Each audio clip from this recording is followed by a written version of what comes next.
Whoop. We muted. I think we're just gonna go live. What's that? I had a piece of cake earlier. I had a cute piece of cake in celebration of the DLC. Just kidding. I just got cake because I wanted it, but it makes it sound better if I'm like, I did it because it's a celebration. I think the only celebration you need is just to just have cake. You know? I don't know what I'm talking about, but we are here. We are live, and we are gonna talk about some Disney Lorcana. I mean, there was a DLC on a Friday, and it was streamed. I'm so excited. In the past, I know we haven't really streamed DLCs on Fridays. Those Friday metas and DLC tournaments are always a mystery. Like if you're there, you know, and then everything kind of pivots for the main event. So it was really cool to see like all of it be streamed for once. So I was pretty excited about that. Bummed that it started at 3 a.m. our time because my allergies have been hitting me so hard. And I think I just laid in bed for like a little bit today. Hey guys, how are you? Welcome. I wasn't gonna go live, and then I was like, why don't I just go live? Why don't I just go live? Go hang out, see who wants to hang out. And just vibe.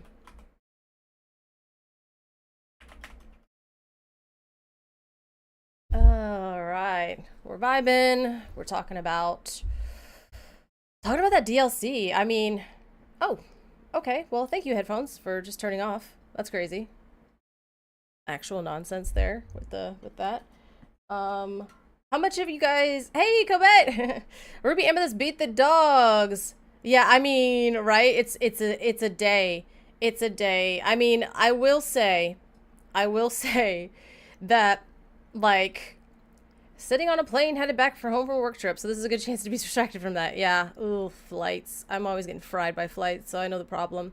But like COVID. Dogs is like one of those matchups, right, where you can just like straight up trip into a win. Like against with like I mean the other way around, like Ruby Amethyst, right? Ruby Amethyst, you can just basically trip into getting there because who knew that Brawl on a body, shout out to like Horseman, is so strong. So I think that's like sort of, I don't know if you want to, it's like, do we want to have the Ruby conversation this early?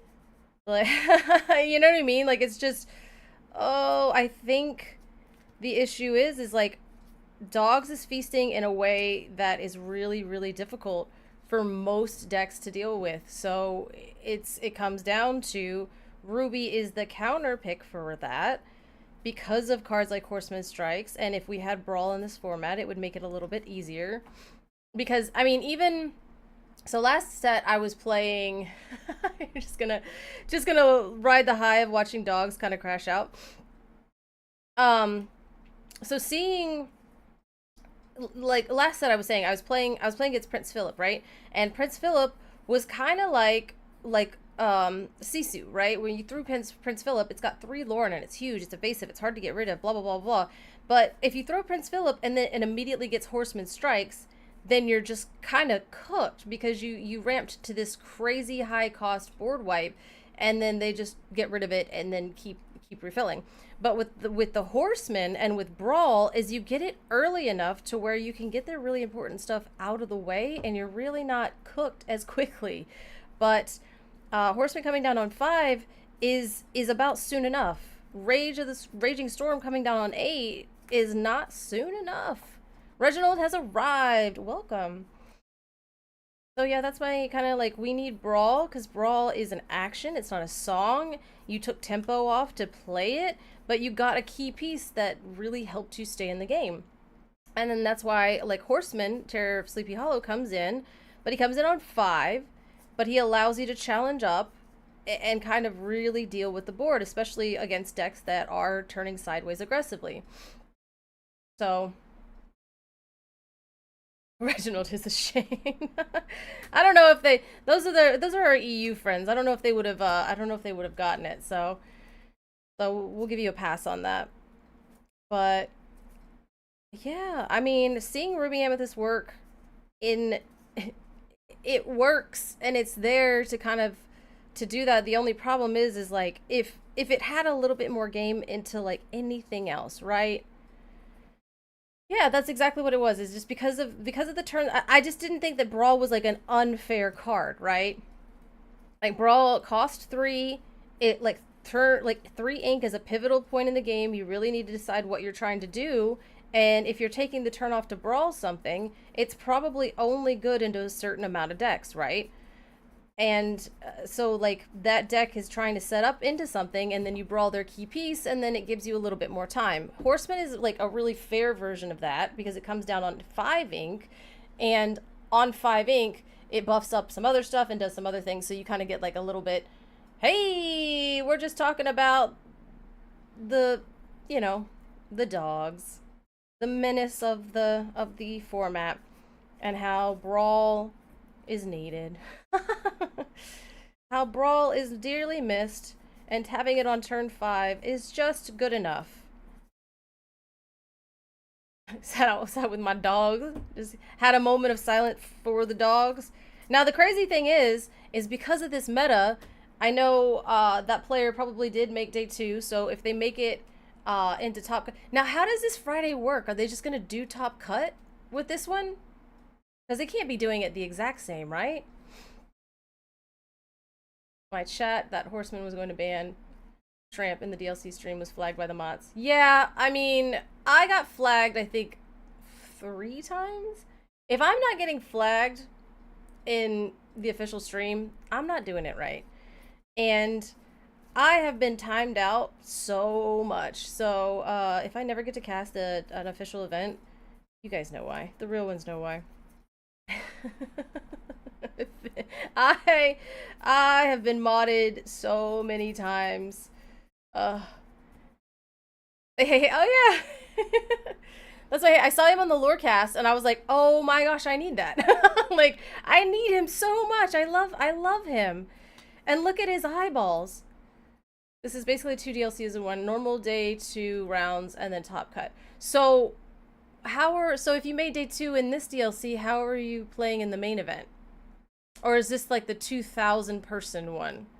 Oh, this is like the 2,000 person one, right? So then the people that played today don't play tomorrow, right? And then everybody merges into one day 2? Ah! Okay, wow, okay, hold up. Yeah, I'm gonna have to like actually look this up. If you play today, you don't play tomorrow. So you get tomorrow off, and then we do 8 rounds tomorrow, and then all of the day 2 people will play on Sunday and then go immediately into top cut. Right? Oh my gosh, can you imagine? Playing tomorrow is going to be so rough. Oh my gosh. And then playing tomorrow is kind of wild too, because didn't everybody submit their deck lists? Like, I would think you would have to submit your deck list today. Because if I watched a bunch of people play, and then tomorrow, like tonight, I'm just changing my deck list based off of the meta that I saw, then this meta is going to be, like, tomorrow, They will stay in a separate, yeah, Swiss. Okay, so the Swiss bracket depends on the day. Okay, they had to submit their decks already. I was like about to say, I'm like, there is no way that you're allowed to like watch today and then submit your deck. I'd be like, that is actually cheating. Friday stays with Friday and Saturday stays with Saturday. And then Sunday is technically day 2 for both? Okay. Okay. So you play on Friday, and then you play on Saturday, and then on Sunday you still stay in your respective pod. And then right after that is when they go to like top cut. Okay. I kind of like that. But then you get thrown in with like everybody else all of a sudden. They're like, you're here now. This is what we're doing. 2 separate top cuts. Yo, hold up, what? Okay, so then you win your top cut, but then you have to go against the winner of the other top cut? And then only one person gets that invite? The Worlds, I mean?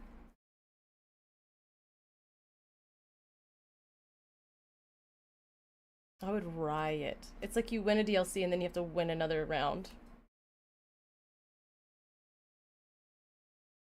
That's crazy. That's crazy. That's not something I ever have to worry about because I'll never be that high up in a tournament to where I'm like, oh man, I just went 10-0 or 12-0 and now I gotta win one more time. Like, that's. Huh, huh. Oh my gosh. I mean, I know it works out because I think even Garrick and JDZ were talking about it on their It's Not a Podcast. They were saying, like, you only have to play, like, one extra round or something like that. You sent me a link. I love links. Ooh. Okay. Okay. Let's see. Let's see if I can pop this up for everybody. I just want to make day 2 once. Man, I feel you on that. I feel you on that. I've been like winning in so many different DLCs where I'm like, if I just win this one, I make day 2. And then I'm like, well, if I just win this one, I get to let it go. And then I just like crash and burn. So I don't even have a let it go. So I don't know what I'm talking about. But,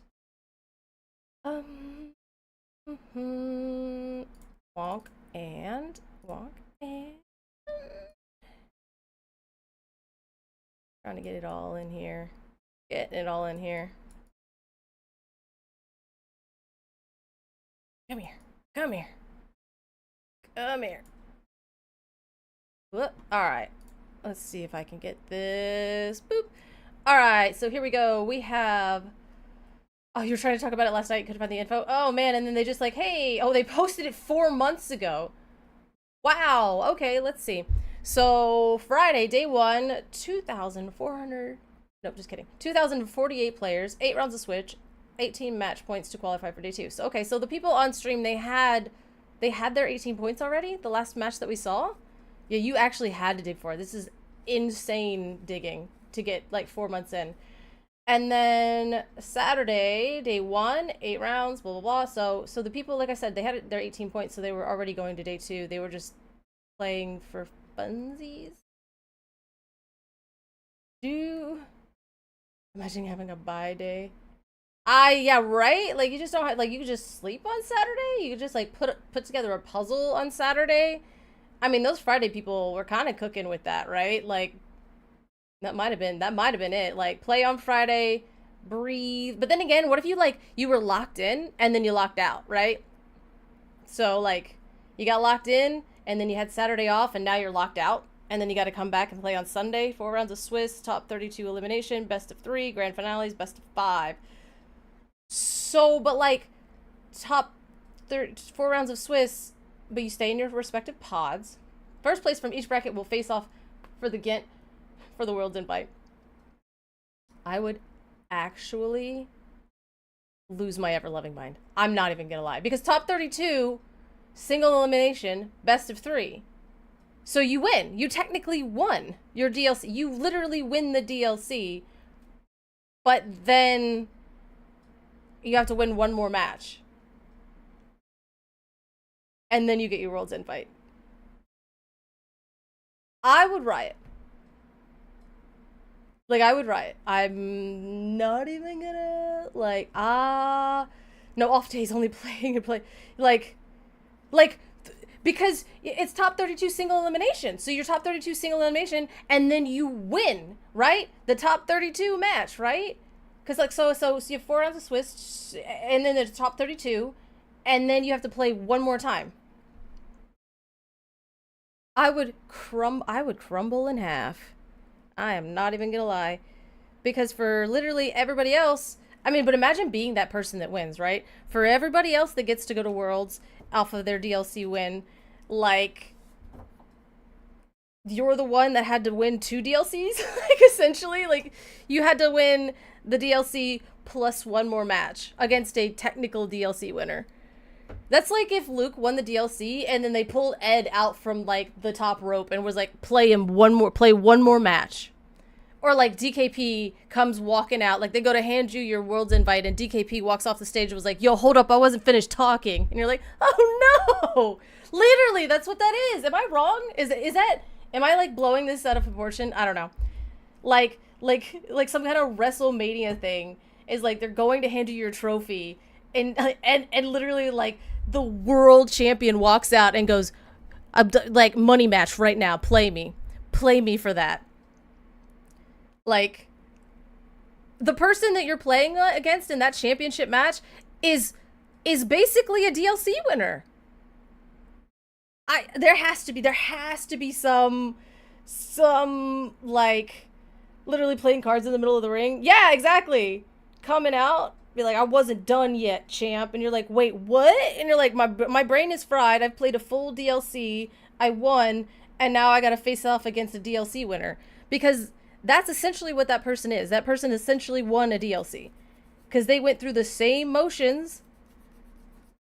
They just did it in like a different, like they did it just adjacently to you. I don't know. That's crazy.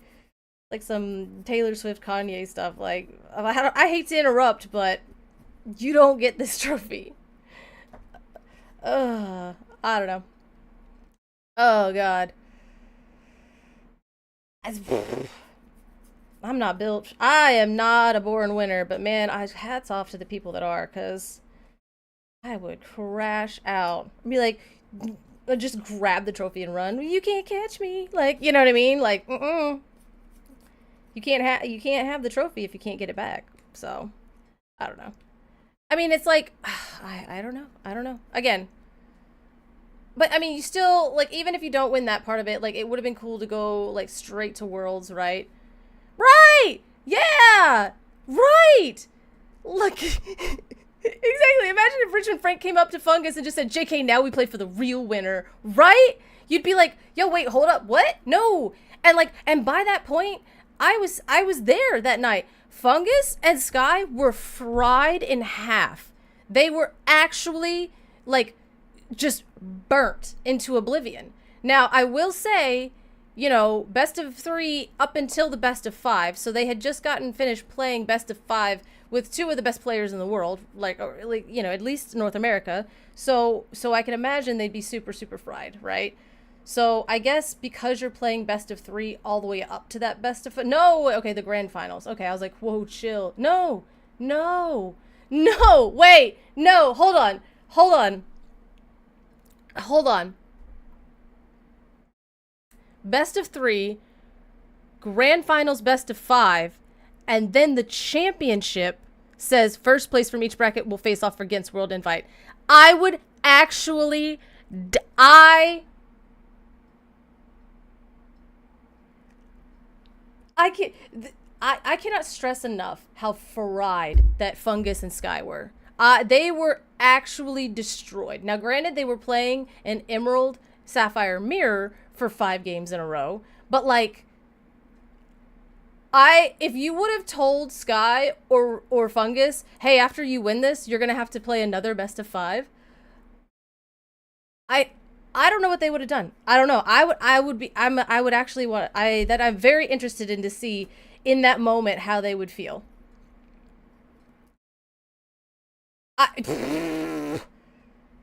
Like, no, Sky was fried in half, and I think I made a joke afterwards, and he just kind of like looked at me and was like, I will, you know, and I was like, oh, I was just joking, Sky. Like, it's okay, it's fine. Rest easy, boy. You're good. You did it. Like, you know what I mean? Like, it's over. Because he was still just like, oh, and like even Fungus, like he was fried. So, asking those gentlemen to go ahead and play another best of 5 to make sure that they can secure their Worlds invite, I think I would just, again, I'm not made of whatever champions are made of, so I can't speak for actual champions. But like, I know that like Zan is like one of the ones that are really good, and like Fungus is like, but they're all grinders, right? Like they all play all day, every day, and they play against each other. So like they are like the top grinders. That's why I think that they did so well in that tournament, like in Richmond, and even they were fried in half. So I'm like, this is gonna be why this is an endurance test for sure. Whoever wins this might not be the best Leokana player in the world, but boy, they're going to be the best marathon in the world. I don't know what you guys call yourself if you do marathons, but man. Oh, man. I mean, it's not like how. So did this event sell out, or what do we know about ticket sales?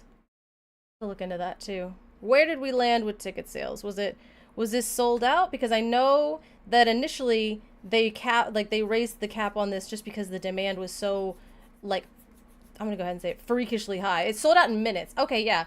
Like as I was saying, is the reason they did it is because the demand was like insanely high. So I'm like shout out to them for doing this because I know that increasing the cap like this is very difficult. It's not an easy thing to do to find the area to be able to expand like that to meet demand as soon as so shout out to the tournament organizers for making it happen. But that's crazy business. That's crazy business.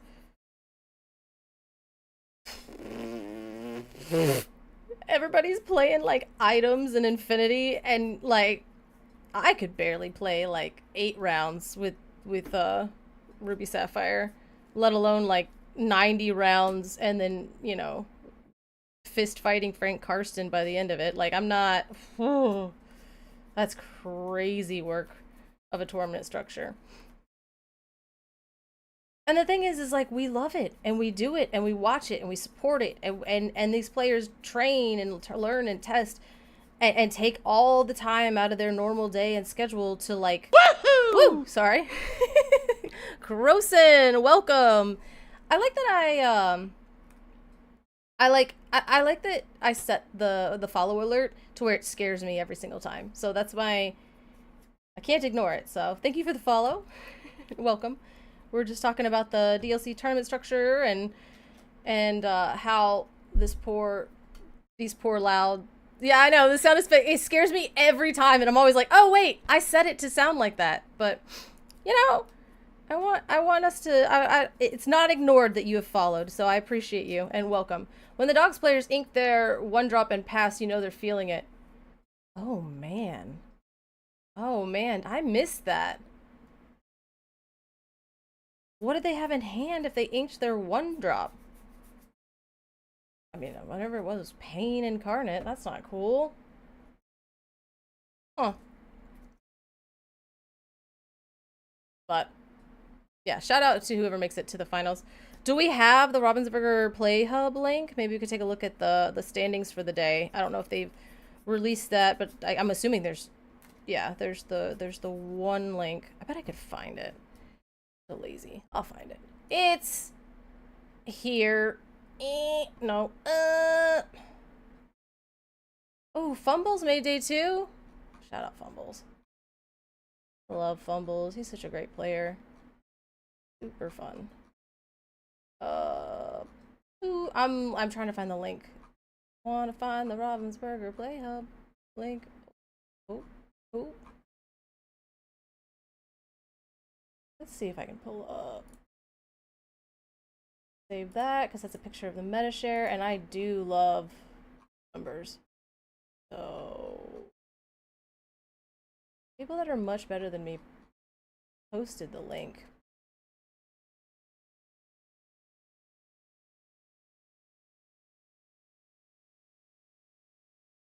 Day 2. Oh, Fumbles, good job. Awesome. Let's go. Let's go.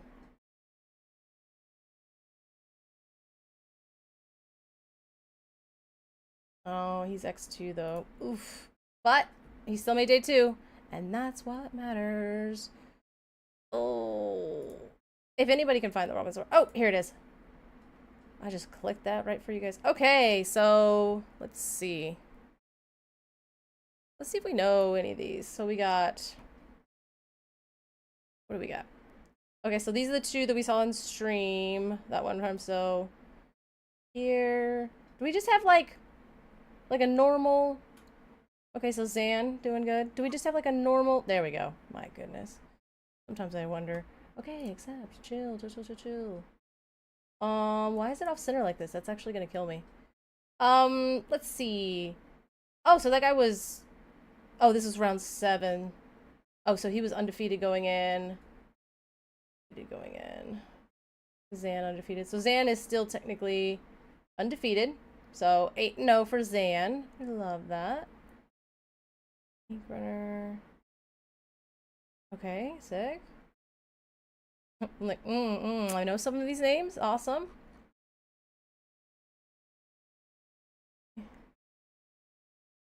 If you guys know any of these names, like, let me know. I am actually struggling. Rare Hunters, that's good. Good shout out for them. Zan's team as well. Maybe not. There's so many different teams now. There's so many teams, and they all have like little you know things in front of them. I'm like, I don't know all of them. Oh, there's Erebos. Colton. All right, all right. Shout out Colton. Let's go. From the DMV. Oh, nice. Oh, wow. All the way out there. Doing really well. It's kind of nice because this is like one of those deal. Maybe like I don't know who's playing what day, right? Like I know Fumbles was in here, so he made day 2. Obviously Zan is in here. Did Kawa play today? I don't know. That's another thing. I'm like, I don't know who's playing on what day. So yeah, ouch. That's a draw. Table 40 something. Let's see. It's kind of funny because I'm like, if you look at some DLCs, it's like, oh, I know that person, I know that person, I know that person. But then you look at this DLC and you're like, I know some of these people. Because, like, the EU is actually just stacked. And it's not just, like, NA players, like, going over there and doing stuff. NA's got a monopoly. Let's see. Hey, I know that word.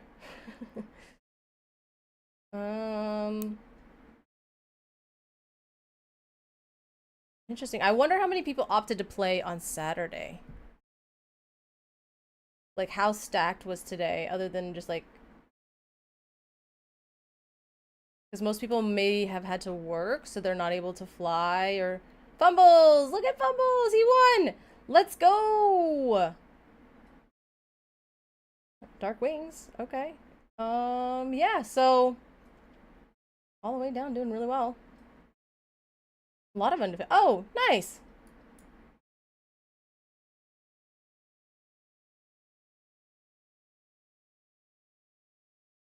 Yeah, I feel like everybody's playing tomorrow. Not everybody. Obviously, there were 2,000 people that played today.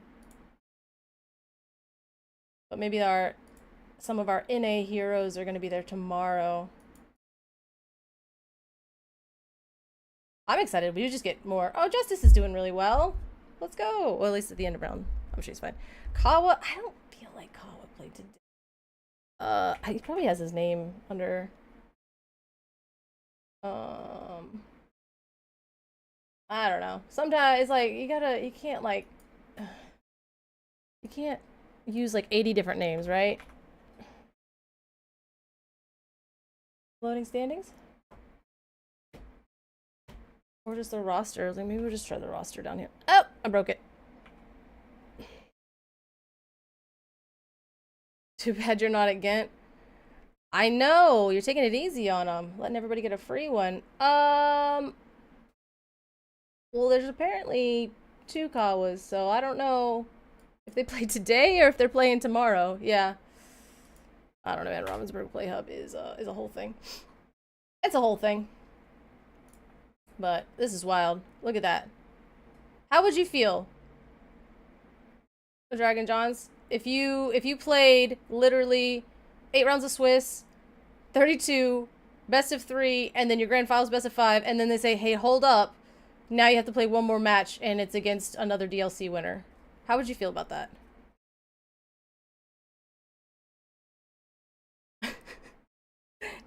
And like I see that you just won a DLC by getting out your grand finals best of 5. By the way, you have to be able to play Frank Karsten, and then you get your World's Invite. Was that... How would you feel about that?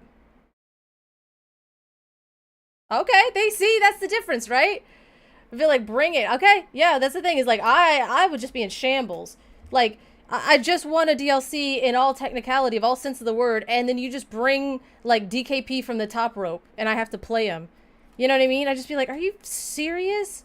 I am fried in half. I can't do that right now. Just give me my World's Invite. Stop. But I mean, I guess that's the difference, right? Like champions are like, hey, I'd do it. Let's one more game. Let's go. See, that's why I'm not. I have no delusions. It's a best of 5, and then I'm cooked. If it no, that's what I'm saying. That's what I'm saying. I'm wondering like, is it's a grand finals best of 5, and then you play the championship? Is it also best of 5? Because that's so incredibly mean. Like, that's what I was saying. I was talking to like Fungus and Sky after Richmond, and it was like they were barely people after their top 5. I don't know, man. And I feel like, oh god, and I feel like the person that got Saturday out, so like the people on Friday, no, because then they just have to go straight into it. But yeah, maybe the people on Friday gets like they get like extra sleep because they don't have to play on Saturday, so they like feel a bit better, you know? Because then like these people are gonna have to play on Saturday and then play on Sunday and then straight into the championship, and then you played on Friday, played on Sunday, straight in the championship. So maybe that Friday winner is gonna have like the leg up because they actually got to rest, or they're gonna be locked out because they had a day. It's like when you're like going and going, and then you sit down and then you just crash. Maybe they'll just crash. So I don't know, man. Don't know. But I would just die. Straight up. Oh, man. I'm like trying to sort card here. Like, I'll move that so you guys can see what I'm doing because it's like, it's all bad. I had all of these sorted and then I did a bunch of stuff and then I got it like all knocked around. So I don't know what's going on anymore. Floor cards? I mean, technically every Disney Lorcana card that I own is like a floor card at this point, so it's hard out here. So floor cards. I'm not just gonna send you cards I drop on the floor. I would have to send you my whole collection.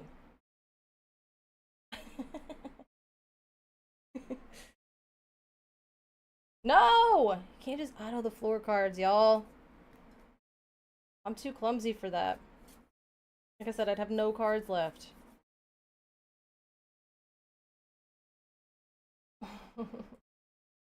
I did get another binder, and I have decided by... No, we're not trading Moanas. I'm keeping my Cindy. I have decided that my new binder will be dedicated to set 11 cards because they have no home, and at least all of my other cards have a home right now, so that's what we're doing. We're doing set 11 binder things. So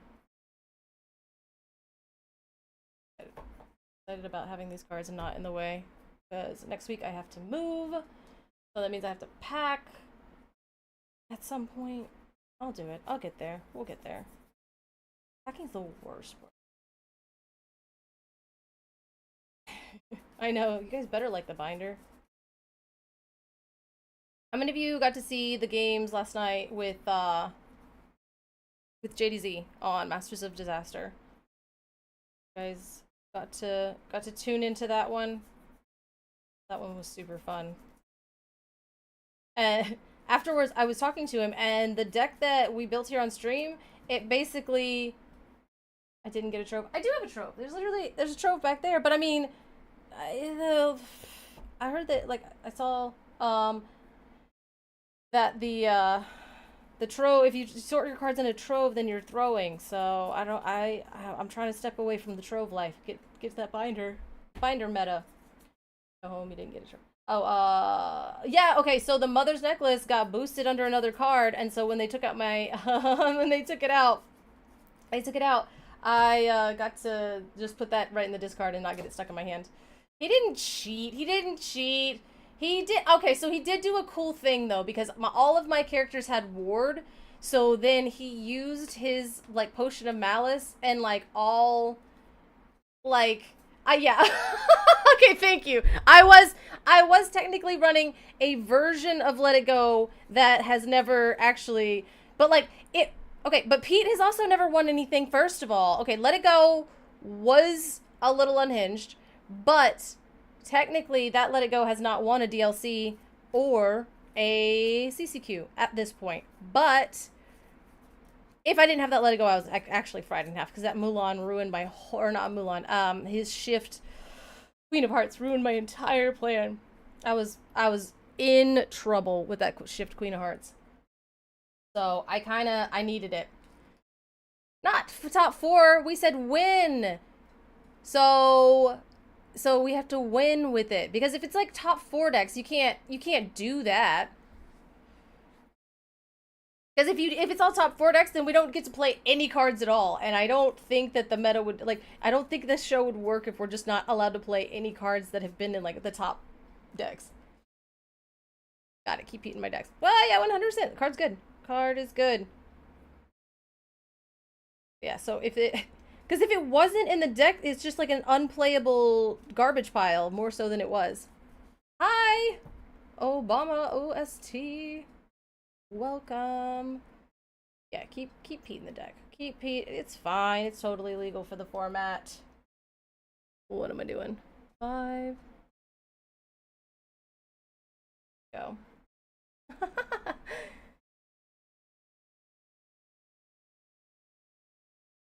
Yeah, so but no, JDZ did do a cool thing, because I had played Scrooge and gave everything ward, and I was like, "Ha, you can't do anything." And then he basically damaged his own card soldiers and his own he damaged his own Queen of Hearts to then be able to crash in for 4, which also, because his Queen of Hearts was damaged, it buffed up his card soldiers. Because I was like, "Oh, you can't challenge in." So he did do a really cool thing. And I was like, "Oh man, he got me good." Gotta go on mute again. I had 5 minutes in between meetings, calls since 9 a.m. straight. Ew. That's like real life stuff, and that sucks. I hate that for you. That's a lot of... Have you just told him to like not bother you? Did you try that? Just like, "Hey, can you just like not bother me anymore? I like to do anything else other than be on..." Try that.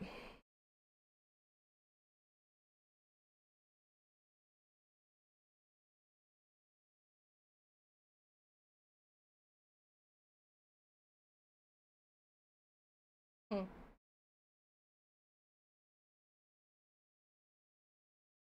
Hydrate. I know, I was actually just thinking, I think just because I'll be right back. I'll be right back. I got something.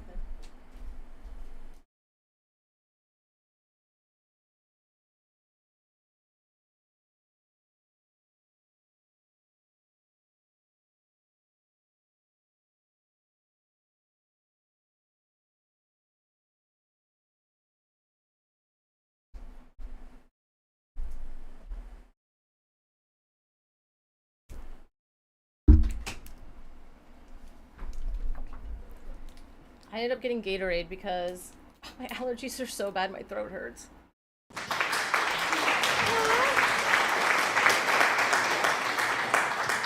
Hooray!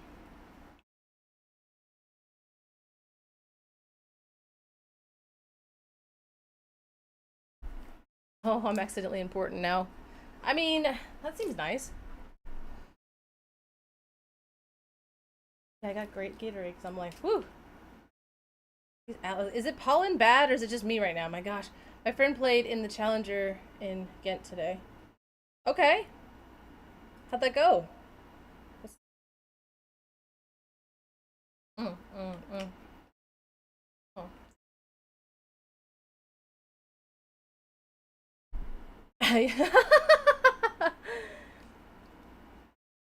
Allergies are so bad. My allergies are actually so bad right now.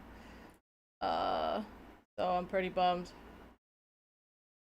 But hooray, allergies! If you know, you know. And it's actually terrible though. But I do get kind of this like cooler, like deeper voice thing that makes me feel... Woo! Woohoo! Alright, Dan, welcome! Oh my gosh, and we met a follower goal! Thank you so much!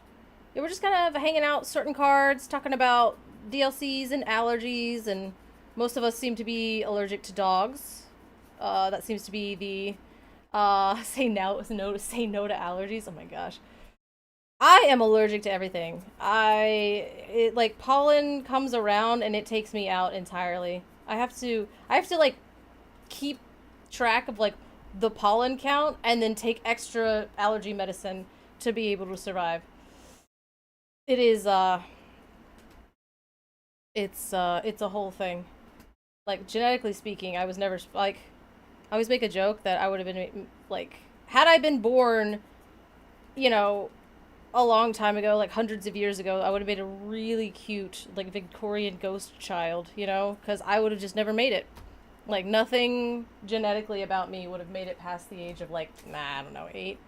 So shout out to modern medicine. Uh, played 5-3. All right, all right. God, it's such a long day. What were they on? I'm assuming Disney Lorcana cards. Otherwise, they wouldn't have made it that far into the tournament. Oh, these are set 10. Oh no! No, wait, they're set 11. Oh, it's hard out here. How has it gotten like this?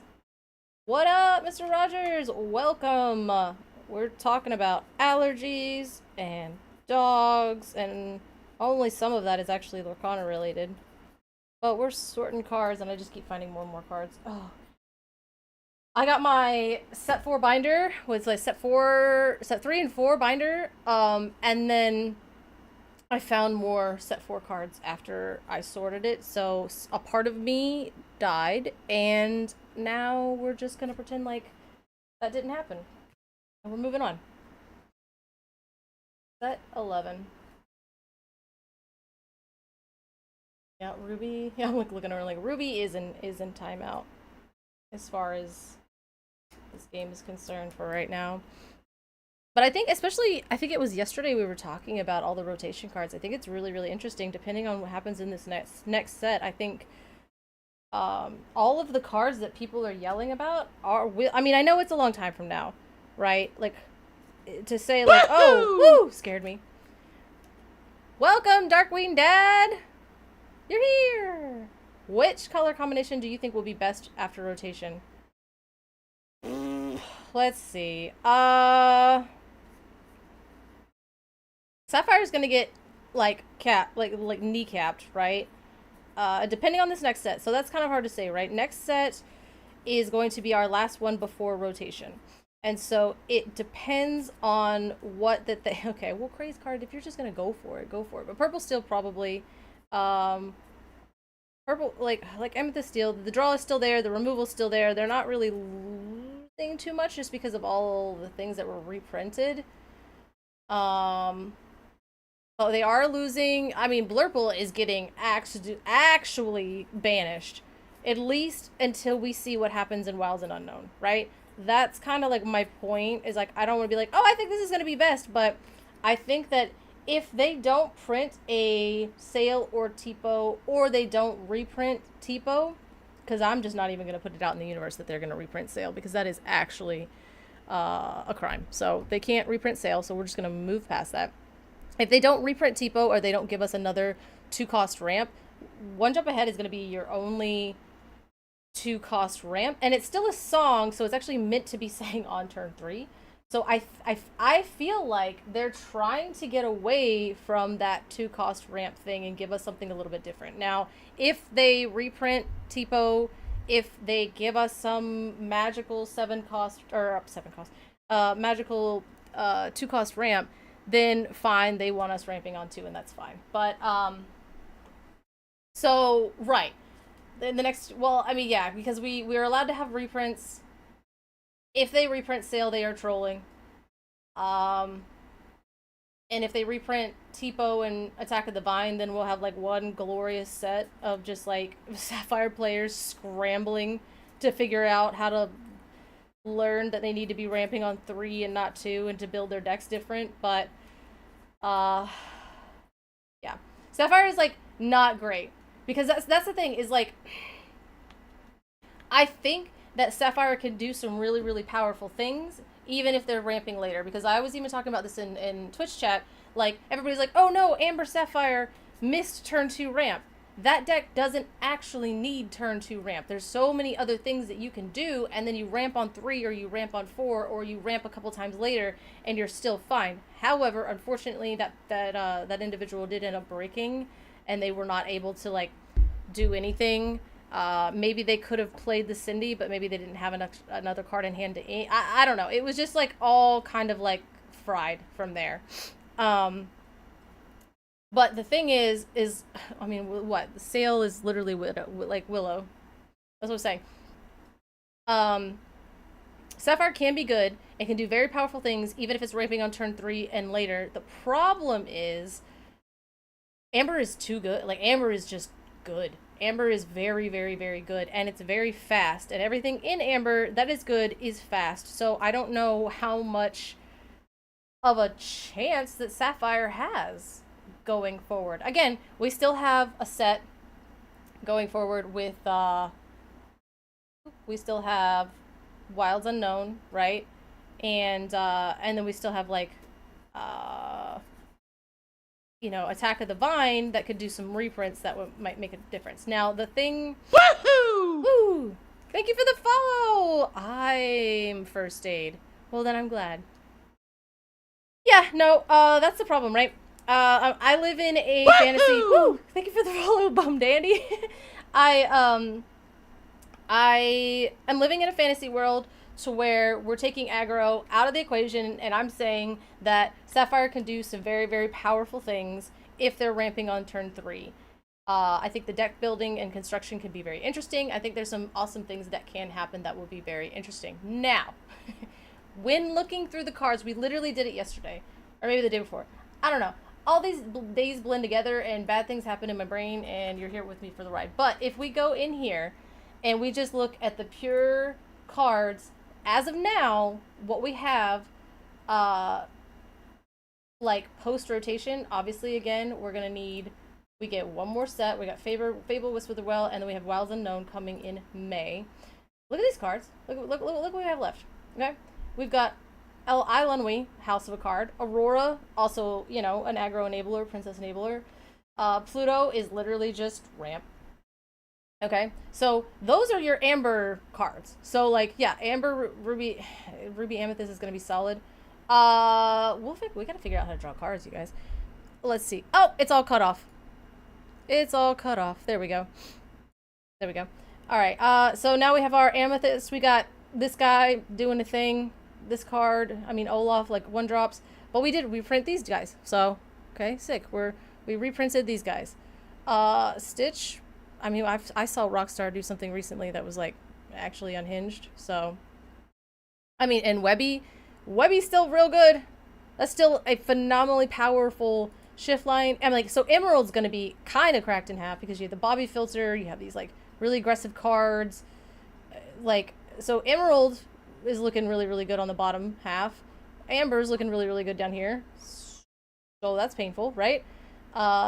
Solid 1-drops with this situation, like the Amber Ruby thing again. And now we got Rue. You're like, cool, we're boosting. I got Alert. That's cool, I guess. We still have Flounder though. Let's go. Hey, maybe we can ready some items, right? We're developing our brains. At least we're doing that. Steel, Robot Queen, busted, Zootopia, you all know how. Put this card in your deck. Fire the Cannons needs to be in all of your decks, I swear, because of this card right here. Literally, they put them next to each other to let you know that you should be doing this. But again, now we're getting into Amber. House of a Card. It can be ridiculous. Ruben's kind of silly with the Mulan. Angel, snapped in half. Grandmother Willow, she's back just for another round, or, like, you know. Mowgli, crazy. Della's Moon Lullaby. Under the Sea is still a problem. Like, the Amber cards are still cracked in half. Like, and then we get down to here, like, that's fine. This is pretty good. These two are kind of, like, good. And then this Abomination. This is probably how we're drawing cards on Amethyst. Right? Like, and then Guidebook. So that's how we're drawing cards in Amethyst. You guys are going to look at this card and be like, man, I got to put this in the deck now. Cusco. We can draw cards with Cusco. Right? Like, Magic Feather. Like, what do we... This card is sleeping around doing some things probably later. Like, green, like, Emerald's kind of here or there. We got her, we got this, and this card's still around, but not round, right? Like, so, Ruby, I mean, hey, Lumiere, right?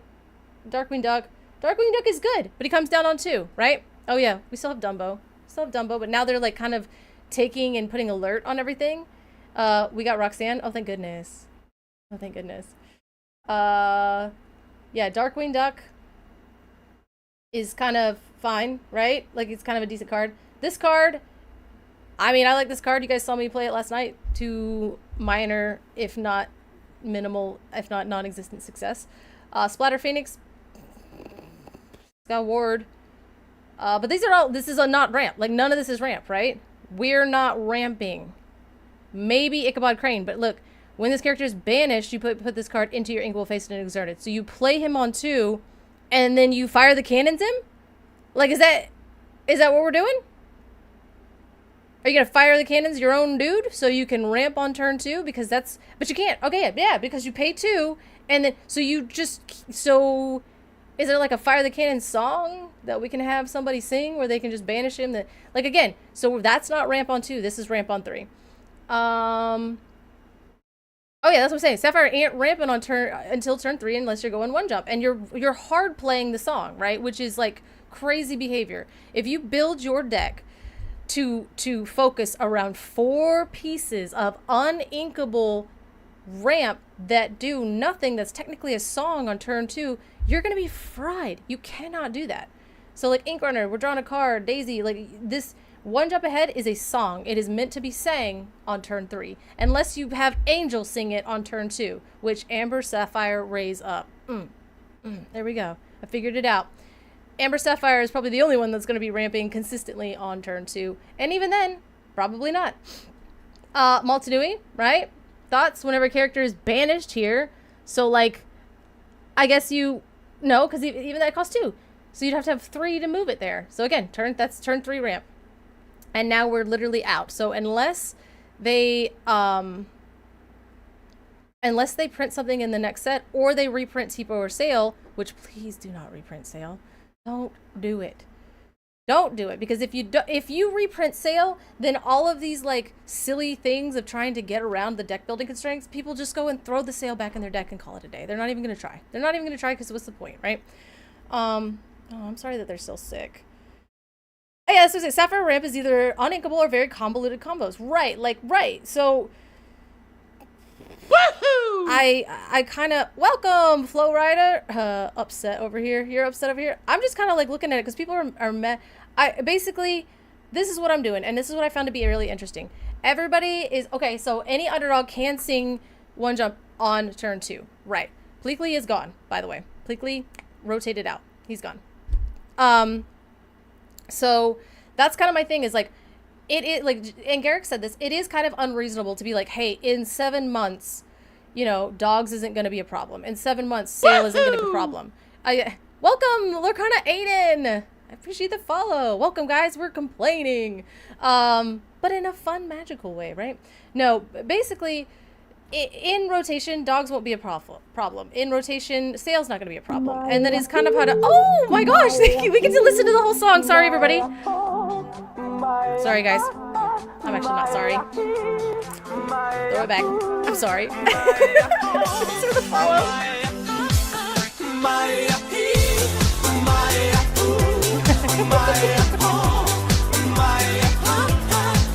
It's really long. I should probably shorten it.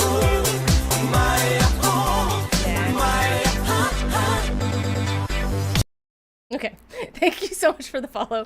I have been told by everybody that I need to shorten that, but it happens so infrequently that it makes me really happy every time somebody follows and I get to listen to it. So, thank you. Like, it was...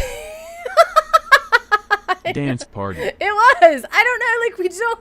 It happens so inconsistently, and it like and not very often, that it's like every time that it happens, I'm like, I feel like we need to stop and be like, thank you for subscribing. Like, we get to dance now. Oh gosh. I love it. I love it. That song. Because I was like, oh, we're complaining, but then I hear that song and I'm just like, okay, well, hold on. It's not that bad. It's not that bad. Listen. I'll tell you how we're gonna ramp on 2. This is what we're gonna do. We're gonna the hard play 1 jump ahead, but in my headcanon, they're not reprinting Sail, so we can move along with that. So if they reprint Tipo, which they might, I think it might, I like the idea of don't tell JDZ I said this, reprinting Tipo. Good, I'm so glad you're sharing that. Me too. just play Detective Mickey on 3. We can't. I mean, no, you will not be able to consistently ramp on 2 unless they reprint Tipo. Again, sale doesn't exist in this conversation. Unless they reprint Tipo, then maybe we'll be able to. Or they come out with another one that is like an uninkable sale or whatever. I know, he heard me, and he's like, you're banned. I can't believe you said that. But I don't think that they really want us ramping on 2 easily. Like, sale just kind of like it, right? But underdog can, like, but that's the thing, is like, now you have to have your underdog and you have to have your one jump ahead. I think if you compile those two convoluted combo things together, not combo, but like, you know, the combination of cards, then fine, you can ramp on 2. If you hard play one jump ahead, you're kind of behind and you're fried, right? So it really depends on what direction of the game that they want to go. But if you get past this, like, they reprinted Coconut Basket, y'all. They don't want us sailing and one jumping on 2. So then we have all these cards, which, you know, steel cards are a mystery to me, but, you know, they're still, sale is in set 9. So no, sale is gone. No, sale's gone. 'Cause we're only keeping Fabled and Whispers in the Well and Winterspell and the other one, Wilds Unknown. That'll be our rotation. So as soon as Attack of the Vine comes out, those are going to be our 4 sets. And so we might get reprints in Wilds Unknown, and then we might get reprints in Attack of the Vine, and we might get a Tipo reprint there, or Wilds Unknown might give us a 2-cost ramp. I hope they don't, because it's going to be funny to watch you guys struggle. I mean, just kidding. Okay, so obviously our 3-cost Amber cards are bananas nuts. Like, here's our ramp here, but that's still at turn 3. But Lantern is about the only turn 2 thing. So if you want to be ramping on turn 2, you're basically playing Amber after rotation. And again, we're talking about like 7 months from now. But at the same time, like, in real life time, it's like in real life time, 7 months is like not a long time, right? But like in Disney Lorcana time, it's almost an eternity. So I kind of like, it's like a double-edged sword, being like, hey, after it rotates, this is not going to be the same meta. But 7 months is like an eternity, right? But at the same time, it's like I can kind of see the direction that they're trying to go. And it is hard. Like, yeah, maybe they should ban Tramp, especially like maybe just like right after this DLC. Be like, but the problem is like, when they're designing these sets, I know that they're working like 2 years in advance right now, right? So like, we're playing with these cards and they're already 2 years in our future. So they see these problems and they have it and they're monitoring it. But as far as like banning it, it's kind of like, I think it's going to take like a big event. Like, so probably before Indy, we will not have any like crazy like infinity bans. Like, ban it tonight and let's make the DLC super interesting. All right, I am with Spartan Sickles on the Chaos mode. But yeah, here we go. Shout out Cauldron, like all the 3-cost Amber songs. I mean, and then 3 is like, really, they start getting into it with like, you know, hey, we're gonna have the Pocket Watch. Yeah, I don't think we're gonna have a core ban list. I really, really don't. Because they're just like, I think they're trying to fix different problems with rotation, right? 3-cost. I'm just gonna go down. Okay, so but now we get to the 3 drops, right? So this is now your turn 3. Jiminy Cricket, he technically he's a turn 5 ramp. This card's actually insane though. I'm not even gonna lie, because basically you spend your early game doing a bunch of stuff, you play him, he's 3/4, which is fine, and then after that you're just boosting 2, so you're just paying 2, and it's almost like a Heart of Tefiti, but hey. So then let's see. It's so bad. It's so hard out here. This card popped off for me last night. I spent my turns playing like Mickey Mouse, the boost, the one where you quest and you put a card under him, and then when he gets banished, you can take his cards and put him under another card. So then I put him under Morty, and then after that, after I realized that I quest for Morty for like, I don't know, I quest with Morty for like 5, and then realized he was gonna get challenged back, so then I played Visiting Christmas Past and took all the cards out from Morty and dumped into my Inkwell, and I had like 9 ink on turn 4. It was crazy. It was crazy. It was silly. But hey, convoluted combos to get yourself some ramp, right?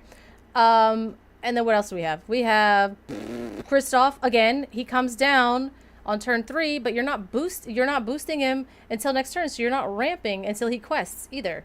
So like you have to, and again, Mickey's probably the most efficient way to get ramp on turn 3, and he's still uninkable, right? So if you want your inkable ramp, it's gonna have some weird convoluted boost just stuff stapled to it. Ink Amplifier draws a card. Sure, that's a card. Mama Odie, right? Hey, we can have Mama Odie sing OJA, and that's 8 uninkable cards in your deck just so you could ramp on turn 4, right? So, yeah, I mean, basically, if you want to ramp on 2, you're going to have to play Amber, because you're going to have to get those singers, and you're going to have to hit exactly Angel, and you're going to have to hit or exactly Underdog, and you're going to have to literally then play one jump ahead. And that's kind of like, but this is powerful stuff, kind of. But again, if you talk to Sailor, he's going to be like, no, it's not. Because Sailor's big proponent, and every time I talk to Sailor about deck building, he wants cards to do something when they come in. And that makes sense to me, because in games where you have aggressive matchups, and that again, we saw all the 2-drops, we saw all of those really, really powerful Amber cards. When you have such aggressive strategies coming at you when you're trying to control or combo off or have a bigger top end of your deck, you have to have a card that impacts the board immediately. Like, immediately. So that's why cards like Mama Odie or something like that, he's like, absolutely not, I'm not doing that. You can ramp from 4, 1 turn to 7, and then Mama Odie and single. Yeah, but that's the thing, is like, hooray! You're doing the most for like, cool, sick, you went from turn 4 and now you have 9 ink. Are we just throwing Hades? Is that literally what we did? And by that time they're like, sick, quest for game. So the problem is like, so no, the thing is like, okay, I don't know, right? 7 months is a long time. Again, we get one more set to give us a new Sapphire card that will be in the meta, or another one that will give us a reprint, and then like Attack of the Vine. So if they don't give us something in Wilds Unknown, then we're gonna have a set where we just don't have turn 2 ramp, and I think that might make Sapphire fall off pretty hard. Oh yeah, Jiminy Cricket is actually bananas busted insane. But the thing is like, that's another thing that we have to keep in mind, right? Rotation is gonna go rotation is gonna do this ebb and flow.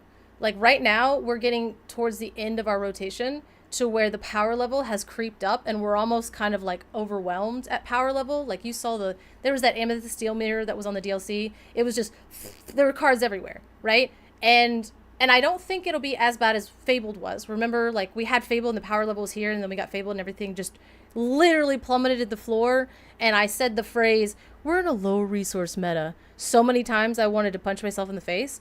I don't think we're going to get that bad again, right? Because I don't think we're going to have such a heavy reprint set to where our power level is literally scraping the bottom of the barrel. But that is technically what rotation does, right? We just creep up, we creep up, we creep up. We're super powerful, and then we hit rotation and everything kind of calms down a little bit and levels out. And then we creep up in power level, and it's just kind of like this thing. So I don't think it would be bad if we went a set without turn 2 ramp. And the reason I say that is it because, no, we're not reprinting Sail. Sorry. Yeah. No, that's what, okay. So JDZ said, thank you so much. Oh, the Honey Wizard is here, guys. Have you heard of their new rescue product that's coming out? Our new RPG Disney Lorcana thing? The Honey Wizard is here, so if you want to ask them any questions, we have the man, the myth, and the legend here themselves. But like, I think from a deck building perspective, if there is not any good turn 2 like ramp, we will have to build our decks in another way. And maybe for a set, maybe they do reprint Sail in like Attack of the Vine, right? But there's going to be a 3-month period where you just can't throw Sail in a deck. It's not there, so you're going to have to figure something else out. And I don't know if that's good for the game, but I think it's good for us as a player base to have to like think outside the box, just for, even if it's for 3 months of just like creative deck building and just struggle bussing it, right? Like if Sapphire just has to struggle bus for a little bit, like 3 solid months, and then maybe they reprint Tipo, right? I'm kind of cool with that. Elthas Fifth Spirit, get out of here. Get out of here. I'm out. I'm over it. I need you playing that uninkable Isis Van. This is your Elsa now. This is your Elsa now. You do not get to get an inkable 5-drop rush evasive that also no. Yeah, Sapphire should feel the pain, even if it's just an exercise in deck building and thinking outside of the box. Because I feel like a lot of people, they just slap sail in there and it solves all their problems and they move on. And I think that it would be good for us as a community to struggle bus it for like a little bit, right? I mean, I know it's like a crazy, weird thing to say, but like, you know, Isis Vader Chill plus Pocket Watch. Make it hard out here, okay? I'm with you, Aiden. I'm with you. I'm right there with you on it. But no, I think that we're gonna see some weird stuff happen at a rotation. It's not gonna happen like Fabled. I think Fabled was an experiment. I think Fabled was not a positive experiment, and I don't think that they're gonna follow that path again. So I have faith that this next rotation will go a little bit smoother and we'll have a little bit more options, but we are going to feel that dramatic decline of power level, kind of like we did. And basically, to your point, I remember, where was it? Somebody literally just said it. You just said it and it made me laugh so hard. It's like, remember when JDZ said Dumbo was cheeks? It's like, yes, it was. And is Dumbo played in Infinity? I mean, no. Why would I play Dumbo in Infinity? But when you're kind of scraping the bottom of the barrel and you can't draw cards, Dumbo is amazing, right? Dumbo is the best. And then they printed Horseman Strikes and Dumbo got a little bit worse. And then it kind of goes on and on and on. So I think that Fabled did something very unique and interesting and kind of bad, in my opinion. But we're moving. I don't think they're going to do that again. We're going to move past it. And I think that there's going to be a lot. I think there's going to be a lot of exciting things that happened post rotation, especially depending on what they decide to do with the turn 2 ramp. Because from what I can tell, just from looking at the cards, they do not want us ramping on turn 2. Like, Heart of Defeaty got reprinted, y'all. Come on. They're like turn 3 if it's uninkable. And turn 4 if you want it inkable, right? With your Jiminy Cricket. Which, shout out Jiminy Cricket. I think that's pretty good. Let's see. Sven. Is that old boy? He's our rush Sven.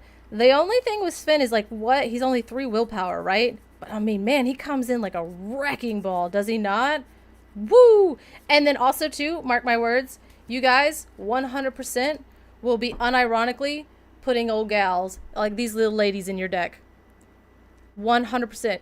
This is your only bounce option. This is your only unconditional bounce option coming up post-rotation. Look at that. Look at that. Shh. She's going to happen. I made fun of Elephant, and then look at Elephant. I made fun of this card. This card's going in your deck. Sorry about it. Scraping the bottom of the barrel. I don't know. It's basically like, I don't know. Like post-rotation, maybe it's not going to be as bad as Fable, right? But like post-rotation kind of feels like this post-apocalyptic, like scraping for resources meta, right? Where you're like, how am I going to do the things that I loved doing? Oh gosh. Welcome. Brayden. Hey, what's up? Oh, Brayden's here. Are you like actually Brayden? Oh God. I got to stop talking now. I have too many hot takes. I think to be able to survive that one. Oh God. We're just talking about post-rotation and how I don't think that Ravensburger wants Sapphire ramping on turn 2. And so we are basically going to be like, it seems like it'll be a low resource meta. I know, like I said, I said that so many times in Fable that like every time I said it, I was like, I need to put like a coin in the swear jar because my brain is gonna melt. Like, guys, like, we gotta remember it's a low resource meta. So in these kind of situations, what you need to do is conserve what you're doing. So if you ink the Basil on turn 1, you might get yourself into a situation where later on you're having to ink more important cards. And it's like, it's because nobody can draw cards, okay? Like, nobody except for the Dumbo owners are allowed to draw cards. And I don't think that they're going to do that to us again. I don't think Fable's going to happen like that again. But again, from what I can tell, just looking at, like, what's left, unless they reprint Tipo, I don't think they want us ramping on turn 2. And maybe they let us struggle bus it and then they reprint him in like Attack of the Vine. But man, I think it'd be funny. Let's just reprint the entirety set 2 of Attack of the Vine. That's a wild take. And if it was anything, I'd take set 3. Give me back the fox. Yeah, okay, right. They have 1 jump. They do, but that's it. And it's a song. And it's an uninkable song. So instead of having 8 pieces of, like, inkable ramp, you basically have to then, you have to hard play a song that's meant to be sang on turn 3 and hope you hit it. Or you have to have your underdog and your OJA and to be able to do it. And so it's like, it's possible, but I think, I mean, and I'm bad at math, but like the percentage that it actually happens is going to be so low that if you build your deck around that strategy, you're going to get fried 9 times out of 10. Because like our altar is one of the more forgiving altars in any TCG, but at the same time, thinking that you're going to get underdog and OJA and not brick and be able to like be on the draw. So that's still like a small percentage of the time. So again, if you construct your deck in a way that you're going 2 for whatever, okay, yeah, okay, so that was the exception, right?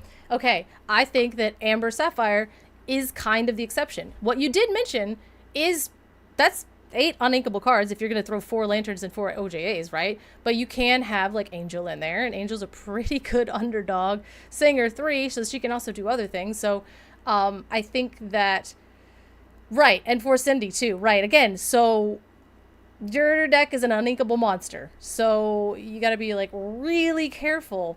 And so if your line is like, okay, I'm going to play Angel, I'm going to play Lantern or OJA, and then I'm going to play Cindy and ink everything else off the top of my deck forever and ever and hope that I get to those cards. I mean, Angel's inkable, so you're probably pretty fine. But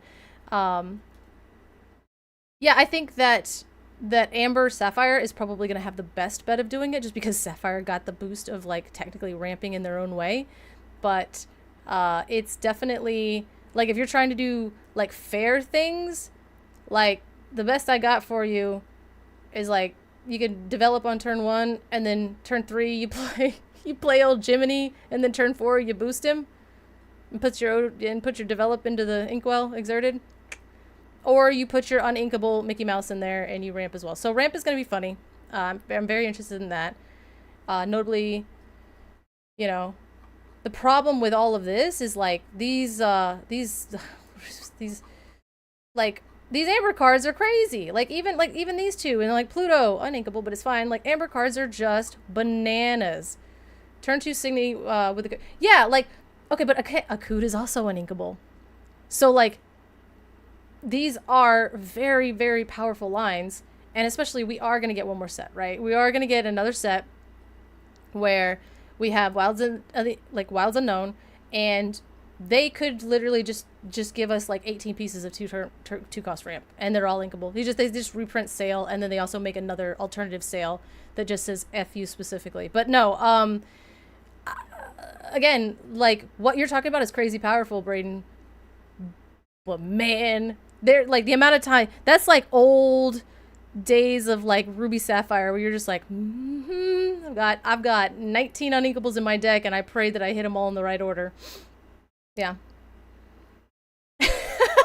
An action would be very popular card for oh my god, I would have you sign mine immediately out of the pack. I gotta find Braden to have you sign it. Okay, I know you asked about the Mickey Brave Little Prince. The Mickey Brave Little Prince, I feel like he's like a got you card, you know?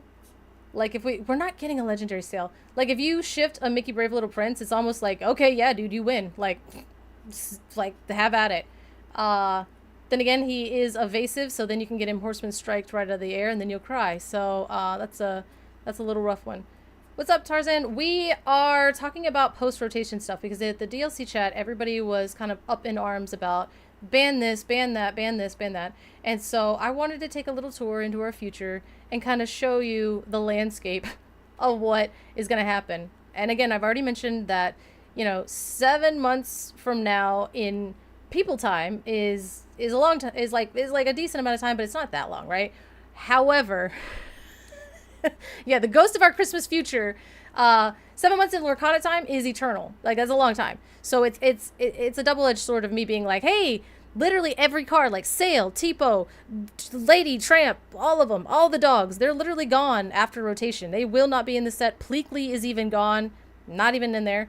And so it's like, all you have to do is hold your breath for 7 months. So I know what I'm saying is like not going to be like wildly popular, but at the same time, I think it's really interesting to kind of go into this and see the to see just like the climate of like what they're trying to do, right? And like what they're trying to tell us with with the cards that they've been printing and everything else like that. Because sometimes they print a card and we're like, what are they doing?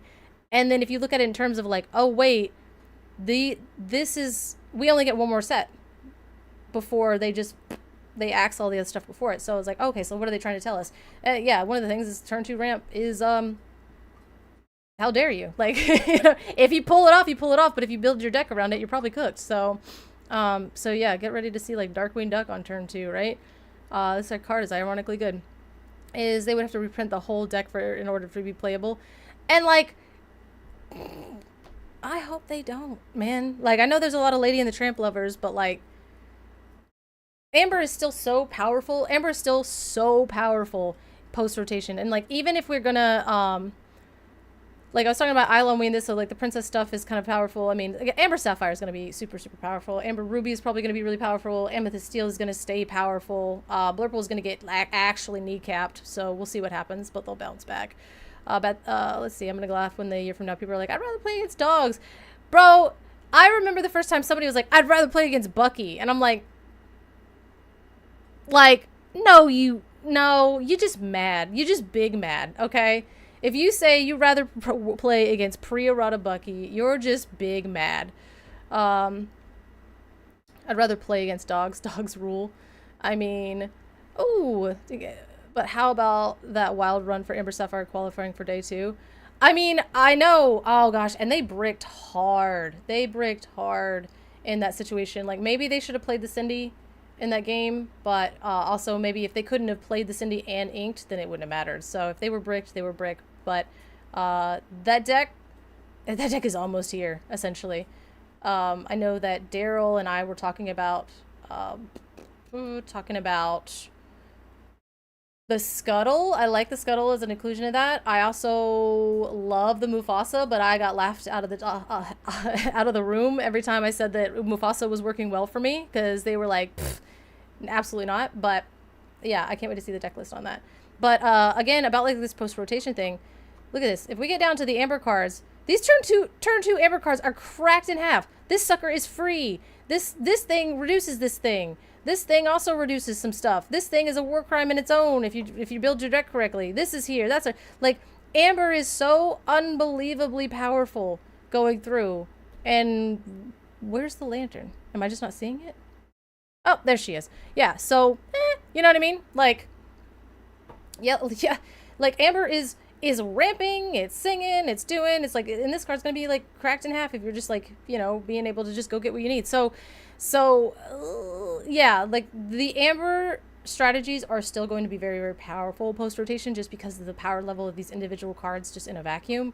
So then going forward, ramping all the way down past turn 2, all the way, like ramping with these Sapphire cards, and like, look at these, like, again, she's gonna go refill my hand, this is gonna ramp me, like Mowgli's gonna do that, Doc is gonna be gone too. Doc is gonna be gone as well. So that's another kind of little clipped wings thing for Steel, but like, still, you'll be fine. Like, Amber cards are just, look at them, cracked in half Amber cards. That's really what it is. So again, that begs like the question, like, even these are like some underwhelming 3-drop Amethyst cards too. So that begs the question, like, what are we doing? Like Sapphire is just kind of late to the party, right? Sapphire coming in and doing stuff at this point is kind of late, so you're almost having to play, I'm going to play the Amber cards that are really strong, and then we're going to have to then play that. Reginald will be back. All right. So yeah, basically, you're gonna have to figure out how to survive the early game, and then be able to get to late game. I mean, but that's like all control decks, right? Ruby will make a huge return. Hopefully. Oh, hopefully will make a huge return. Let's see. I mean, Amethyst gets powerful again in round 4 ink, so. I mean, like, shout out to Amethyst, like, actually, like, Blurple getting actually just clapped in the rotation. Again, if they are unhinged, they will reprint Sail, and I will just straight cry. I'll just straight cry. I'll be like, you don't like us at all, do you? Let's see what Ruby's got going on. In all seriousness. Well, Lonely Grave, I mean, let's start there, right? Like, obviously, this card is, okay, I'm kidding, but I do love Lonely Grave.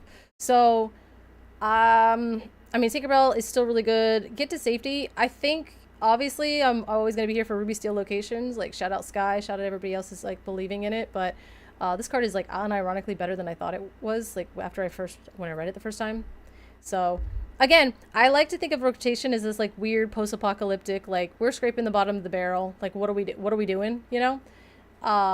Which, again, I think is really good in terms of, like, I think that, this is another kind of like soapbox thing that I have for Infinity, right? If you don't like that, like, creeping power level and then dropping off at rotation and then creeping back up, hey, Fairy Queen Tink, if you don't like that kind of ebb and flow and constant change, Infinity is going to be a lot more stable, and it's the perfect place because that power level is high and it's just going to keep kind of getting higher with each set.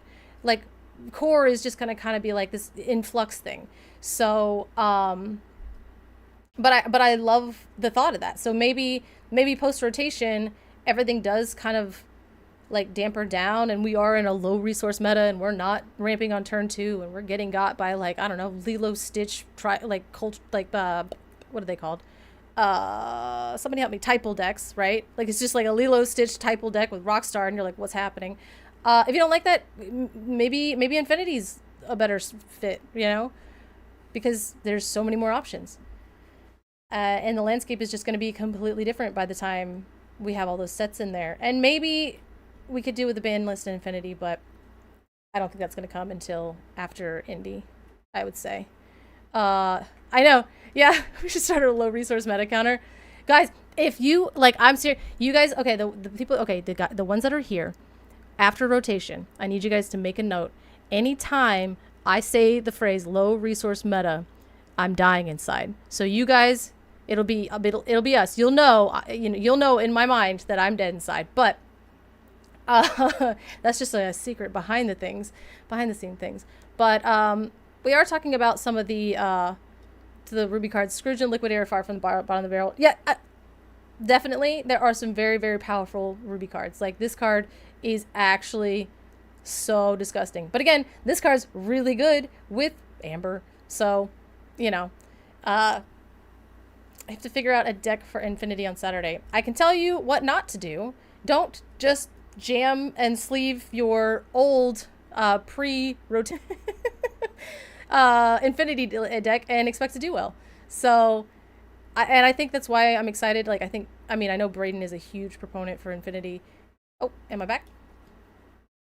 But yeah, like, I know that Braden is a huge proponent for Infinity, and one of the people out there grinding it the most. But there is a solid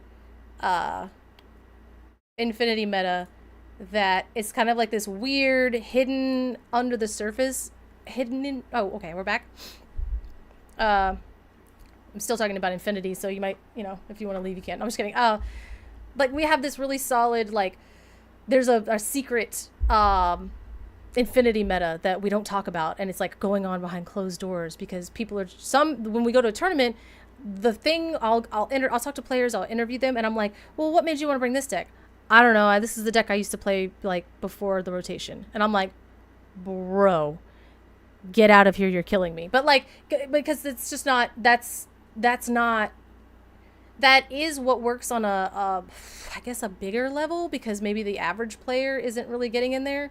But I think once we actually start getting, like, these Infinity CCQs and, like, all of these different events happening, we're going to find out, you guys, we're going to learn about that, like, secret behind closed doors Infinity meta that's been, like, trying to shake itself out.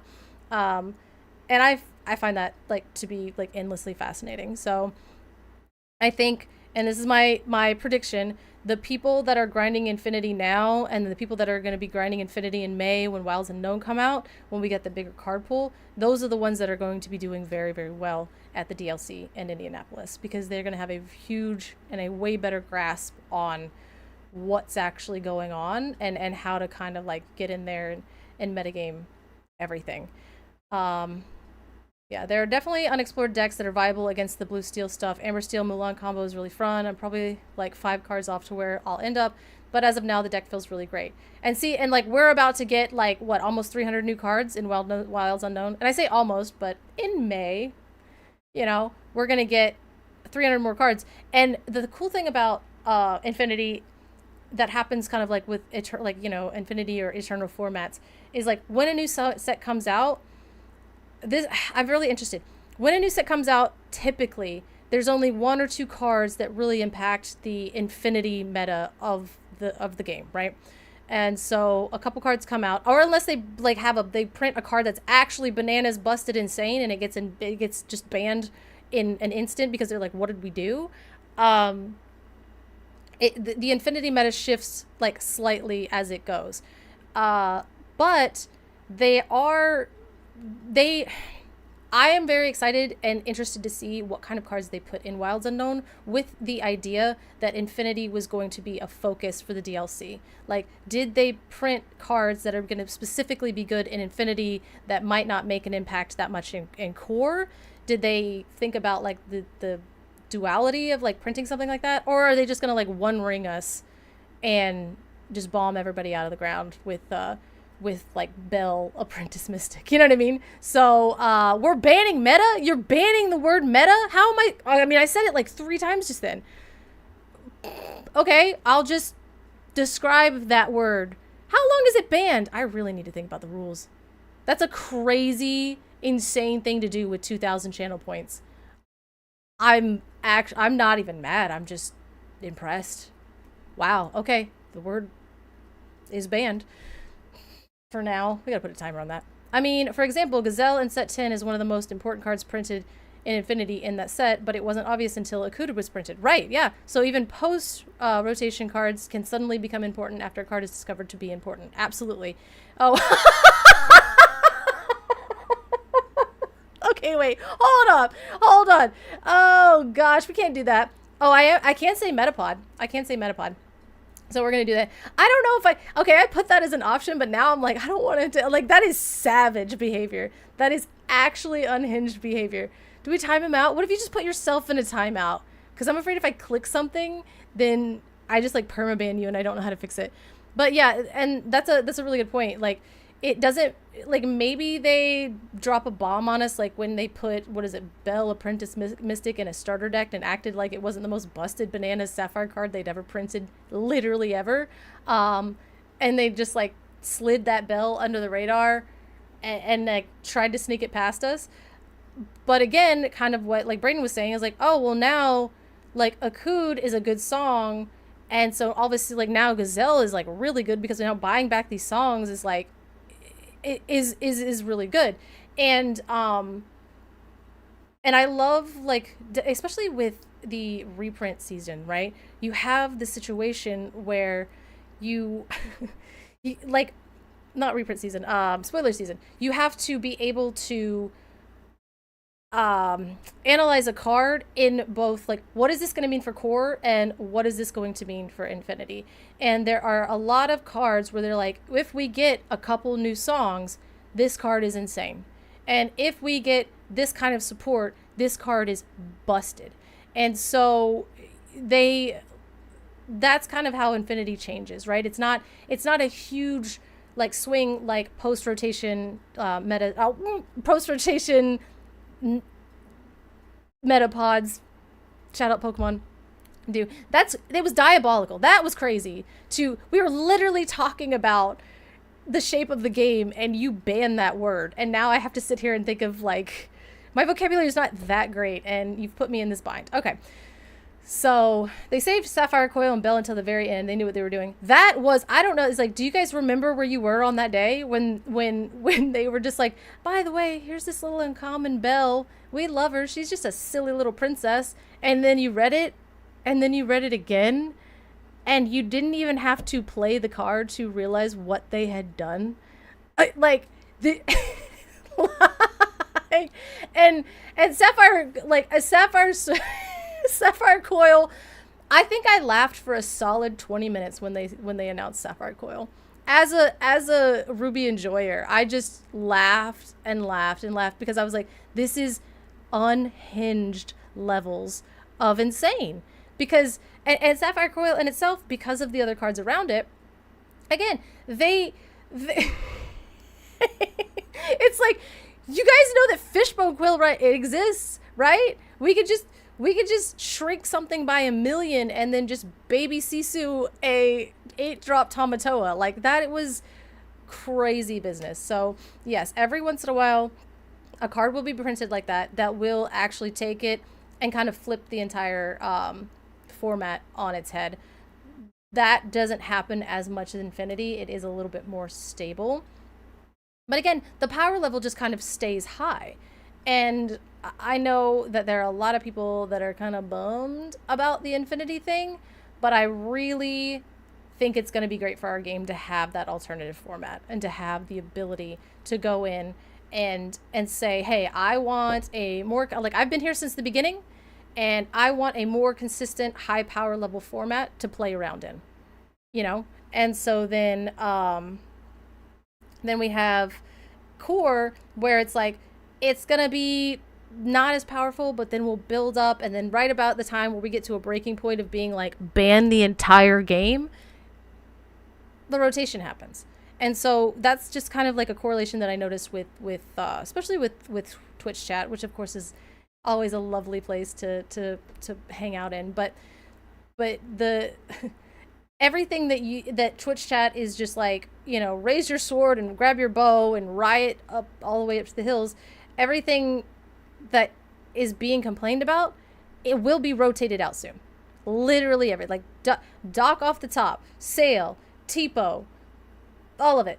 Every single dog that's ever printed that you know, ruins are it's about to be rotated out. So it's not, I think that we get to play in a playground of something being very, very broken and unpowerful for a little bit longer before they've realized it, and then they're coming in. And so Tiana is very OP. If Tiana has any fans, I'm her biggest fan. We're still talking about the Amber Tiana? The old restaurant owner? Rawl's favorite fan?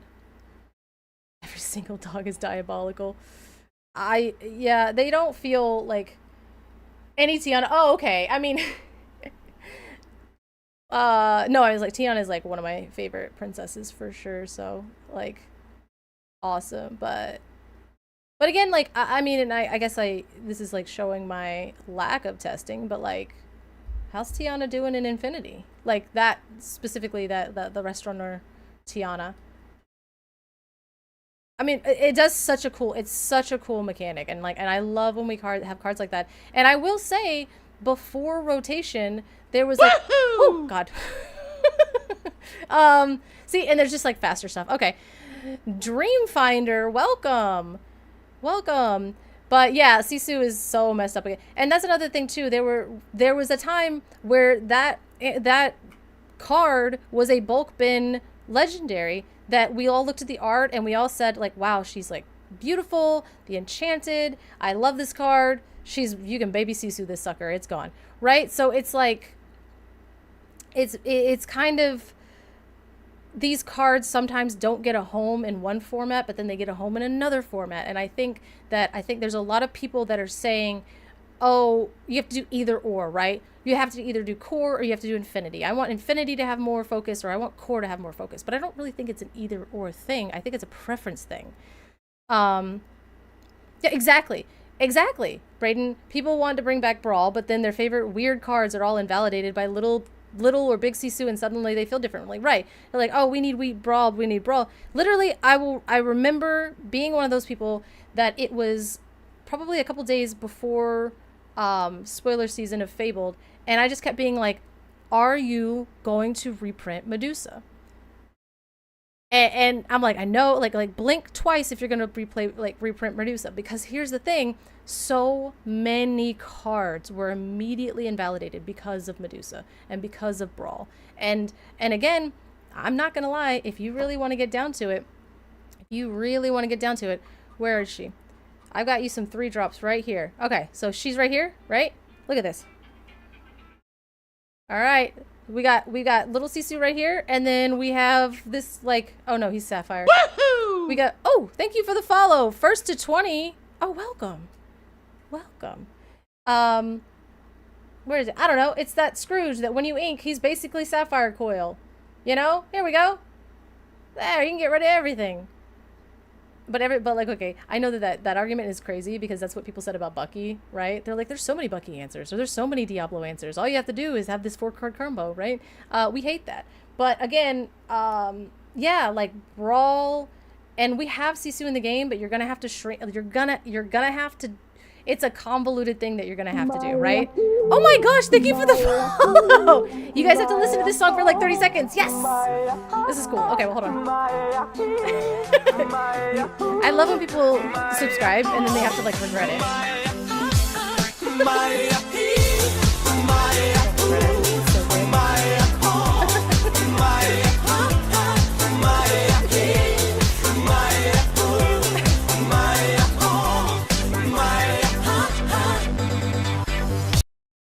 My only regret is it's not longer.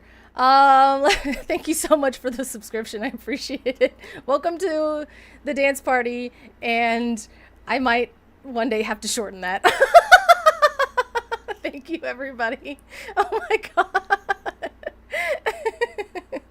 Oh man, cooked. Literally, actually cooked. That is fried in half, but thank you for the follow. Yeah, I think if I actually want like more people to hang out, I'm gonna have to shorten that so I don't annoy everybody into existence. But as of now, it still makes me super happy. So thank you so much for the follow and the subscription. I appreciate it. But oh god, you guys, oh no, there we go. I was like, I saw a question. I have to lengthen it. Just bring it to the end.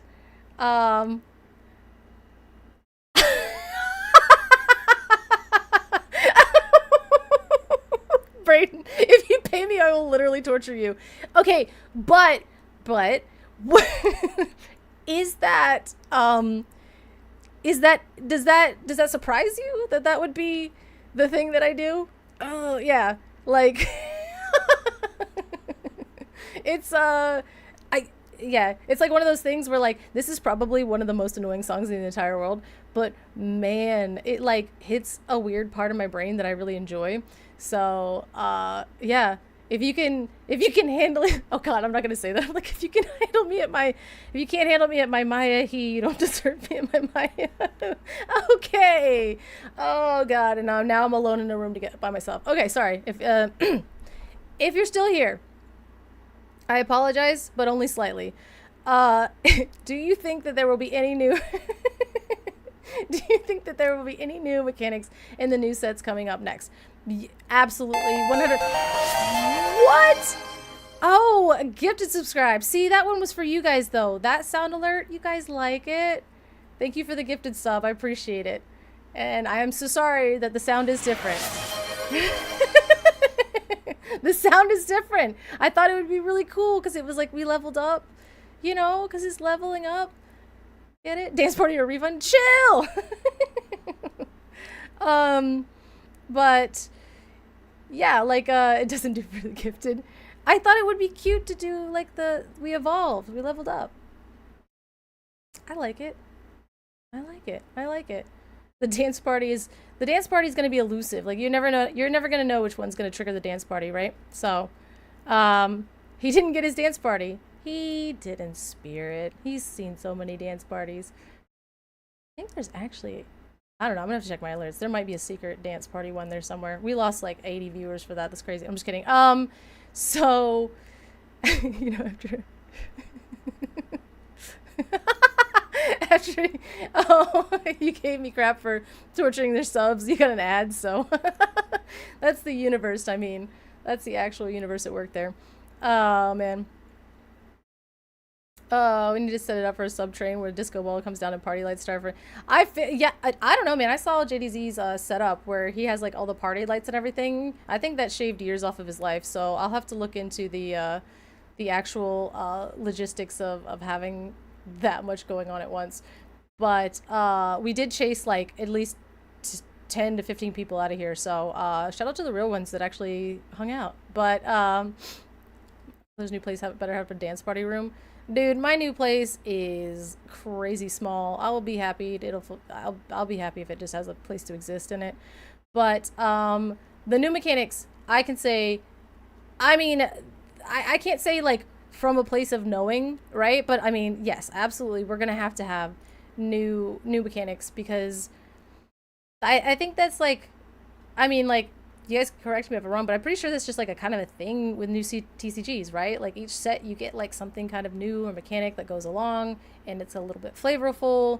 And but again, we have to kind of think about like we have Dumbo come out, right? And then all of a sudden we got this new mechanic alert. And so we're kind of thinking about how evasive on your turn that keyword kind of made Dumbo like exponentially just like busted. So now we have alert that doesn't trigger. So there's like a lot of checks and balances. Also, we saw the implementation of like the wording on Moana, which I think I own exactly one, where she's saying like you may ink out of your discard. So that's another kind of like they're trying to clean up their wording on certain cards and everything, which has been confounding, Magic the Gathering players since the inception of Lorcana, is the wording on each card. So even if we don't get like quote unquote new mechanics, I think we will very much get maybe some clearer wording on certain things, and maybe it'll be things like inking that we all know to be like just true across the board, but now it's an official keyword. So at the floor is them giving us things like alert and inking as keywords to kind of clear up the game and any kind of confusion. The ceiling is we'll get more boost type things. We'll get new mechanics that do new things. We'll get cards that, like, I don't know, shuffle 3 and you just like, I don't know, shuffle 3 and you end up basically eating half a card, and then you get to, I don't know, do a thing. I don't know. I'm not a game designer, but I think that the new mechanics are really cool ways to be able to tell a story in an interesting way that we will care about. So but speaking of like I'm obsessed with the boost cards. I don't know how many of you were able to see the shenanigans where JDZ had to let me win because it's like, that's not the best, but I think I will like scream it from the rooftops that I believe in my heart that this is a good card. It's probably like the hottest take of all time, but I think this card is incredible. And again, we might be sitting in a situation where post rotation we're like, basically kind of being like, we're scraping the bottom of the barrel, but the Scrooge is, but that's what, okay, that was my second part. This card is cracked in half, especially with this card. Those two cards together are actually crazy. But the Scrooge, I love this Scrooge. And I was even doing like, how many of us? I'm like, I don't want to, my crazy. The thing is like I'm not gonna say like, oh, I'm gonna leak the sauce just because like this is my own brain of just being, and every time I say something as far as like, oh, I think this is good, people are like, it's not. But like, say that you have like a dry Tamatoa and maybe you have like a cauldron. All right, stay with me. And it's got like a bunch of 1-drops or whatever in it. And you're, I don't know, at 14 lore, you just crack the cauldron, play a bunch of your little 1-drops, and then slam down your Scrooge and then quest with Tamatoa for game, right? So that all that requires is a cauldron that's just kind of there, and you're filling it up as the game has progressed. So you just have your cauldron and pray that nobody actually played item removal on it. So I mean, it is a magical Christmas land, but that's why Scrooge is there. Look how Christmassy he is. I don't know. I love this card. I love the cards together. I definitely think that him being a warded 6/6 is really good. Where his home is, I really hope it's directly next to this card because I think that would be crazy. Because again, he's got shift on him, and I think it's like shift 4. So if you're able to like another magical Christmas land is you have the Dry Tamatoa, and then you have like a smaller Scrooge. You're gonna pay 4 for the shift, so you could actually play a bunch of things and then shift 4. And so you like it's not so ink heavy on like a high ink total thing. But again, I think that's why in Amber and Sapphire, this might be pretty good. I was playing this with Blurple and still kind of like getting by, but I love that. Let's see. But Tamatoa could be a constructed card someday. I mean, it could. I read this card and was like, this card's terrible. But with the amount of boost, I was like, this card could be actually cracked in half. But again, it's like another post-rotation kind of like fantasy live-in. We need to set up a sub-train for... Oh, yeah. No. I'm just like, no. This is... For me, it's the red Ruby 2-drop that gets more powerful. Yeah. That's, I mean... This is what the post-rotation blue-yellow ramp deck does. Yeah, I really think so. Like, I think this is your payoff, right? Because you spend a lot of your game kind of controlling and fighting the board and sitting there and doing all the things. And in the meantime, you're fighting. Oh, gosh, another one. Oh, Dakota, Legends of the Inkwell, welcome. Welcome to this, I don't know, Ghost of Future Past stream where we talk about a non-dogs meta and a non, Bambi draws you cards. Like, there's so many things and there's so much utility in the early game that by the time you have a Dry Tamatoa, you can kind of start you just Dry Tamatoa, slam this down and you're good to go. So I think that, again, we're living in a meta where we don't know what cards we're getting in Wilds in the Unknown. Like, we could get a Tipo reprint if we get, I'll say it 1,000 times, if we get a sale reprint, they're trolling. They're actually trolling and they hate us, but, you had no idea that you weren't really following? I know. It's fine. It's fine. It's okay. It's okay. Dude, sale reprint, like as I was saying, I'm maintaining in my head that they know what they did and they were not reprinting sale. We might get Tipo as an option because I think that even if it was Tipo and One Jump Ahead, because like even back then, like it was still, with One Jump Ahead being uninkable, it was kind of fine. Tipo was kind of fine. But like sale Tipo... Oh my god, that was another card where I read that and I was like, this card is insane. This card is insane. And people were like, no, like it's fine. Like we still have blah, blah. I'm like, this card is actually busted in half and it's inkable.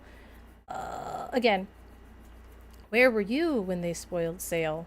I remember exactly where I was. But yeah, the Scrooge, I think, the Scrooge is very, very good. The Scrooge is very, very good. Especially like I was saying with like, Amber. Again, Amber, you just heal, like you just stack this thing to a 7/7, get 6 damage on it, on it, keep on cruising. Hopefully you haven't lost the game by then. Purple, Amethyst Steel is going to be different, but there will be remnants of the old deck potentially. I mean, losing Doc is going to be crazy. Like, you guys, I mean, I guess Goliath, is that how you guys are drawing cards? How are we drawing cards in Amethyst Steel, so Amethyst will probably be fine, but yeah, it's getting a little bit weird. Like, how are you low to the ground drawing cards in Amethyst Steel? I mean, are we doing detective things? Not, yeah, no, that's still Sapphire. So like, let's see, Amethyst Steel. What are you doing? Oh, are we Horn King? Horn King shenanigans? So you just get things back and you're bouncing it back to your hand and value. Location? Amethyst Steel locations? Hold up. Is that it? Is that the play? It's Mother's Necklace. Goliath? Yeah, I was gonna say, but like Goliath is like, is a very Sapphire Steel strategy, right? Because he's so, it's like he's such a big boy. He costs a lot. So like, what are we doing for a lower to the ground Amethyst Steel deck? The Amber Steel deck I'm playing at Inking is almost entirely legal, but Doc, and that deck could play Goliath. Yeah, okay, so Amber Steel again, it has Doc, but that's because you're getting the draw power of Amber, I guess, right? Because you have the aerial and you're kind of leveraging the songs, you're doing a bunch of other shenanigans. Akud draws a card, which is my favorite thing that's ever happened. It's so good. It's so good. And Stitch again, but those are amber cards. So what is Amethyst doing to draw cards? And I'm telling you right now, I think it's this guy. I think this bad boy is the future. Oh man, I think it might be this guy. Dumbo and Demona. Yeah, Dumbo. Dumbo coming down on turn 4, which is about when you want to refill your hand. So, time to brew Jank.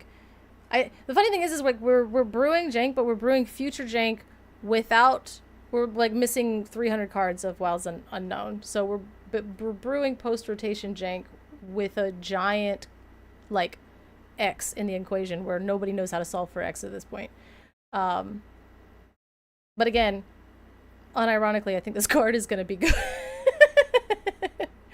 And if it's not good, then like at least know like some people are gonna try it.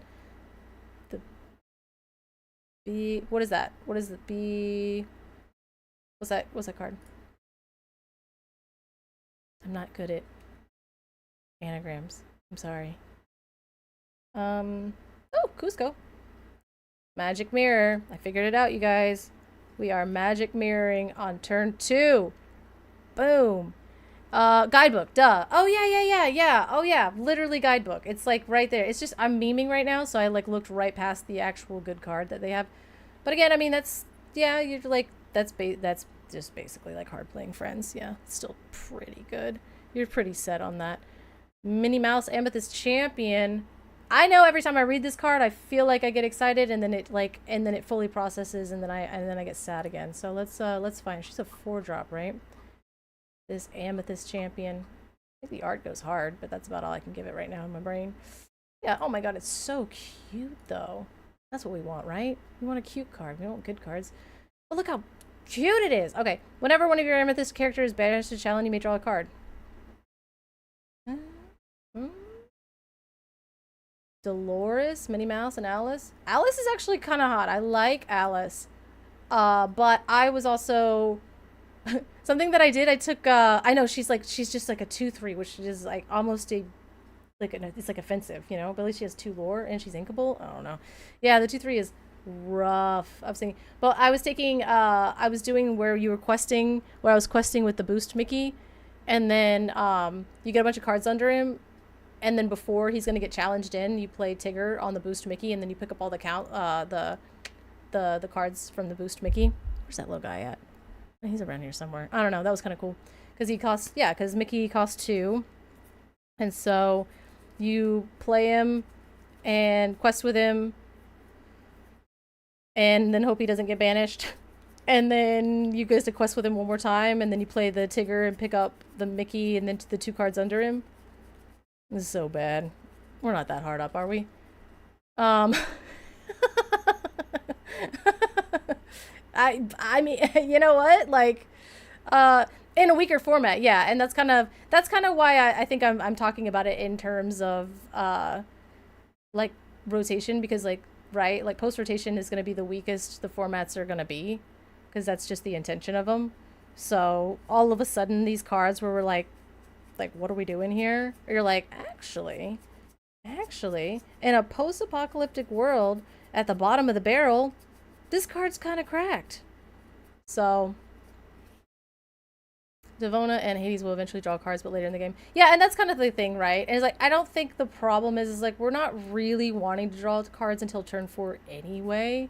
Because, like, you need, like, especially the Amethyst, even at like Amethyst Ruby, Amethyst Steel, like we're trying to play to the board, right? Like you really just want to have a good board presence in those colors because you're not ramping, so you have to be more consistent. So if you're refilling your hand like turn 4, like you said, maybe like Dumbo. I don't think Minnie Mouse is it, but man, maybe we'll be real hard up. Maybe we're gonna Colors of the Wind. Brayden, oh my god, when you Colors of the Wind on at Ink Inc. and literally paid 4 to draw 1 card because you guys flipped the same 8-color card, I almost passed out and died. Paying 4 to draw 1 card was crazy levels of unhinged. Oh god. Oh, that was good.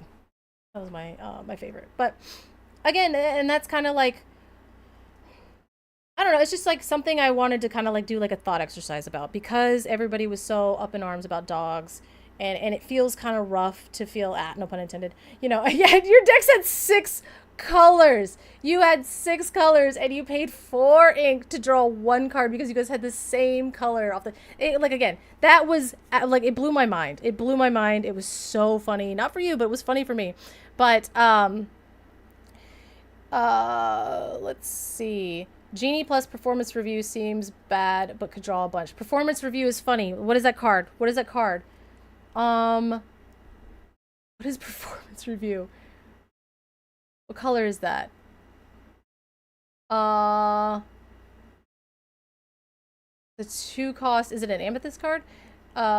Performance review. Why is that? Why is that so familiar?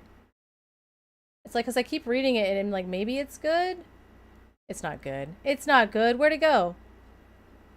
Is it even here? Does it exist? Oh, yes, right. Chosen, ready, chosen, exert, chosen, ready character be yours to draw a card equal to that character's lore. Oh my god, is that what we're doing on 2? What are we playing on 1 to care? What are we playing on 1 that we're gonna take a turn off? I mean, I guess like later on. Okay, I guess like later on. Okay, yeah, I see what you're saying. That is really cool with Genie. So that's like definitely not like a turn 2 play for sure, for sure. That'd be way too greedy. And again, we're not really trying to draw that many cards. It was like, okay, yeah, I like that. Because I mean what? Like you're playing 2 to then exert it and you're not gaining the lore, so you're refilling your hand, but then you're making it kind of vulnerable. Oh, but I know what we do. We just then play, hold on. Then we play Mother's Necklace. And we spend our turn drawing cards. And then at the end of our turn, Genie's evasive. And then they can't challenge into it. Thoughts? I can't even make Mother's Necklace good in theory. So, I tried. I tried, everybody. I tried. What was the other? Cope Curve, but what about Elsa 3? Cost on 3. The next turn, sing Fragile's a Flower and play Dolores. Oh my god. Okay, so Elsa 3 is basically Sorcerer Maleficent. So, except for she's a 1/3, right? So she's our 3-cost 1/3 that draws a card when she comes into play. There she is. And then, what was the other part of it? Fragile as a Flower. Man, don't make me. And draw a card, exert. Oh my god, what the heck is this thing? What is this? Okay, 3. Next turn, we sing it with her. Draw a card, exert chosen character with 2 costs or less. They can't ready the start of the next turn.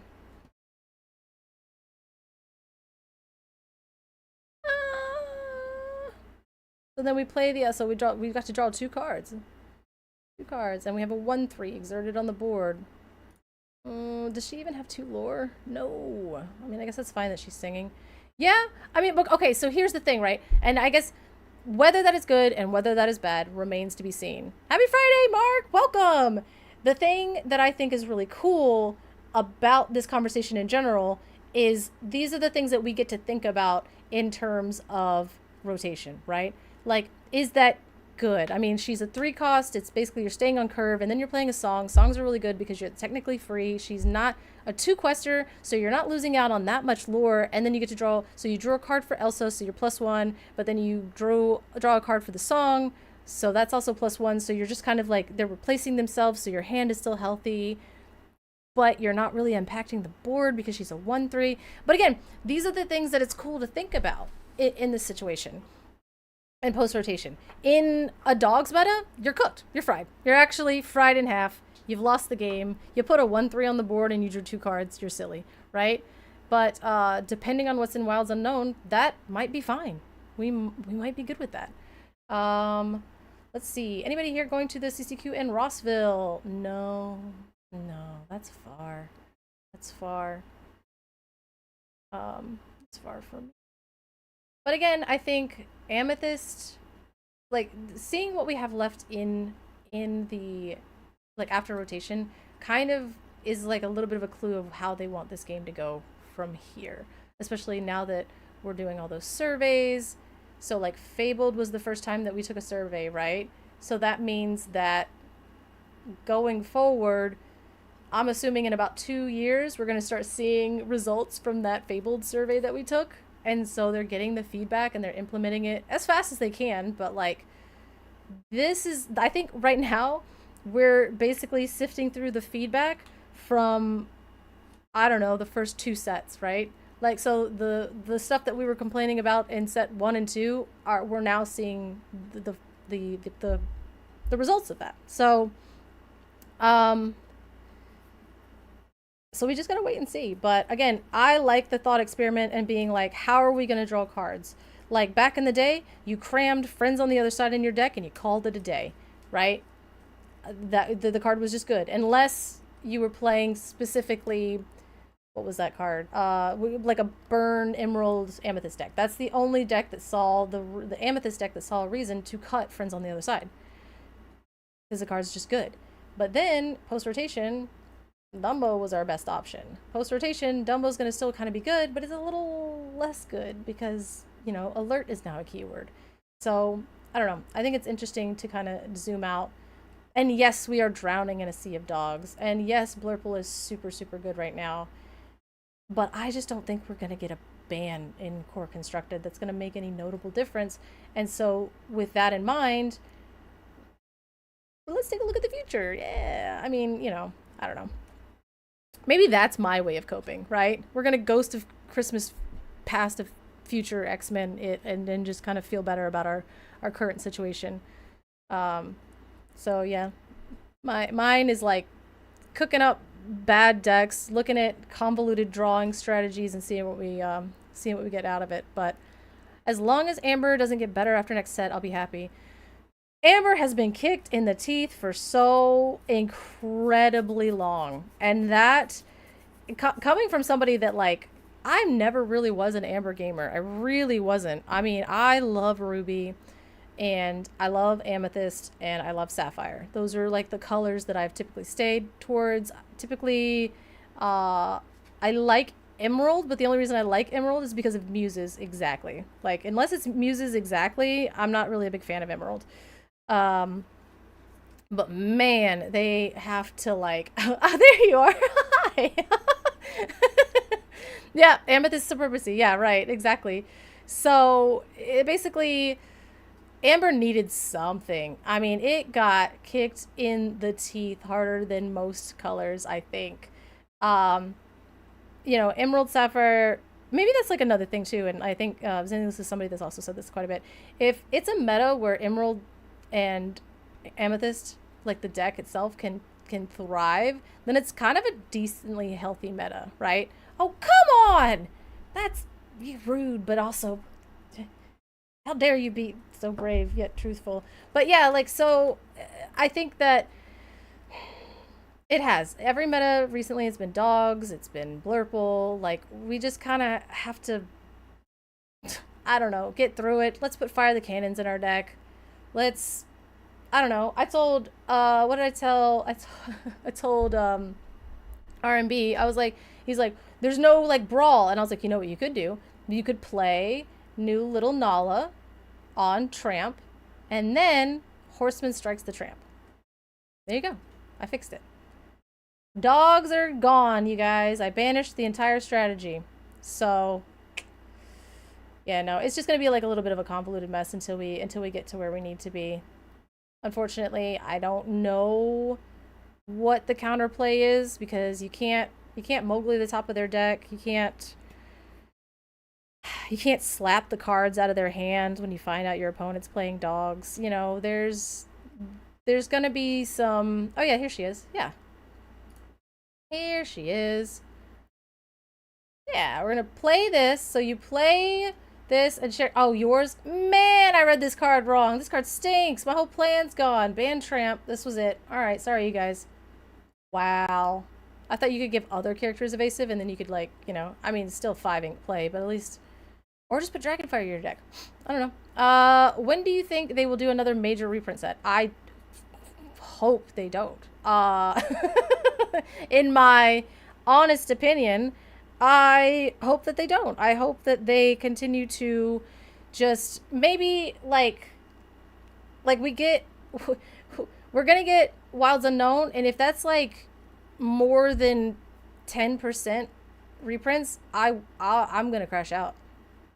I think, I don't know, you guys that have been playing TCGs for a long time, like rotation, typically that next set, what's the percentage on reprints in that set? Is it like, does it fall under the 10% mark, or, you know, because we got like 98% reprints in Fabled, and if they do that again, I'll crash out. Yeah, that's just an instant. I'll lose my mind. Uh, my therapist will be hearing from me from that day. But yeah, I don't know. I think 10% is a fair amount to dedicate to it. I hope that color is crash out. If they fabled us again, if they fabled us again and reprint sale, I'm done. That's it for me, you guys. I'm out. I got nothing left. So you can you can uh you can take that one to the bank. Uh 25 to 50%. I really hope it's not even close to 50%. Like I said, 10% is probably where I would be comfortable. 25% makes sense for me. But again, if you're thinking of like 25% of like 200 cards, 300 cards, like that's kind of a lot. 25% is kind of a lot, right? It's still like 50.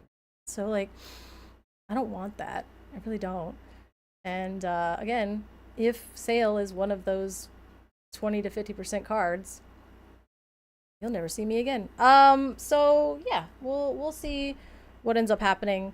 I don't like no, Fabled is probably not gonna happen again. If Fabled happens again, something bad happened, and you're gonna have to be like, okay, blink twice if you need help, Ravensburger, because that's crazy. Um, and I would love that too. Like, so say that they do, right, yeah, like say that they do maybe 10% of Wilds Unknown is a reprint, like, and then because it's so low, they can go and commission new art for the reprints. So then instead of just giving us the same card, we do get like a reprint, and new artists get a chance to work on the game, and we get something fresh going in, and then we get to like laugh and joke and be about like, are we going to do set one hook, or are we going to do, you know, reprint hook, like which one's the best? Like I think that that's really cool for the game. It makes the conversations interesting. I think that like the art and everything, I love any chance we get to have new art. So I hope that if there is a large percentage of Wilds Unknown that is a reprint part of the set, it had hopefully have new art. I would love that. An underused legendary from each color would be cool. Bring back Naveen. I'm sick of Naveen. Bring back Robin Hood Sharpshooter. Been brutalized by cards like that. Yeah, I mean, that would be cool. I kind of like that. Say like, so if they reprint a legendary, give it new art.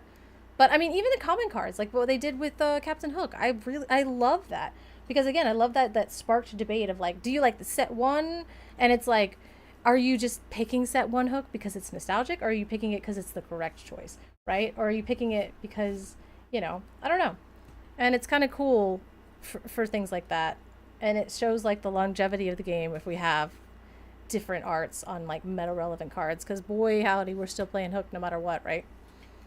So, but get Naveen out of here. Get Naveen. No more free stuff for Amber. I will say that. I'm gonna put my foot down on that point of it, and just like, we can't keep giving just free stuff to Amber. All right. I think they're good. It's like all they need is a little card draw and they'll be unstoppable. And then all of a sudden they have a little bit of card draw and we're like, oh, they're unstoppable. So, you know, stop it. But I don't know. And I think that it's going to be really interesting too, because I think Attack of the Vine is also going to be uh like lamb. Hey, that is actually, that's a valid reason to pick set one, right? No, that art is so cool. But I think we get Pixar next set, which next set would be our last one before rotation. And then we have Monsters Inc. coming out, and like Attack of the Vine. So again, you have to think about, like, when you're trying to think about what they're doing with the game, you have to think about like when they're gonna have these really big pushes for new players to come in. So I think Fabled was like a big push for new players, and then we're gonna have like, then rotation's gonna come up, and we're gonna have another big push for players probably coming up, especially with the Pixar stuff. But like Pixar stuff is gonna be kind of like okay, so we have Buzz and Woody and they're in the game, but we're at the end almost before rotation. So like if you want to play, you can, but here's all these really cool cards.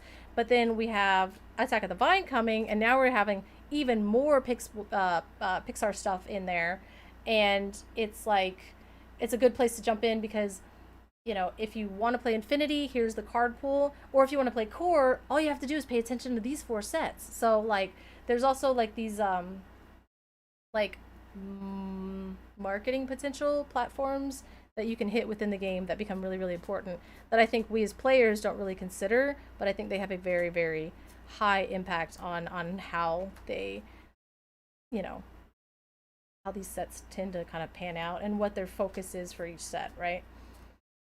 Bloodborns and their shift targets would be great. Like we got Little Robin Hood, but not the good Robin Hood shift. Yeah, they're kind of cooking us on that. I actually don't have a good answer for that because basically we were like, can we get a shift Anna? Can we get a little shift Anna? Can we get a tiny baby shift Anna? And they're like, best I can do is a 2-drop. And you're like, bro, I wanted a 1-drop shift Anna. And they were like, no. And then they're giving us like the shift targets like after they're getting like they gave us the shift target Donald this set. Like just like a 1-drop 2/2. And we're like, what are we doing with this? I wanted this years ago. So sometimes I feel like they know what they're doing because they're like, we can't get, it's too powerful. We can't give that to you. And other times I'm like, just let us break it, you know? Ooh, Monsters Inc. card. Oh, actually, hold up, hold on. I found this. I found this on the website, and I thought it was really, really cool. Did y'all see the Six Hooks Robin Hood from Deal? Yeah, yeah. It has like the 80 lore on it. I saw that at CCQ in Atlanta. Somebody was playing it in their Emerald Sapphire deck, and it was like cooking. It was just straight cooking. But Ward is so powerful in this meta right now. Ward is so powerful. Let me see if I can find. You don't miss Beast Relentless that card. Let me see if I can find the thing I was looking for. Attack of the Clones, Attack on Titan. Obviously the things that I Google. Ow. Attack of the Vibes. That's hilarious.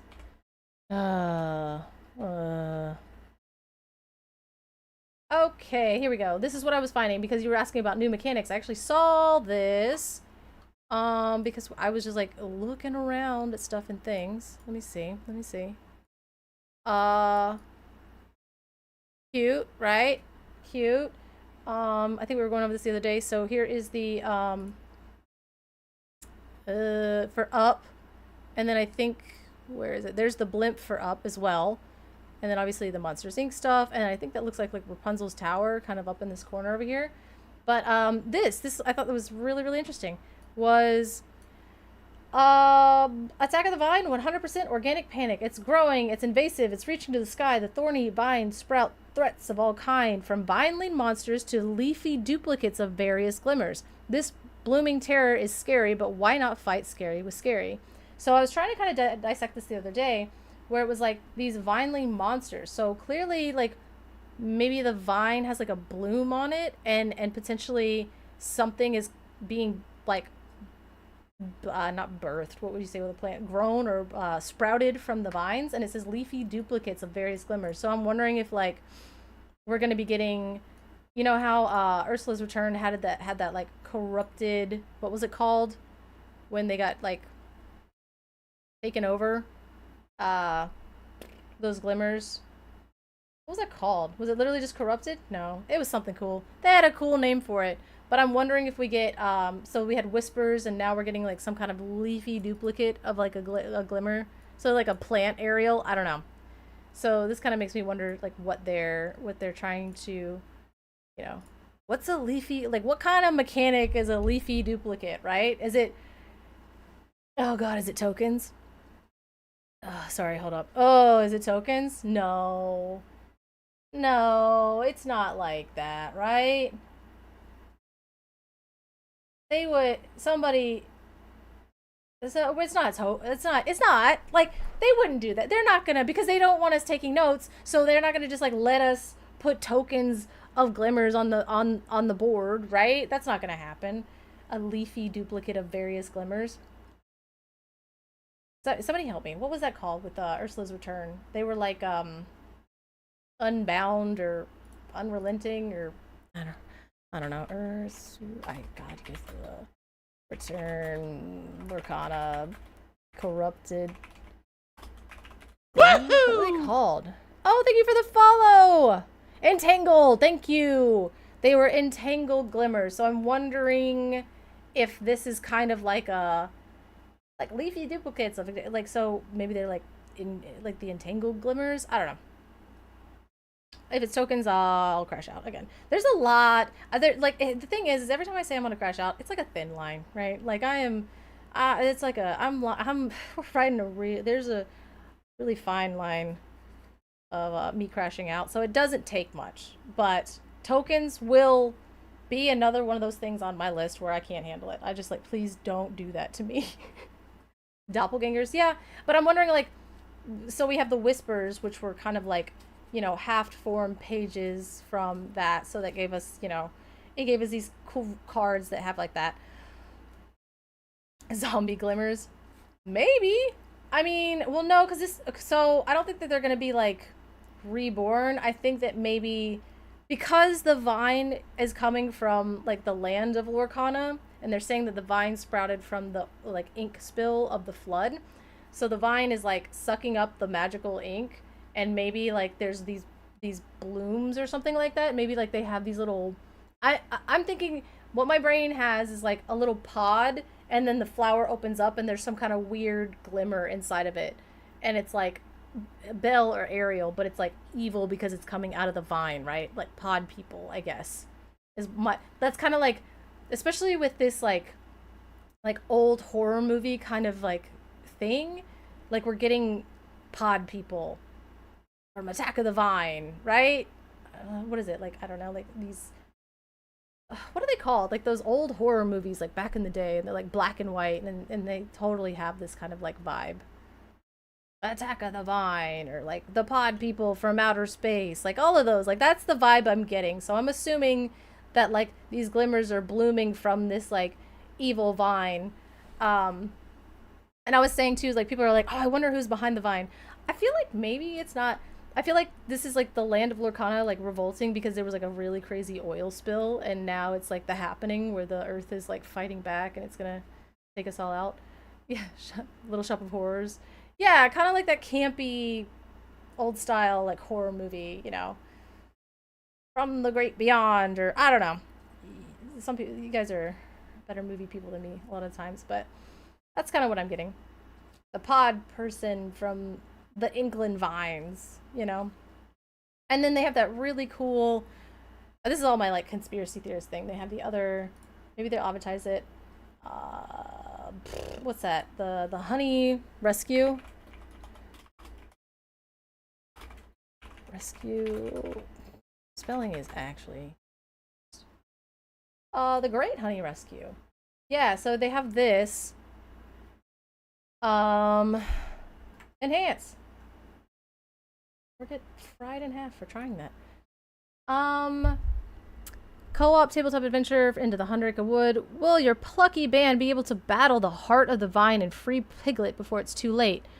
Players work together to overcome the vine and can do so without any other product. Blah, blah, blah. Yeah, the old sci-fi movie posters. Yeah, like that. Attack of the Vine. Attack of the little engine that could. I don't know. Tabletop adventure. So it's basically, I love this because it's basically like Lorcana D&D. But this right here, like the will your plucky band adventure be able to battle the heart of the vine? So yeah, invaders from Mars and all that. So where's the box? Oh, I was trying to see the box. What's in the box? But like, I just want to see a photo of it. I don't know why I thought I was gonna be able to do that. Aha! Thank you. We did this like yesterday. Boop boop boop. Pooh is not the next big villain. Go. So like this looks like the heart of the vine, right? That's kind of what I was like trying to say, is it looks like this, maybe the Inklings got into it and there was this naturally occurring thing where it grew out of control. But there is a light shining in it, so I'm like wondering, like, who's the big bad? Who is the big bad?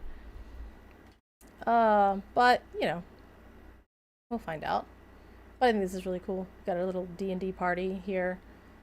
But there has to be, so like, yeah, the leafy duplicates makes me feel like there's going to be some kind of like new type of glimmer, or hopefully not token. If that translates to token, I'm going to be so bummed. But again, hey, it's a new mechanic that sounds really cool. There is that Pooh horror movie. In fact, two of them. What is that? Just like the Heffalumps and Woozles bit of the Winnie the Pooh thing, because that was actually horrifying. Looks like Winterspell Vine around it. That's the Great Eliminary. Oh, snap. You think that's what that is? Do you think it's literally like the heart of it is literally the Great Illuminary? Ooh, I kind of like that. So like the vine has grown completely out of control. Oh, thank you for the subscription. Sup, dog? 2. Thank you for the follow. Sorry, scared me. I was really like really in there. Pull up the Winterspell card. Oh yeah. Oh, well, it's kind of frozen because like the vine isn't even in here. Like if you see, like it like the Great Illuminator is actually just like frozen solid, but like the vine isn't actually in like any of the art. Winnie the Pooh go after Christopher Robin because he left for college and never come back or spend time with Feather and the EDR. What in the world? What are you talking about? You know what? I like looked away and I'm like, oh, look at this cool card. And then I looked back and then there was like a literal, I guess there was a, that's crazy. I can't go down that road with you guys. But yeah, I don't really see any vine in here. So like, it seems like the granite, well, that backfired. Anyone know how to thaw an illuminary? Okay, so the illuminary is like kind of frozen actually. So maybe after the thaw, the vine grows exponentially and just like consumes the, but it looks like they're kind of like underground too. Or maybe it's literally like the vine is kind of like, you know, the image looks the same as the one is frozen and the one is a vine of flavor text. Wait. But I was like, I don't see a vine in this one. Can we focus? Yeah. So there's no vine in here, and then the flavor text is like, well, that backfired. Anyone know how to thaw an illuminary? But it might kind of be like, okay, it thaws first. Okay, I see what you're saying. So it thaws first, and then it starts to get out of control, and then it wraps itself around the luminary. Oh, the new amethyst location with the vines on it. It's so funny that I have the whole set in front of me, so I'm like, okay, let's go digging. Let's figure out Attack of the Vine before we even get Wilds Unknown. The Frozen Vine. Okay, here it is. Okay. I mean, yeah, the vine is kind of like it's clearly it's really frozen at the bottom, but you can actually see here at the top it is reaching into the sky, so it does look like it's like very well liable to just like kind of come up and engulf everything. So maybe it's not, because I'm like, it looks like they're in a cave of some sort, but maybe it's literally just the land itself and it's been kind of like completely encased, which would make sense as to why the vine is causing a huge problem, because that's a lot of real estate that it's taking up. And I mean, again, and you can also see the light coming out of here. So like, what in the world would be at the center of that? And like the heart of the vine. You're right. I think you're right. I like that. That is probably the illuminary in there. Because it's like wrapping around it, because maybe that's the source of the flood, so it's trying to protect itself. What's on the right side of the box under a co-op adventure? A co-op. Oh, those are more illuminaires. So enhance. Okay, I can't.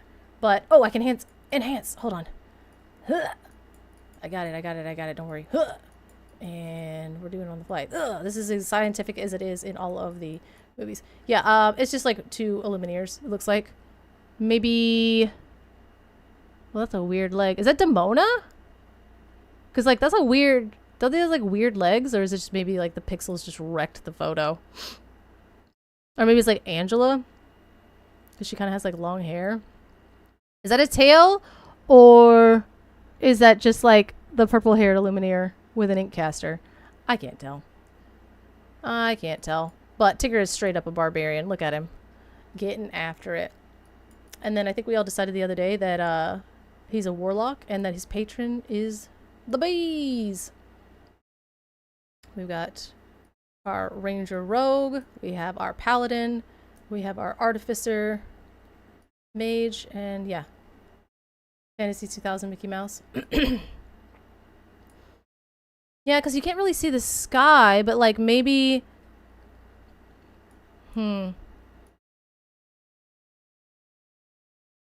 I never heard of what movies? The scary ones that you guys were just talking about? No. No, that seems like something I don't need to get into. I used to be really, really good at horror movies, and then one day, it all went to pieces. I just started having, like, nightmares. I think, like, when I was younger, I'm like, I don't have a care in the world, and then I got older, and I'm like, what if demons did break into my house? I don't know. Anxiety is a whole thing. Anxiety is a whole problem. But, yeah, horror movies are no longer fun. Crazy. I like campy horror movies. Like, my absolute favorite movie, period, is Evil Dead. As 100%. What have we figured out what Oath Rabbit is? I don't know, but wouldn't it be hilarious if he's an Oathbreaker? We just get like an Oathbreaker Paladin Rabbit. That'd be wild. That'd be crazy. But yeah. So we're trying to get through. Trying to get these cards, but yeah, I like the idea. I mean, I like the idea of dueling's coming back. I like the idea of like, you know, the new mechanics. I don't know. Sometimes when I'm like you get a little bit tread down with uh with a lot of the things that we wish would change. I don't know. I kind of wanted to look at like take a look at the future and be like, what are we doing? What are some of the things we can do? What are some of the things that we can control in this meta currently? Um, Fire the cannons might be one of those things that we can control. Render plus holy water and an air humidifier doesn't mean. Wow! You know, I have no idea. I have no idea, but if it makes you feel that much safer, I suppose that is a strategy. Yes, that potentially could be a strategy. Seems like a proactive strategy, right? I mean, because if you're doing it reactively, uh, then you're probably cooked. Y'all think Angel is a good price at 30, or would you wait to buy? Um, the problem. Let's see. Uh, okay, let's think about it.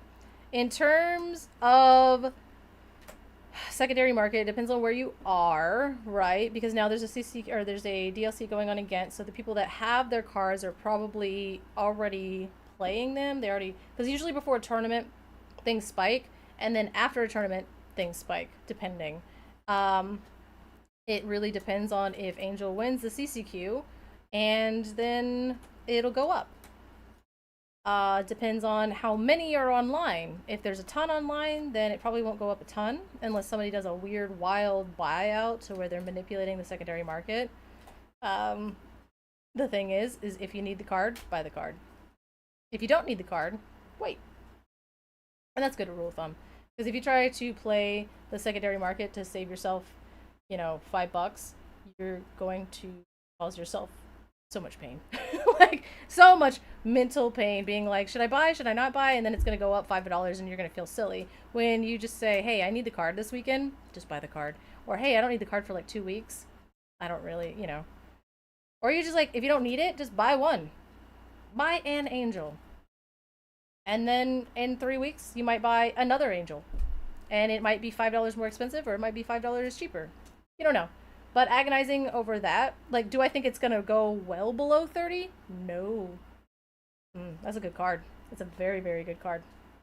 And I've been yelling about Fire the Cannons like for an hour and a half now. So it's basically Fire the Cannons stapled on a body. So you're not really gonna find it for too much cheaper. Like it's not that's not gonna be like a $10 card in 2 weeks. Essentially, is what I'm trying to say. So save yourself the mental anguish and just get it if you need it, and if you don't need it, wait.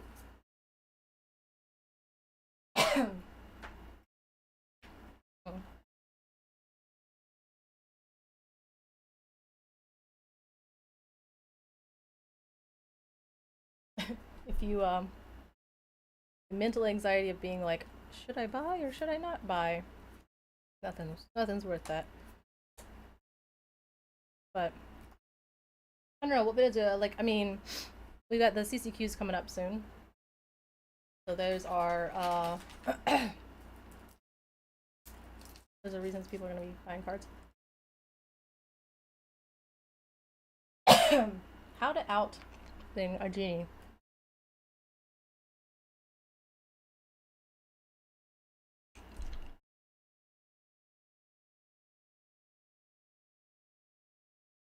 That's crazy.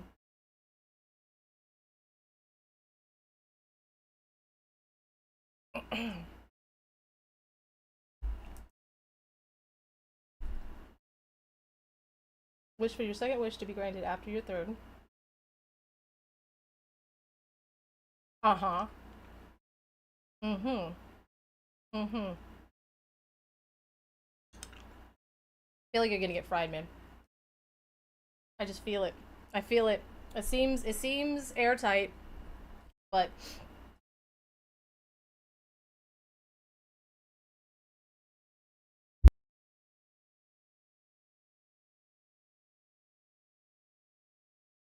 I was playing Slay the Spire 2 last night, and I love the game so much. The game is actually so good. We'll probably play it here in a little bit if you guys want me to, because I've been missing it. But I kind of wanted to sit and chat. Yeah, the funny thing is like, yeah, I was like sitting here. I'm like, what do I want to do? And I was like, I'm just gonna fire up Slay the Spire 2 because man, that game is so good. But I just wanted to just chill and sort some cards, talk about the meta, talk about dogs, talk about our feelings, what we think, you know. Because, and I think basically what we found out is if we, the counter meta to dogs is just to eat your opponent's cards. I need a Discord. I have one, but it's a lawless place that I have not taken care of. So that will be a plan for another day. That will be a plan for another day. But I guess if we want, we could do a vote if you guys want. We can see if you want to play some Slay the Spire, BFT, ah, you want to just keep chatting and sorting. We're hanging out. I'm just kind of vibing tonight. Blurple I feel is in a rough time, but I'm trying to stick it out. It's represented well, but man, it feels like the third best deck at this point. Blurple has that problem, right? Blurple is like, hey, I'm the best, but I can be attacked really easily. And if you tune your deck too far one way or the other, and then hit the wrong side of the bracket, you're gonna get fried in half. And that's just kind of how Blurple is feeling at the moment. And you're not alone. So I think you just need to build it to the best of your ability, tech as much as you can, and just hope to get lucky. Because like it's pretty rough right there. Uh I mean, yes. Ruby is always going to be it's going to be what slaps down dogs, but have you ever heard of the game Satisfactory? No. No. I have not. I have not. What's that one? You guys tried to get me with Mugenics the other day, and I was like, I'm not paying $30 for this game. What is Satisfactory? Soothes the ADHD mind. Supply chain simulator? Ah. That just seems like a bunch of tasks that I can't complete. Yeah, I looked at the Mugenics one and I was like, that's like $30 for a game that looks like it will fry my ADHD in half. Okay, it's a factory game. Okay, I'm with you. I'm listening. I'm listening. You build a factory. That seems like a lot of responsibility. Okay, listen. Okay, listen. I'm gonna be real with you guys. Listen. Okay, so I, in all of my gaming, I've played tons of games. I play a lot of video games. I'll try anything. I don't care. I'll get on Steam sales, whatever. It was told to me over and over and over again that I would love, um, like Animal Crossing and Stardew Valley. Like, oh, you gotta try it. You gotta try it. You gotta get on Animal Crossing. You gotta get in Stardew Valley, right? Here's the problem. I did, and I don't know if you know this, but if you get in Animal Crossing and Stardew Valley, that's like building a life. You literally have like a house and a dog and responsibilities, and I have to get up in the morning and go feed chickens and then like collect their eggs and then run down to town and sell them to the guy. And then at one point, I got married in the game, and then I was like, okay, this guy is just sitting around asking for frozen pizza all the time, and he's not helping me with the farm. And he's like, I'm getting home, and he's like sad that I was doing my, like, all 87 of my chickens that I'm supposed to, right? And so then I was like, you know what? I'm gonna divorce this guy, and then it would cost me like 10,000 gold. And then I was like, I have chickens. I have a schedule. I have to wake up and take care of things, and I've gotten a divorce in a video game. I'm done. I can't do it. That's too much. That's too much. I couldn't do it. So, cozy games like that, there ain't nothing cozy about those games. Nothing cozy about those games. That was crazy. Stardew Valley had me stressed out and bankrupt and divorced. I'm just saying. Just saying. Dreamlight Valley. I've heard good things about that one, but I can't have a factory, man. I can't. I'll be responsible for people's lives and stuff. Live in a place with um my local scene is like kind of it's good enough, right? I find that the only people that have really stuck to locals are more like social players, which I think is kind of cool. Um because I think the more hardcore players kind of pushed out the more social players. But that was their thing. Is like they were like, I don't want to come out here and like like you don't get divorced in Dreamlight Valley. Okay. It was Stardew Valley. It was Stardew Valley. I got divorced, and it was very expensive because he just kept. I'd come home and he'd be like, I brought home another turtle, and then I looked in my living room and he had like a big box with like a turtle in it, and I was like, okay. And then he's like, do we have any frozen pizza? And I was like, I have been farming since before the sun came up, and I came from our farm, of which there are plentiful, like lots of things to eat and do, and you just asked me if we had frozen pizza. Like, you couldn't even be pushed to just go look in the refrigerator or look in the freezer and see if there. You had to, not like a hi, how was your day? How was supporting this entire farm and network and everything? Just hey, where's the frozen pizza? Why did I marry a man child? Get out of here. Absolutely not. Get out of here. So, yeah. Ooh, sorry. I can't believe I got a follow in the middle of that crazy rant. Thank you so much for the follow. Saul Easy 16. I'm just saying. I'm just saying. Like, Stardew Valley was way more stressful. And then you had to, like, make something, and then you, like, do... Right! That's just real life. That's not a cozy game. It's just, like, it looks cozy, and it reels you in because of, like, the pixels and stuff. But, like, at the beginning of the game, your grandfather dies and leaves you a farm and makes you do a bunch of stuff that, like, you know, now you're in his weird grandpa life debt. Like, I don't know. I don't know. The people that said that Stardew Valley was, like, cozy, I don't know. Maybe my real life isn't that hard. So Stardew Valley, I was like, man, this is this is hard. But yeah, once I got a divorce, I was like, and I'm done. I am done. Can't do it. And then Animal Crossing.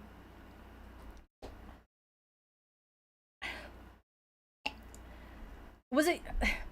I feel like they were all mean, right? Was that just me? Like anytime you talk to your neighbors, you'd be like, what was your problem? You know?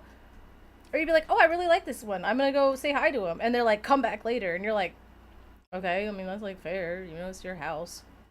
So, I don't know. Maybe I'm just like, I think I'm I think I'm bad at the cozy game life, you guys. So like any factory simulators or anything that's gonna give me like, you know, a job. I don't know if I can handle it. Maybe no simulators. Like we're not trying to simulate anything. Just trying to like vibe, you know?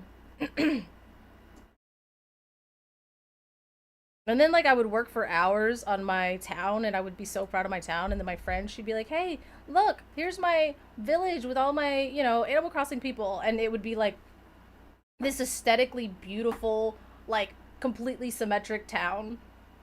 And I'd be like, "What? What? What? Where did you unlock that? Or where'd you get this?" And she's like, "Oh, I just did this, this, and this." And it's just like, I'm not that organized, man. My town does not look that good. I was like lucky to have like a fence around a building, and then she had like a monochromatic. Yeah.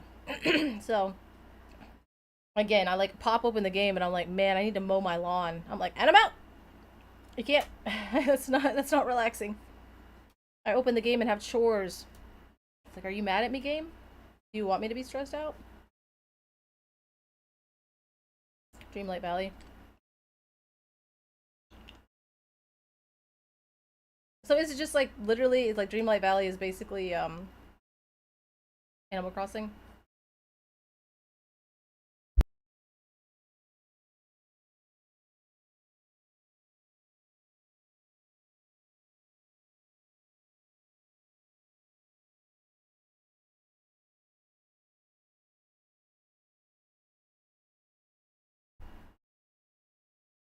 Where are you getting a sea turtle? Turtle?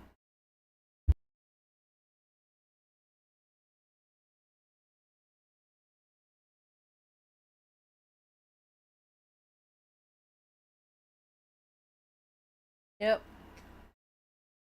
Got a new binder.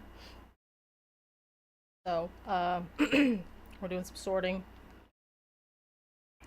I also have insane allergies, so shout out pollen. So if you see me like struggling, I am. Nature is trying to kill me.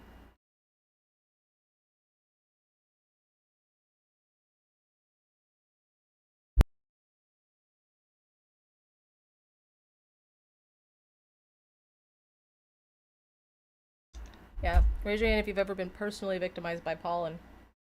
I thought I was sick, and then I literally like went outside to go. I get my groceries delivered because I'm scared of the grocery store, and I walked outside and everything is just covered in just like green pollen. I was like, I'm not gonna make it through this week. So,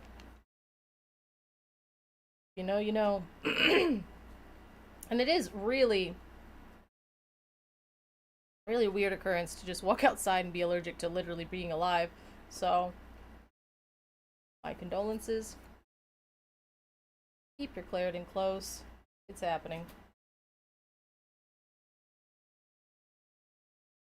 Yeah, the grocery store is like, I will buy less at the grocery store to have it delivered than just like actually physically going to the grocery store. It's actually it's it is my nightmare. Physically being in a grocery store is a nightmare. So that was like 2 days worth of food. $157. That'll get you through till like day. It's hard out here. I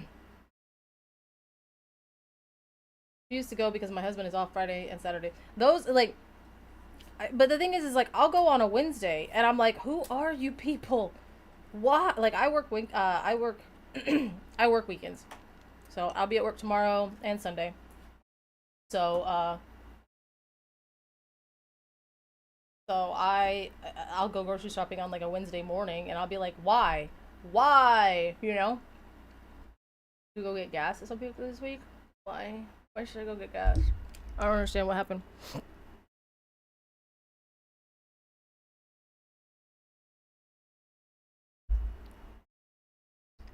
I thought you were gonna say that. Yeah. Yeah. Yeah, alright. So maybe having a silly little farm wasn't as bad as I was complaining about it, because real life is actually worse, so. Alright. Fair enough. Fair enough. Ah. But look, I got a place at a Donald's, so we're good to go. Look at that.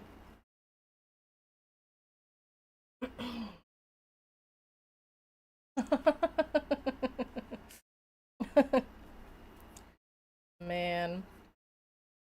It's truly terrifying out there. I mean, being scared of the grocery store and, you know. Yeah, literally.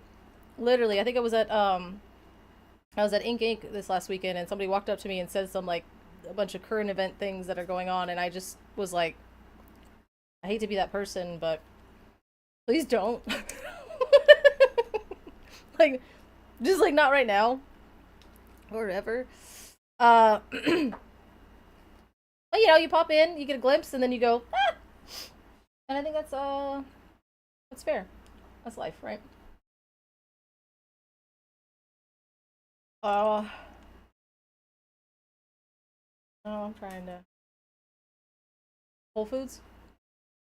I used to when I was in college, we used to call it whole paycheck. You just walk in and you're just like, that's it. And I got 1 gallon of some kind of weird free range milk or whatever. Hit the Enchanteds? No, I have not. I literally have like all this bulk and all these cards, and I have no. I can't tell you the last time I opened Enchanted. Oh wait, no, I opened a Ariel from Fabled for JDZ on stream. And is the last time I opened. That's the last time I physically opened an Enchanted. Everything else has just been garbage. So went to Trader Joe's last night. I walked out with some banana chips. That's fancy. That's actually extra fancy. I'm gonna go grab my binder.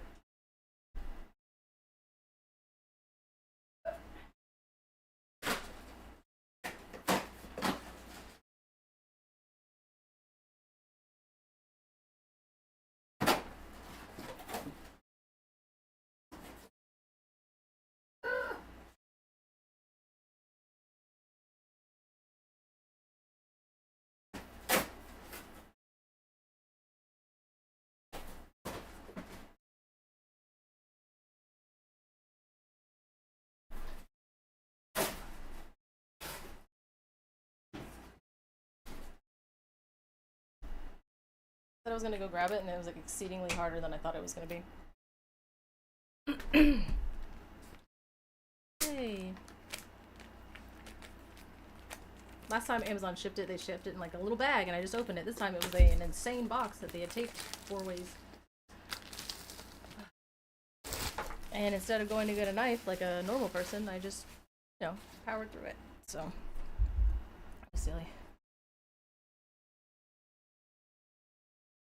And sometimes we're barely even that, my dude. I'm just kidding. Yeah.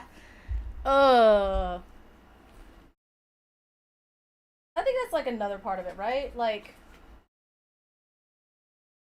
I don't want to get too far into it, but yeah, it's like it's like part of it, right? I can care about other stuff when my own life is not actually in shambles and on fire. And my life is not always in shambles and on fire, and I have enough bandwidth to like look outside and be like, what's going on? And then be like, oh God.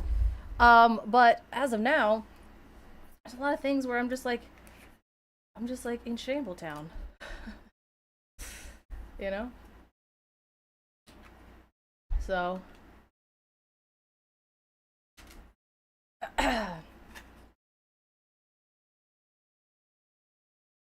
yep. But you know what? Look at all this cardboard that I have, right? Can't be too far in shambles if I've just got a full supply of. I will say a lot of this is because Katie bought a box at Ink Inc. and was like, opened it and was like, I didn't hit anything good. Do you want this stuff? Or she's like, I guess I'm just gonna take this home and I'm like, I'll take your bulk because I build terrible decks. and subject JDZ to them. And I need, you know, copies of all these cards because I'm probably gonna put infra pink ultra scan specs in a deck and then make him have to read it. When you play this item, draw a card and then choose a discard a card. Banned this item, chosen character gains alert this turn.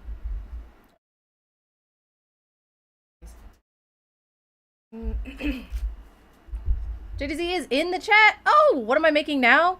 I am actually sorting all of the crazy bulk that Katie gave me from Ink Ink. So, so then it will make it easier to then cook up. But actually, JDZ and I, after our episode last night, we were coming up with the decks that we want to play going forward. And I think we thought of like the dumbest 2 decks in the entire world. And I'm very, very excited about them. So, pretty excited about them. And the funny thing was, is like, he was like, I think we're cooking, and I was like, yeah. So we started looking at it, and I was like, oh, you know, we could do this, and we could do this, and, oh, sick. I'm glad that I'm live on YouTube as well. Sorry to my YouTube chat. Sometimes it works, and sometimes it doesn't, and, so then I forget to actually, like, give the YouTube chat love because I haven't figured out how to like the 2 chats together because I don't know if you know this, but I'm quite bad at the internet. So if you are in YouTube chat, I'm so sorry. I'm not worthy. Woman bowing emoji. I'm not worthy. Woman bowing emoji. Of Color and JDZ. Huh. It just read the whole thing. That's crazy. That was crazy. Look at me. We're live. You got an Uncrustable ad? That's so crazy. Stop. You get an Uncrustable ad as soon as JD gets in the chat. It's actually wild.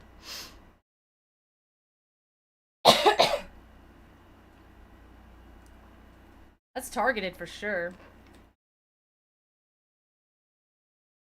I keep getting that other Twitch ad where I'm like, I don't think you need to like keep showing me this ad. It was like for like an anti-drug abuse one where I was like, come on, I'm good. We're good. But it like shows it to me every single time and I'm like, what are we doing here? To the point where I was like, I had to have somebody explain to me like what the ad was supposed to be for because it was so abstract and weird and like I don't know. I was like, I'm not quite sure what they're trying to sell me right now. And then somebody explained it to me and I was like, really? Alright. So the Uncrustable ad seems pretty mild in comparison. Woohoo! Ooh! Thank you for the follow, Cole Shivers. Huh. Thank you. Sometimes I'm trying to like figure out where you guys' like screen names come from and stuff, so I always take like a second. I'm like, I wonder what that could mean. The kids singing to the couch, don't smoke, we become a couch. You know, that thank you, Kobap. That one's actually pretty mild to the one that that I've gotten during it during the ICL, where I'm like, oh my gosh. But I need a new show. What are y'all watching right now? What am I watching? I don't know, actually. I was watching the new season of Frieren. And then I was watching Jujutsu Kaisen. And then now I've run out of things to watch. One of the loungers on the ICL. Dude, I have no idea. When I find out who the feature match is like 5 seconds after like we have like I joined the video call and then Luke is like, here you go. Great job casting on the. Oh, thank you so much. I thought you were hilarious. Oh, thank you. My name is from a fantasy book series. Oh, nice. Okay. Which one? Oh, thank you for the shout out on casting. That's I never know. I just talk. and then hope that I don't get banned or fired. But things happen, right? I also do this thing where I say things and I'm explaining it the way it makes sense in my brain, and then all of a sudden people laugh, and I'm like, oh, I wasn't joking, but I'm glad that you found it amusing. Because my brain is broken. But I do. I've not heard of that one. I'm assuming it's good since you used it as your name. Oh, I appreciate that. Yeah, my I always have to like rein it in because I feel like my goal when I'm casting with JDZ is to see how much I can mess him up, and that's just not nice. You know, that's just not nice.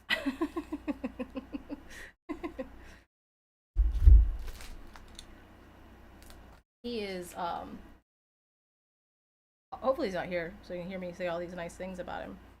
But he's like super leveled up. His Color is experienced in saying the S word on stream, rolling on the floor laughing emoji. Chill! No! Hey! Yo! I straight up never ever like made DLC in Melbourne. Oh yeah, JD did an amazing job on that. Incredible. We were lucky that he actually like went out there and did that. And then did Ink literally the next week. I was like, bro, he's like at the Lorecast. Okay, hopefully he's not here. You know, I don't want him to hear all the nice things I'm saying about him. But like in the DLC in Melbourne, 2 together, Kalori 2 together, color is the best ever, Kalori 2 together, Kalori 2 together. I love that it reads the emoji, the actual thing. Oh. But yeah, in Melbourne, killed it there. Production was amazing. And then flies home, does the Lorecast, and is like supposed to be on a plane going to Baltimore in like a couple hours, and then immediately does like all the production for Ink Inc. and like wrangling all of us and getting this there, and you know, shout out to like Garrick and everything for all that. But again, like, it was amazing. A lot of work, but it's a fantastic job, and we don't deserve him in the community, so you know, lucky us. Bad binder behavior? Listen, I found a stack of 2 drops after I put all my 3 drops into the binder, so I was trying to quietly pay for my mistakes.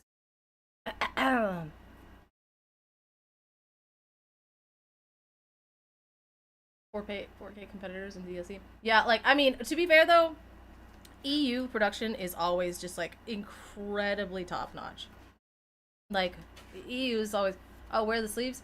And these are look, they're not. These are commons and uncommons. I'm not sleeving these up.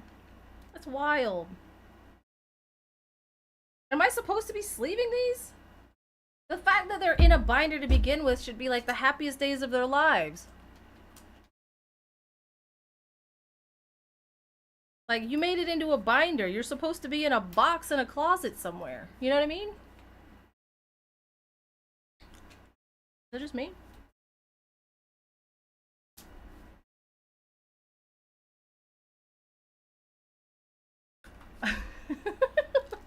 You guys are bulk commons and uncommons, and you're getting to live in a binder. You should really be happy, if we're being honest. Truly.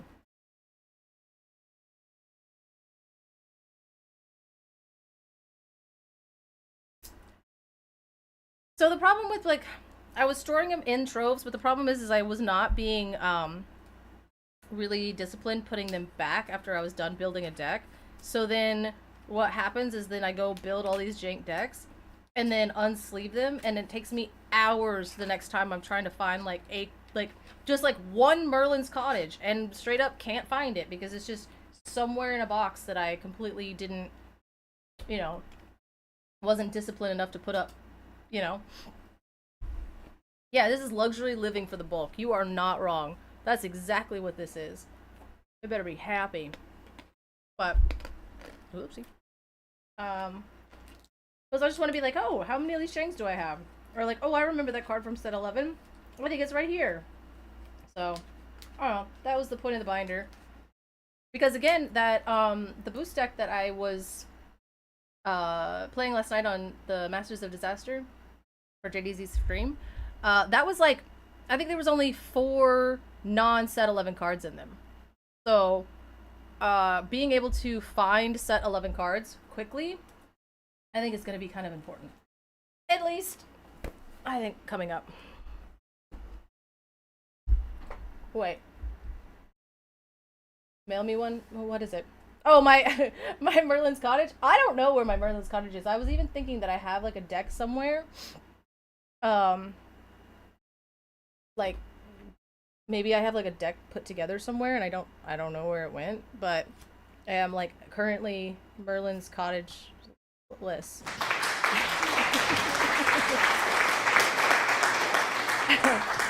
Wait, what are we applauding? What happened? But it was good timing, but I'm not sure what it was for. I'm not sure what it was for.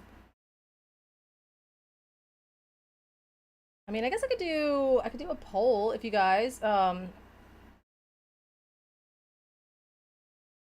wanna keep sorting, or if you have any more like Lorcana questions.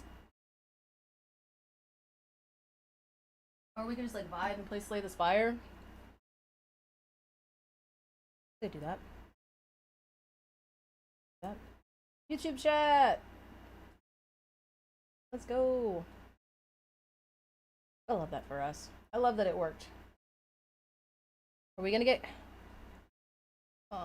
let's see. Mine is super rare, legendary, epic, and enchanted miss. Yeah.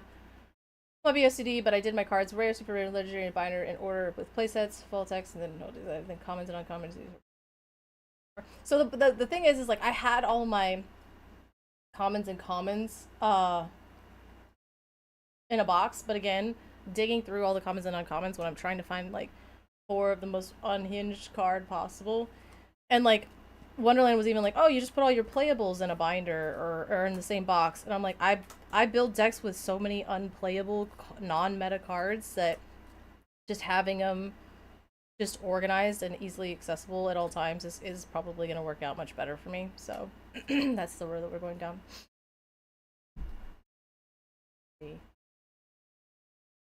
Are we going to get color casting a DLT anytime soon? Your guess is as good as mine. You know about as much as I do. So get in the comments. No, I'm just kidding. I don't know. Dude, I would love to. I would love to. That would be super cool. Mike Wazowski. I understood color. I regret storing all sets in the same binder. They're sending the new promo today. No, they said that will be tomorrow. And I know Rochelle was talking about it. I like that she immediately tried to like dampen our expectations on it. So I'm assuming it's probably going to be like an old, hardly meta relevant card. So, but maybe it'll be cute. Maybe. Still supposed to be played. Amber Steel is supposed to be played. I mean, Braden's been playing Amber Steel to great success. Play songs. Draw cards. My color would punish people in any sealed format. I will say, I'm quite good at like sealed and draft, but that's the only time I ever win anything. That's the only time. Let's see. I can sort it by Maui Shark. What? What about Maui Shark? What are we talking about, Maui Shark? Where?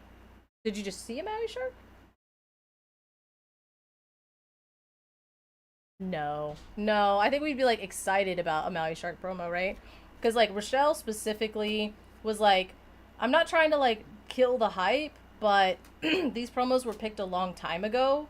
So like even if it's like unplayable right now, that doesn't mean it won't be playable later because we don't know what was gonna happen. Like, yeah. Yeah, I don't know what. I'm actually, because she said that, I'm more interested to go to see because I know that like players didn't start picking the promos until way later. So I doubt that it's gonna be I doubt that it's gonna be like a even I don't even know if it's gonna be a card that it was ever playable in the meta. You know what I mean? Because I think if it was like a nostalgic card, we'd be excited about it, right?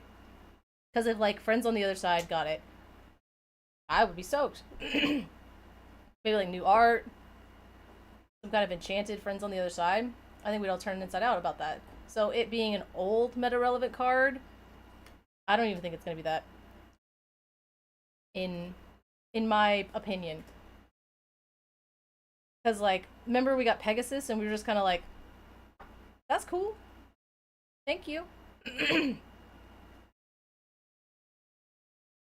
You know, I think it's gonna be like Pegasus level of being like, you know, I don't know. My expectations are on the floor, if I'm being honest. So I'll be happy with whatever we get.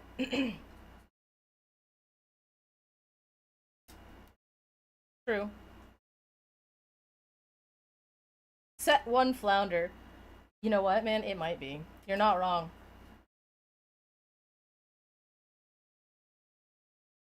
Report. Ah, anxiety that brings up. They might do. I mean, you're just running back a whole new world. It's just a whole new world again.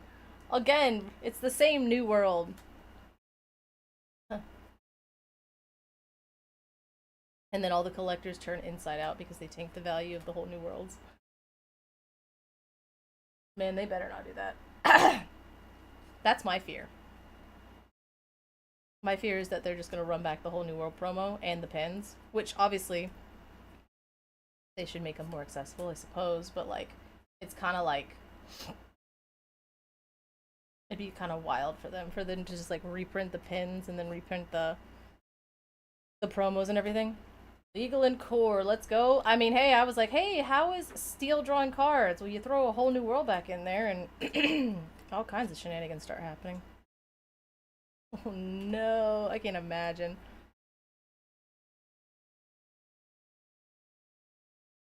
How many shift twos do we have? That's what I'm trying to think about now. I'm like, wait, what is the odds of me getting shifted and a whole new worlded on two? Because, ugh. That's like a control deck kryptonite there. A whole new world enjoyers. Y'all are crazy. Y'all are actually crazy.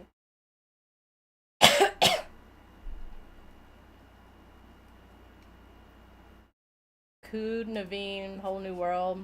That's insane. I mean, you could straight do that in Infinity right now, but you're gonna get counterplayed by some Ruby cards. But like, you might actually. I mean, that's just still like kryptonite for a control deck. Is just being like, okay, I have my perfect hand, and they're like, put all that in the discard and draw 7 more, and you're like, yep, yep, yep. Reginald has ads. We will see you soon, Reggie. You'll be back. Amber Steel deck focused on whole new world. Isn't there more like a Amethyst Steel mill deck that's like really close to being a thing?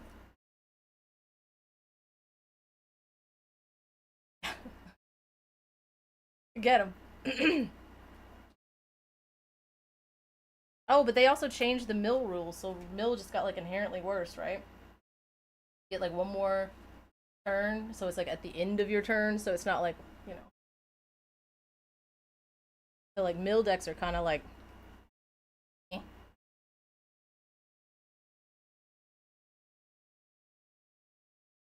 Mono cards and baby formula diapers. I mean, hard out here.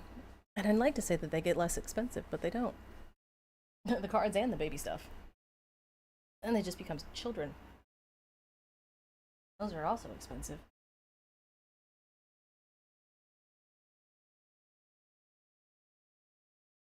All right, we're gonna do a poll, I guess. We can see. That's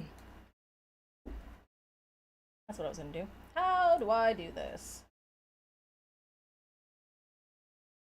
We'll just say what do.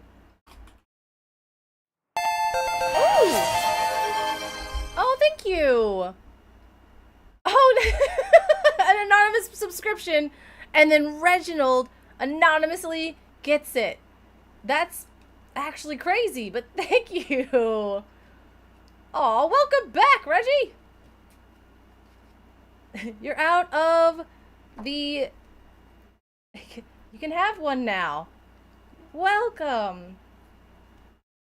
Now you don't have to endure the ads. No. So that was the... that was the thing. So, if you subscribe, then it plays the Numa Numa. But gifted subscriptions, I really like the idea because you're like, oh, you're leveling up or you're evolving. So I was like, you know. So maybe oh, he's abusing his power. Oh dear. Oh my goodness. Well, you know, you win some, you lose some. But, I don't know. Maybe the vote should be... So should we do a poll to see if I should just, like, shorten the Numa Numa thing to save you guys' sanity? Is that where we're at with that? So I quit torturing my subscribers? Because even though I enjoy it, I know you guys are getting fried by it.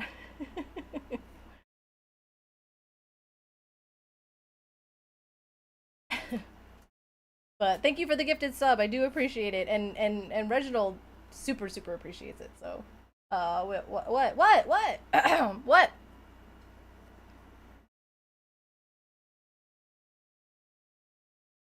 Want a Numa Numa? I mean, I guess I could press it. I mean, if you guys really want to listen to it, I mean, I can, I can like make it happen. Oh gosh, it scared me. Oh, how do I say that? Hey, you. Reginald has unlimited power. Reginald emojis. Reginald likes Numa Numa. Oh my goodness. Oh, unlimited power, he says. Alright, let me see if I can find my alerts. Hold on. We got him. We figured it out. How do you say your name? Does it stand for something? Hida? The thing is I'm afraid to say your name. It's not that I can't read, it's just that I'm afraid to. Because what if I get it so wrong that becomes what everybody remembers? You know? In the world? What in the world? Oh, we are hyped and cooked. We're hyped and fried and cooked. All in the same one. All in the same one. See, this is what happens. Let's see. I'm trying to find it. There we go. There we go. We're getting it. We're getting it. Let's see. Let's see if I can just... Gifted. Oh no, here we go. Alright, you guys ready? H2O. Oh, okay. Okay, H2O. Okay. Okay. Alright, I'm gonna do it. You guys want the... Here you go. Alright. This is for Reginald and your other gifted sub. So thank you for the 2 gifted subs today, guys. There you go. There we go. You asked for it.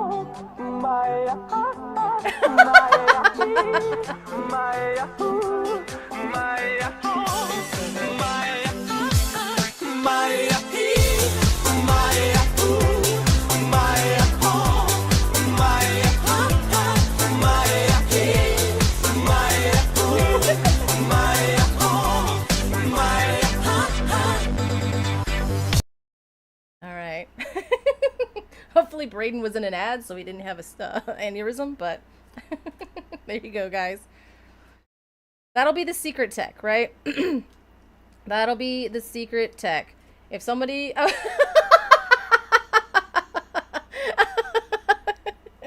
Whoopsie. Oh, well. I like, yeah, it's like one of those songs where, like, again, Luke was like, this is crazy diabolical. You have to, like, well, yeah, like, you know, you have to, like, you have to shorten that. You can't do that to people. And I'm like, and nobody's gonna subscribe. It's fine. It's fine. Well, here we are, you guys. So that'll be the deal. If somebody is gifted a sub and you guys still want to hear it, and then I know, right? It's like, you're like, wow, like we're still in the middle, and then it stops, and you're like, oh, I feel like okay, all right, yeah.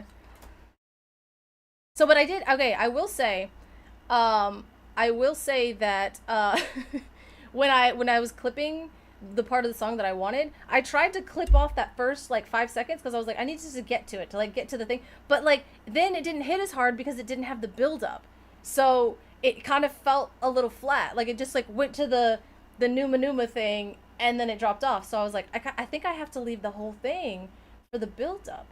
Um, but again, so yeah, if somebody gets gifted a sub, then you guys will have to request that I hit the full song alert to give them the full experience. So I can do that. I can do that manually. Otherwise, like then I have to go set like the maybe just like do like the other half of Numa Numa. You need to like sub and then give something and you get the whole song. Just kidding. That's crazy. It's unhinged. I do enjoy that you're going with me on the ride of psychological torture. Get one Twitch Prime star. Yeah, I know, that's my thing too. I was like, yeah, my Twitch Prime I think goes to, it's like it alternates between JDZ and Luke, so soon your deck will be complete. That's both exciting and ominous, depending on how you read that last last sentence. You know, it could be like, oh, he's coming for you. Out of sleeve. You're out of one single sleeve, or you're just out of multiple sleeves.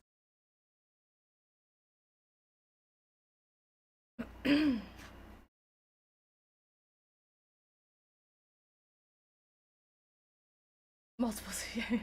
I'm out of sleeve. Abolished.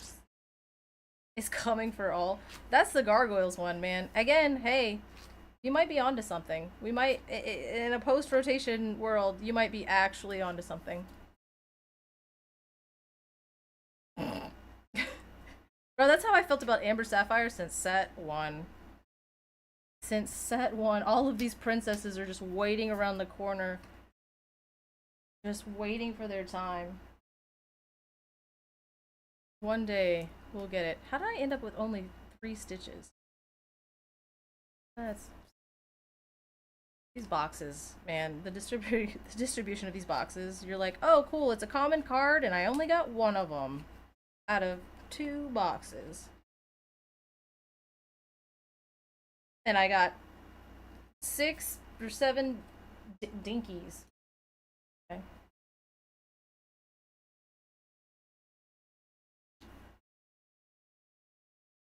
Yeah, I just buy like black sleeves, but then somebody will have like heavy play sleeves, and then I'll acquire some heavy play sleeves as well, and so then it's all then it's all a mess. It's all a mess.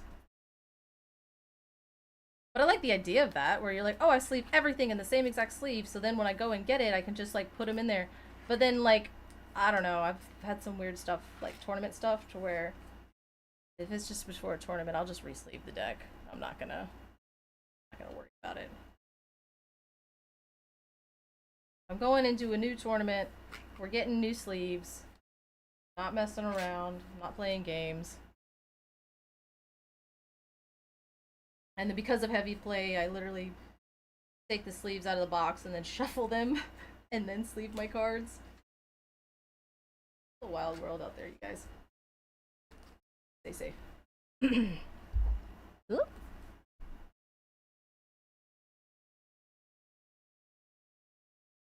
I've told you guys about the person that, like, at locals where they have all their decks in top loader, and like, so their 60 cards will just literally be in a top, like, it's like a deck, but it's like top loaders.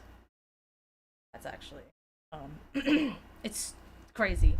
It's crazy, and it is a sensory nightmare to listen to them shuffle it. So, yeah, yeah, the actual villain at my LGS, like straight up, it's great. And I will say they are very proficient at shuffling. So I think that's kind of like if you're gonna bring that unhinged level of situation, then I guess you better be good at shuffling it because I don't want to wait for you to clickety clack your way through it. But man, yeah, like literally like presents his deck to cut it, and it's just clack, and then he's like clack clack clack, and you're like stop it.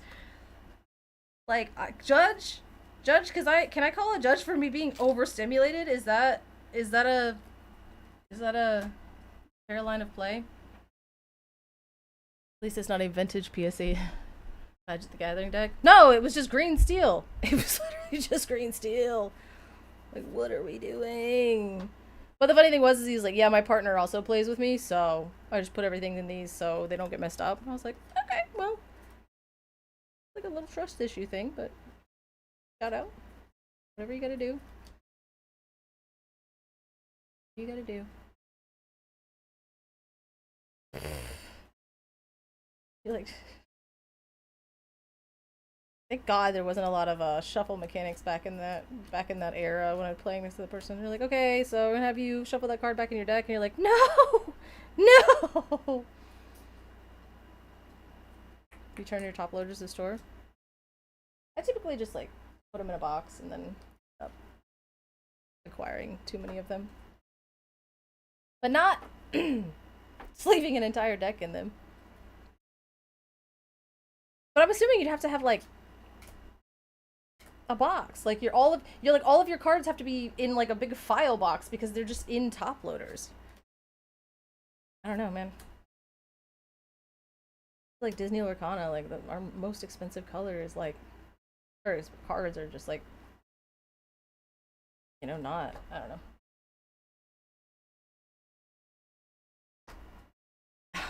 It is always the green steel players. Like, I got an enchanted Diablo in here. I gotta have it in a top loader.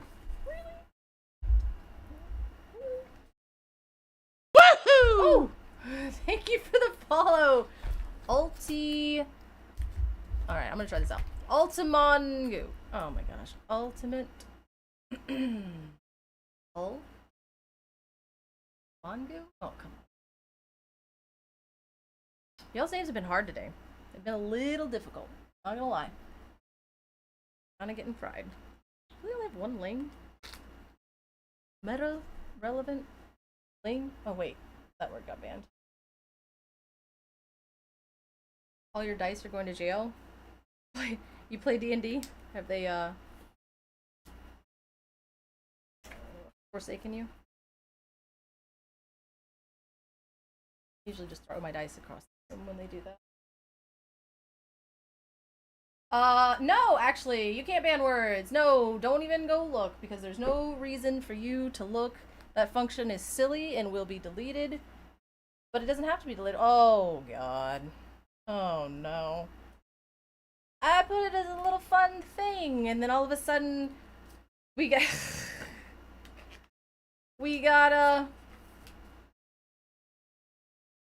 No! That's insane! That's actually worse than banning the word meta. I'll just stop talking, and nobody wants... I mean, maybe that's what you want. Pay me to stop talking? That's a crazy twist of fate. Wild. Ban JDZ. Wait, just ban the ability to say JDZ, or like ban the word? Oh, you're just gonna ban. You're just gonna ban. Oh my God, he comes back and he's like, wait, what happened? I'm like, I don't know, man. They voted you out. It was crazy. I couldn't stop him. It was wild.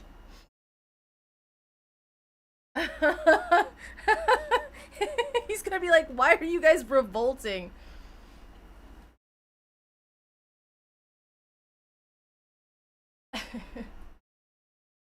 I know, I told Luke, was like, oh, you turned that on to where you can just like ban or time somebody out or whatever, and I was like, yeah, and he was like, how would you feel if somebody timed you out? And I was like, I don't know yet, so we'll see how this plays out. I could say JDZ, right? That would technically work. that gets around it.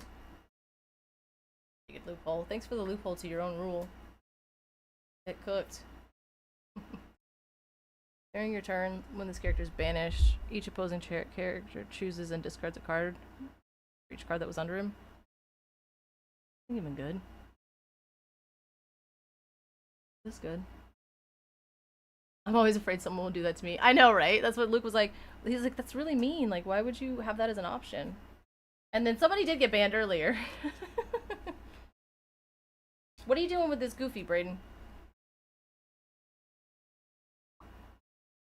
You just kind of, because he's 4, and then you boost him next turn for 2, and then you only have 3 ink to play with.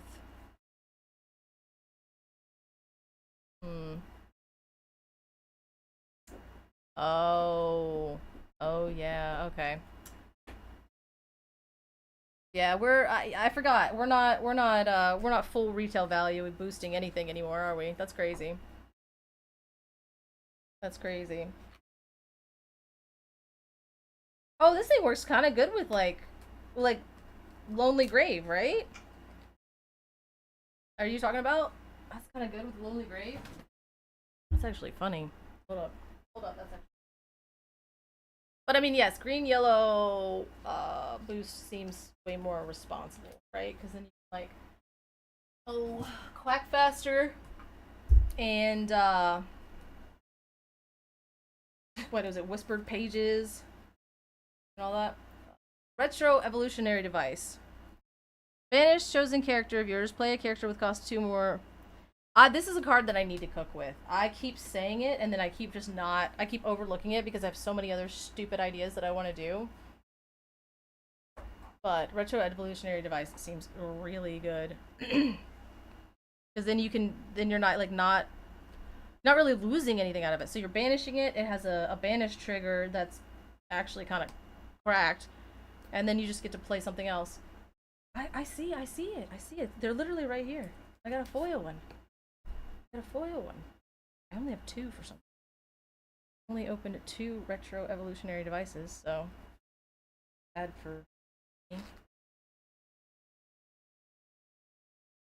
Have we done anything with this guy yet?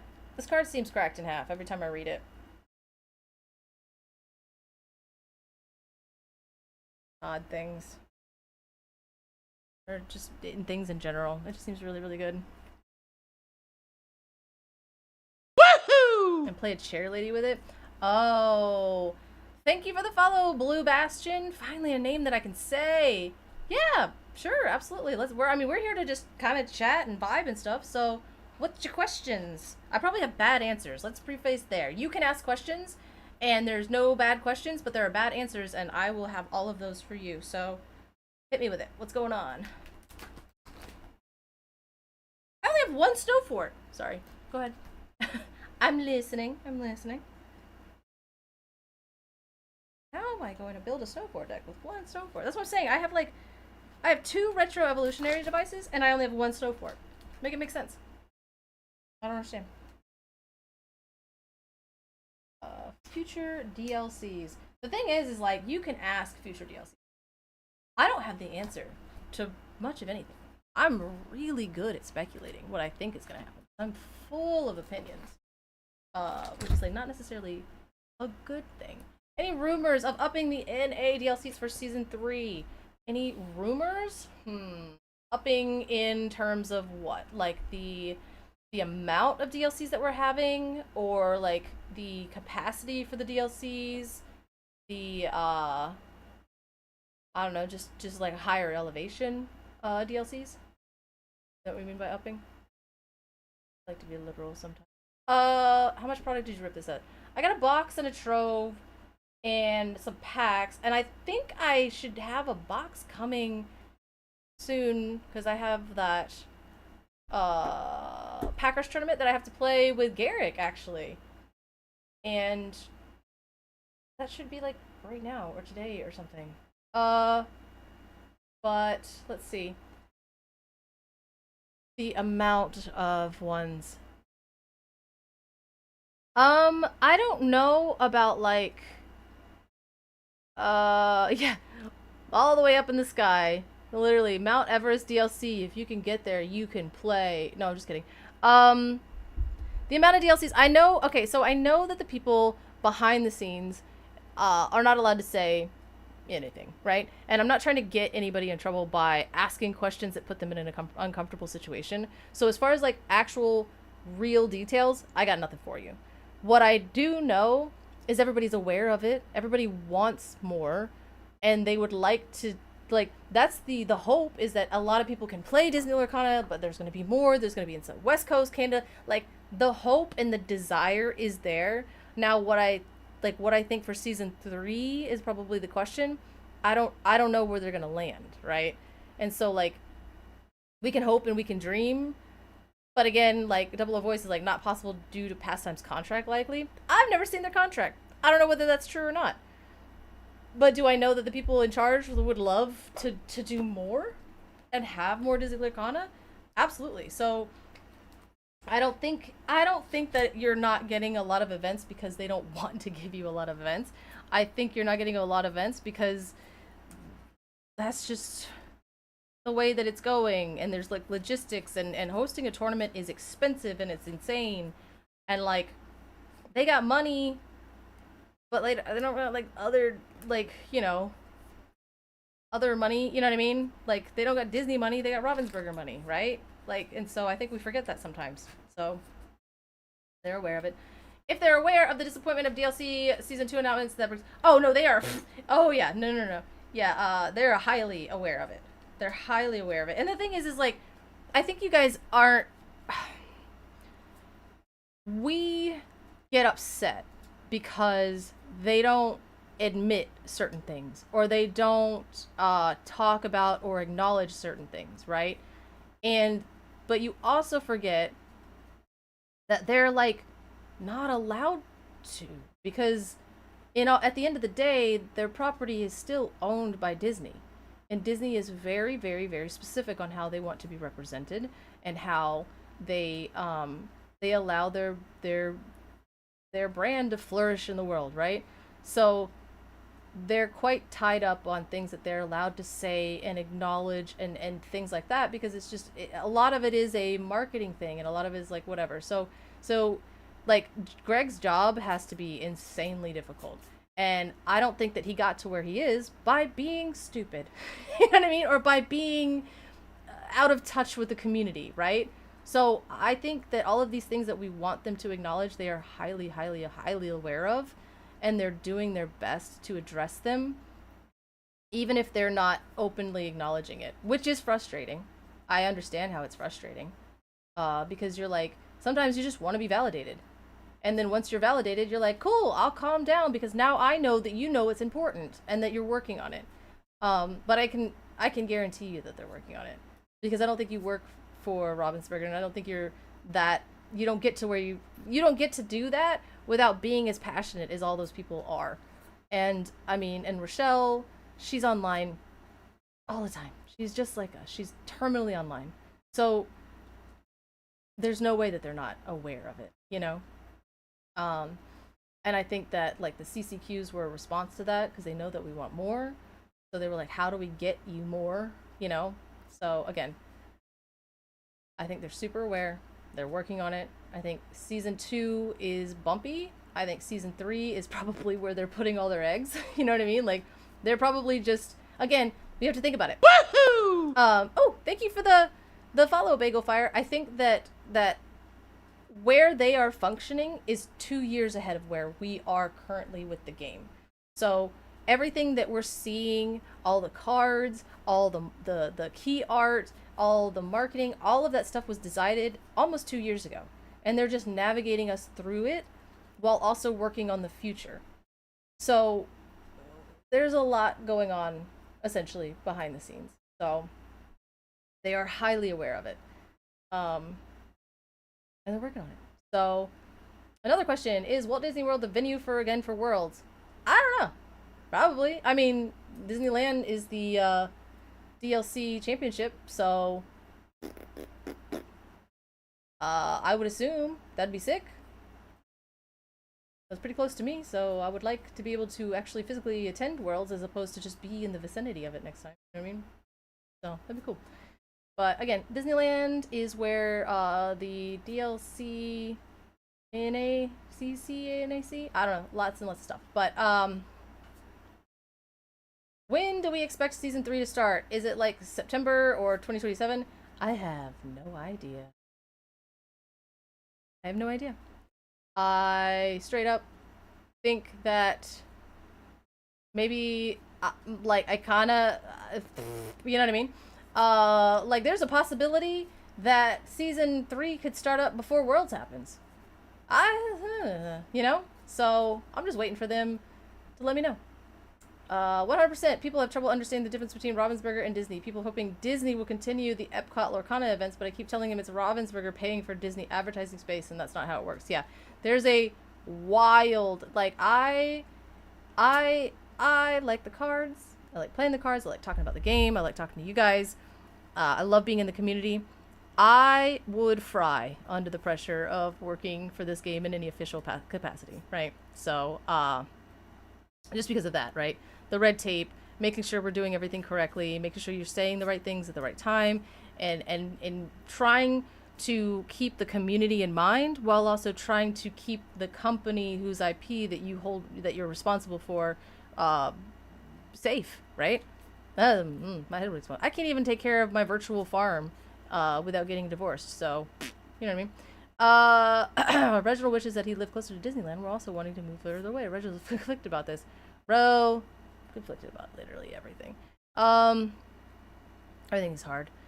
It will start before Worlds, according to Coop in one of his original Lorecast appearances. Okay, well then there you go. So season 3 will probably, according to Dan here, start before Worlds happens. So, what do we say? August is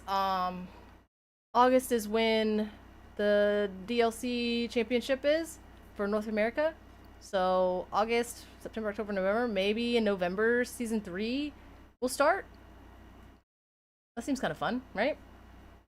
I like that. And then potentially when it's not hot as crap, like I don't know. Y'all don't want Worlds to be in August in Florida. I'm just saying that right now. Like you don't want to come to Florida in August for Worlds. You'll fry in half. So let's hope that they do it in like January, February, March of next year. That'd be kind of cool. I wish I could stay in Sweeten Castle. Yeah, absolutely. Let's see. Moderator. When talking about season 1 of the Lorecast that Coops joined us for, we mentioned that there's going to be some overlap with season 2 and 3. Season 3 will start before season 2 finishes, essentially. There you go. There you go. There you go. All right. Straight from Michelle. Reginald here's his baby crawling down the hall. You should go get that. Yeah, so, I think that, between season 1 and season 2, they did a whole restructuring. They did, they ended up getting a bunch of people out of there, getting a bunch of people in there. There was a whole thing that ended up happening, in terms of how they wanted this game to go, right? And I think that put a huge lag, because we had the way that Worlds ended up happening and all that.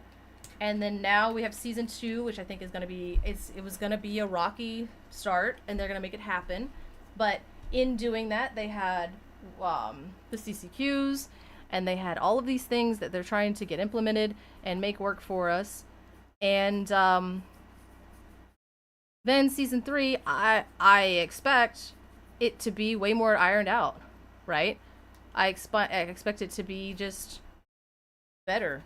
And I also feel like we're having to rebuild a little bit because we lost the trust of like a lot of players. And so we're having to kind of like come back from that, you know? So, yeah. We're working on it. They're working on it.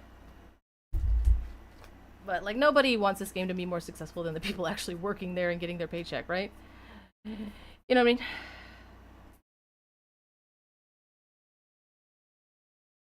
Nobody has a more vested interest in this everything succeeding than the people who like get their bills paid by Ravensburger. So keep that in your thoughts.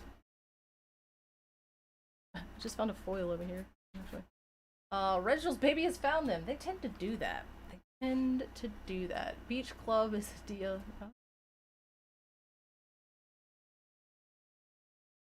I mean, yeah. They used to be so cheap back in the day, and now they're like ungodly expensive. So like, if somebody, if somebody back in the day had the foresight to like snatch one of those up, that's so crazy. You're living large now. Living large. Only one stegmut. For each item in your discard, you pay one less for this character. Sure. When you play this character, you may put 3 items from your discard on the bottom of your deck in any order. If you deal 3 damage to a chosen character. This card's upsetting. Okay. Alright, well, that is a card. And I only have one of them, so that's all fine.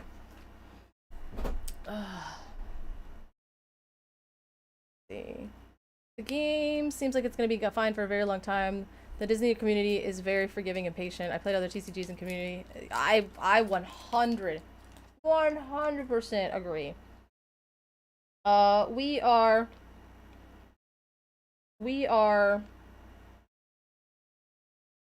I don't know. It's because I think also too, like, yes, it's Ravensburger, and like, yes, the companies are separate, but like the people that are in this game, we love Disney, or you would not have been able to get away with what you did for as long as you did, right?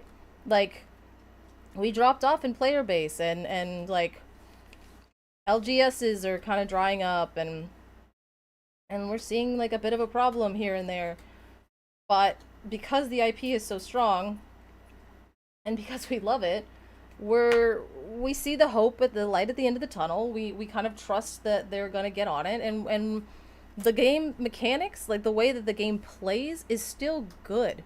The resource management is still good. It makes the playlines fun. It makes deck building fun. So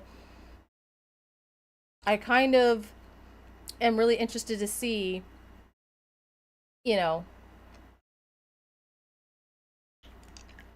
where the game goes from here, and how they continue to develop it.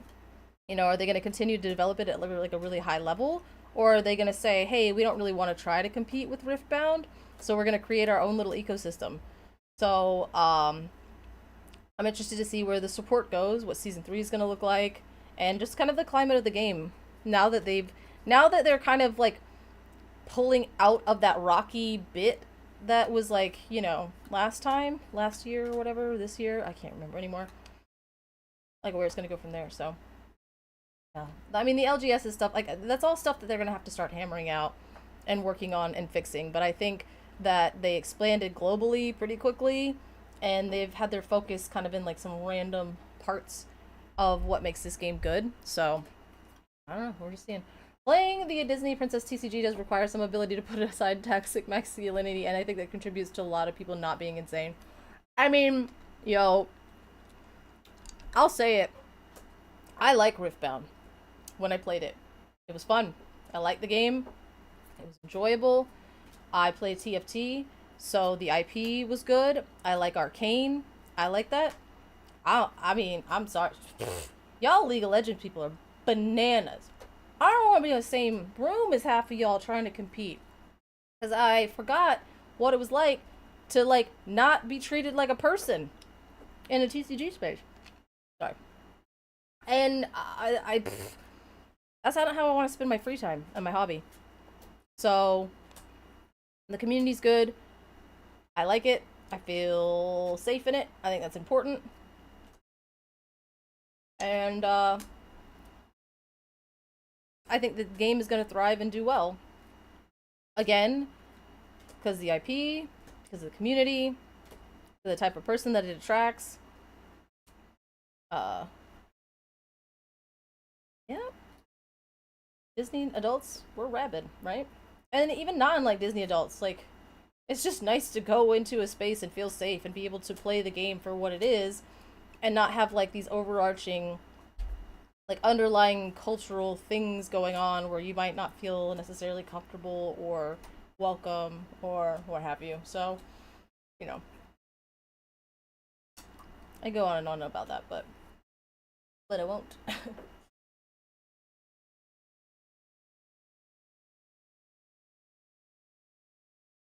of the Epcot event. What was that? What was this? I end up short a playset of segments after 6 boxes of 3 jumps. Yeah, dude, I have 1 segment. Like, what is that? What is that? What is that? Mauled and beaten up by a 9-month-old? Yeah, that happens. It does better. Got so many people. Oh, from the Epcot event. Oh, that's so nice. And that's another thing too. I think there's been some push and pull about like competitive versus social versus like where they want their focus to be. And I think somewhere in the chain they realized how hard they messed up and how many of the competitive TCG people that they lost. And so maybe they've been kind of focusing more on the social people and then trying to really push for the parks so they could build up a following for like the loyalty for there. But yeah, the collection quest in Epcot for oh yeah, versus collectors, yeah. Yeah, I knew about that. I got my promos. And I have to ship them off because I gave them away. But yeah, I think that see, and like I said, all of these are just my opinions, so they literally like mean next to nothing. So I think that they had something cool, and then it blew up. Then it got out of hand. Then they had to figure out how to restructure it, how to figure it out, how they wanted the game to go. And now we're kind of in that thing of like, okay, we're moving up. We want to add more events. We want to add more CCQs. We want to add different art and add collectability and social play and experiences. Like DLC Ghent looks like it's actually like a proper experience. Like it feels like a convention. Like you can go and there's a photo booth and you can go and there's puzzles and there's collection quests and there's like a sticker thing and then there's another thing. Like, so it's been leveling up, and I just think that they had to find their place. Pokemon is mainly driven by collectors, Magic is mainly driven by players, and Lorcana is trying to find that balance. 100%. 100%. And I'm sorry, so sorry, but at the end of the day, it is all about money, right? Maybe not to the individuals, right?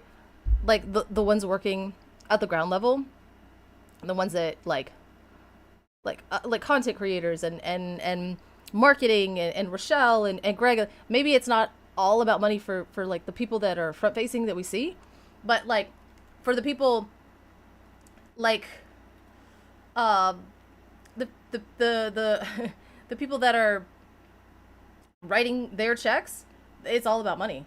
So they're trying to figure out how they want to make money in the TCG space, and then like all of the people that I just mentioned are scrambling to keep up and meet those demands and find it. So no, thank you. It says hi, I've been following for a bit but never chatted. So hi, I love the content.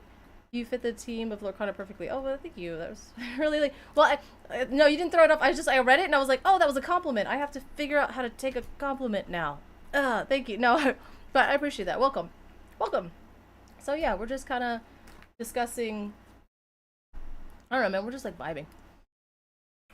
But it is about money. None of this can be done for free. Even Disney makes make money off Ravensburger. Yeah, and like that's a problem, right?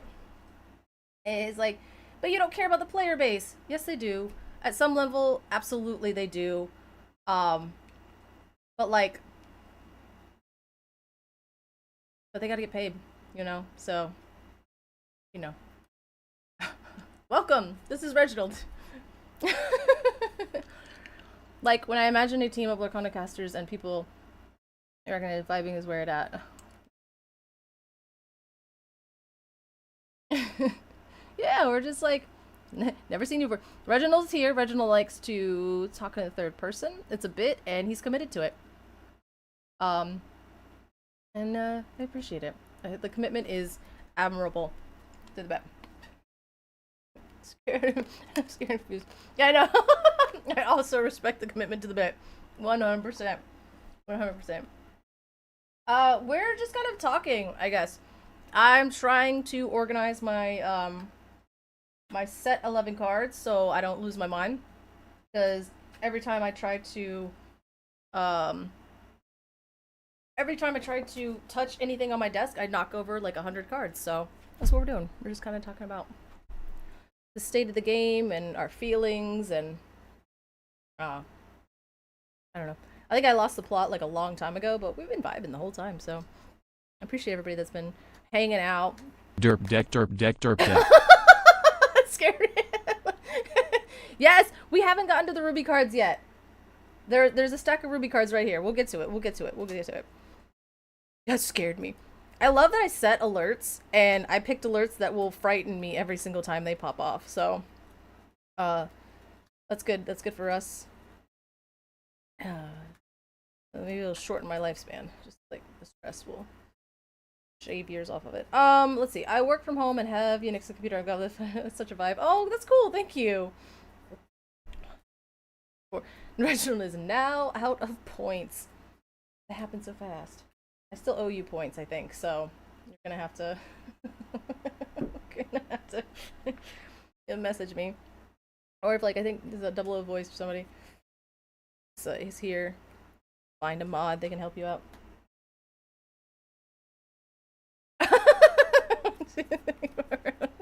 Oh god.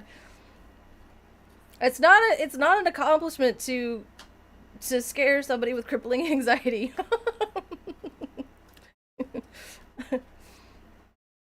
Yeah, no.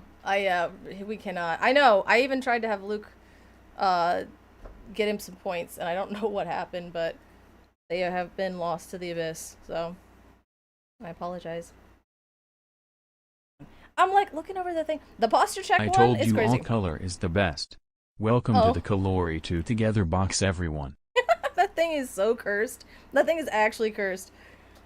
I needed to not read the emotes, and they would be a little less cursed. I think that would be a little better if it wasn't trying to read the government names of all of the emotes that are on there. But Splatter Phoenix. There you go. Yeah, I was gonna say you can get with double a voice, and I have my handy dandy piece of paper with all of your all your points written on it. Probably should have been packing for my move today, but then I was like, but if I sort my cards, this is basically like packing, right? This is part of it. Because in my mind is like, if I pack up just this disaster of cards without actually putting them away first, I'm going to lose them and then never know where my set 11 stuff are. Didn't you keep Glimmer Games? Aren't you going to participate in Glimmer Games? No, you gotta lock in. You gotta focus on it. Where am I moving to? Yes, I'm staying in Florida, moving away from the city, closer to family, blah, blah, blah. You know, age old story of what happens when you get older and have children. So, it'll be a vibe.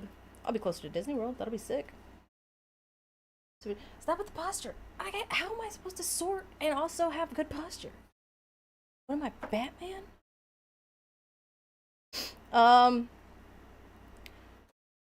I mean, no, I don't think you have to do that in public. Because I mean, as accepting as Disney Lorcana people are, I think if you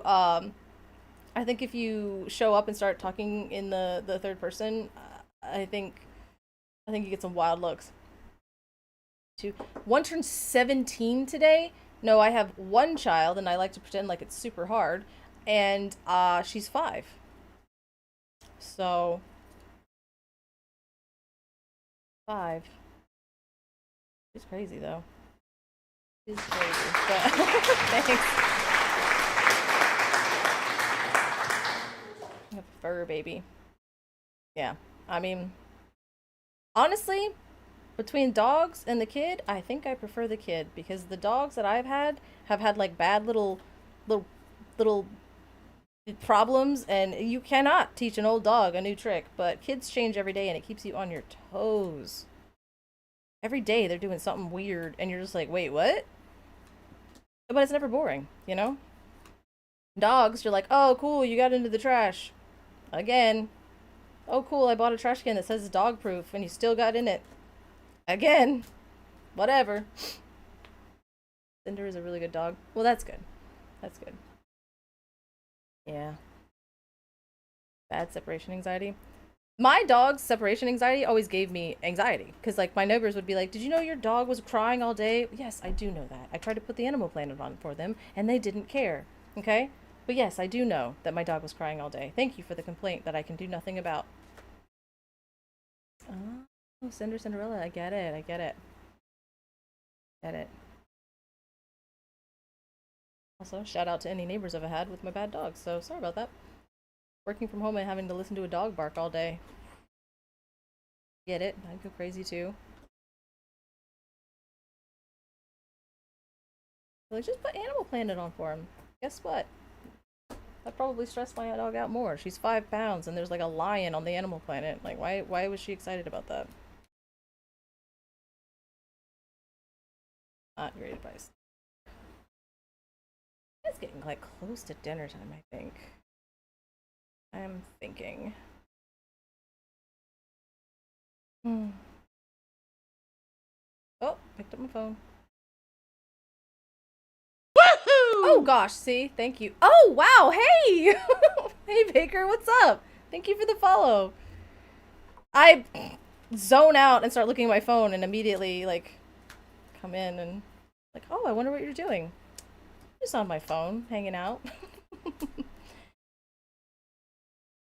Oh. Well, thank you for the follow.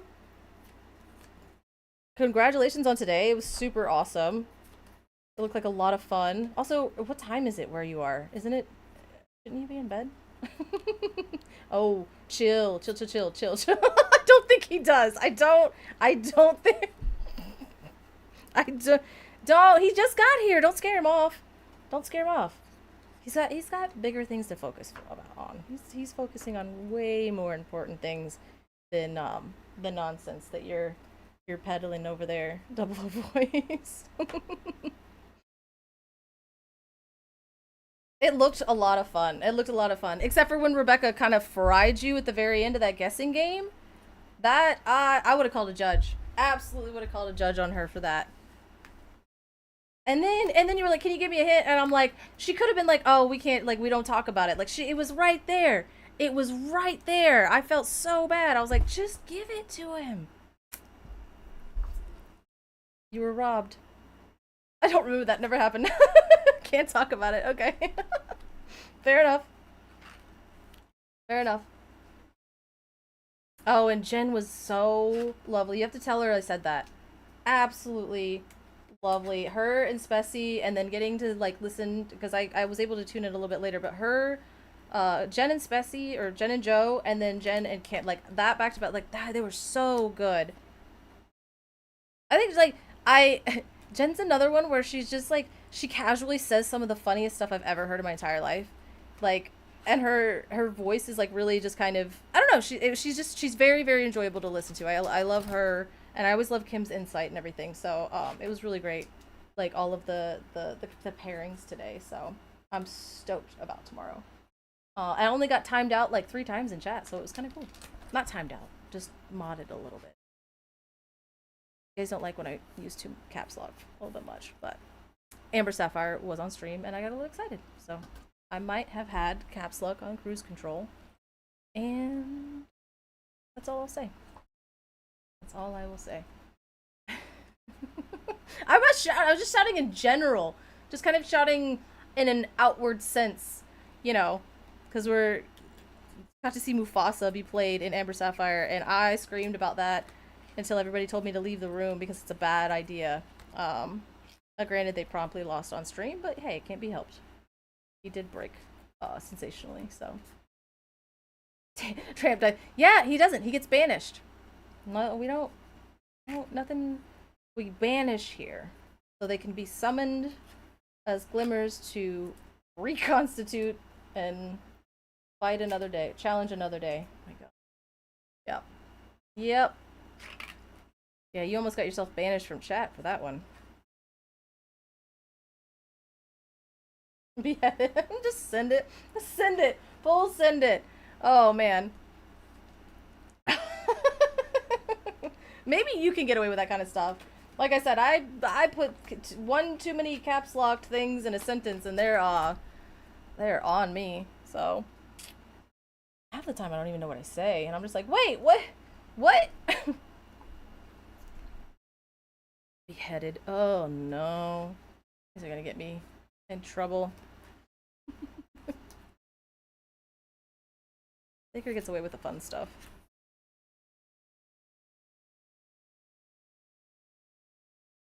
I yell that Amber Sapphire is cooking, and they're like, I'm gonna need you to take a full 60 seconds and take it down a notch. I'm like, yeah, you right. You right. I did get a little bit too excited there. And I also think that's something that, like, the difference between the EU broadcasting and the NA broadcasting is, like, the EU is such a, like, a subtly, like, it's, like, subtle hype, right? I mean, okay, like, Baker's, like, full hype, no matter what. But, and Kim, too, like, full hype. But then, like, Jen and Joe and, like, everybody, like, it's like a subtle hype. Especially, like, LD, when you guys were casting that, in Leicester, Axiom or whatever. That was so good, because, like, especially Jen and LD, it was like they were hype, but they were still so super polite while being hype. No, I have not shown Baker that deck. Again, it was rejected by Tiago, Sailor, and kind of Lamb, so, but it might be Baker. That might be a deck that Baker would enjoy doing. Lonely Grave shenanigans. Yeah. It's like a little politely. Yes, yeah. It's hype, but also like quite reserved in comparison to, like, NA, we're like sweating and yelling and all kinds of other stuff. So, it's probably why you fit in, Baker. You're like a world traveler, so you can yell in the EU and you can yell over here in NA, and then, like, Jen and everybody's like keeping it locked and down and keeping it nice and politely hyped. But all your cards are sorted. I am actually jealous. I'm so jealous, because every time I move, I knock over another stack. So we'll get through it. We'll get through it. Okay, in Dreamborn is crazy. I'm not gonna lie, that's crazy business. Everybody that has their cards fully updated on Dreamborn, shout out to you for being an actual rock star, but there ain't no way. I can't. Reginald has less than one Trove's worth of cards. I mean, at least you know where they all are, you know? That's pretty good. Color, are you going to the Infinity DLC? If I can get a ticket, absolutely. 100%. I am super excited to play Infinity. It is by far my favorite format. And by Wilds Unknown, there are going to be upwards of 300 new cards to play with in the format. And I will be in there, I'll be cooking, and I'll be doing all of it. So if they let me buy a ticket to Indy, I will absolutely be at the Infinity DLC. So, bet. You guys plan on going and testing your might in Indianapolis? Dreamborn logged. Wild. Like the high-end cards, I can see that. Like doing your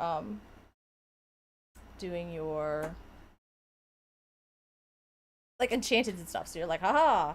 But then again, I have like 4 enchanteds and they're all in a binder, so I don't need to log them because I know that I only have the 4. But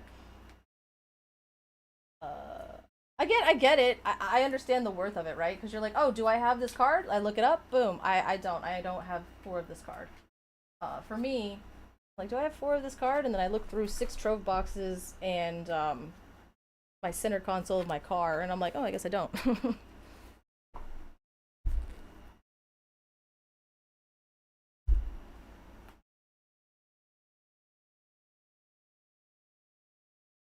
So, what is everybody playing in Indianapolis, and why is it Sapphire Steel?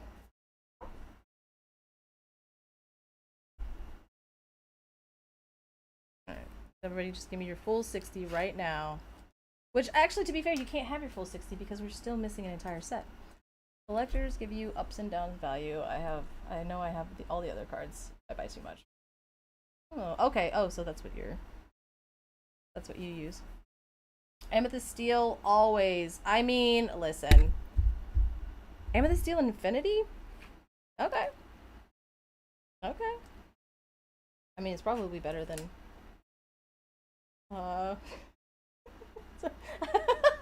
I almost just straight said, like, it's probably be better than Ruby Amethyst, and then I remembered Baker might still be here.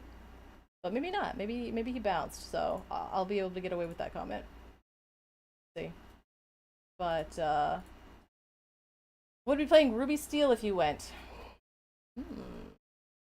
I mean, stay strong. Stay strong. Our time is soon. 6-1 in Virginia somehow? Oh, congratulations! 6-1 in Richmond? Like, at the DLC in Richmond?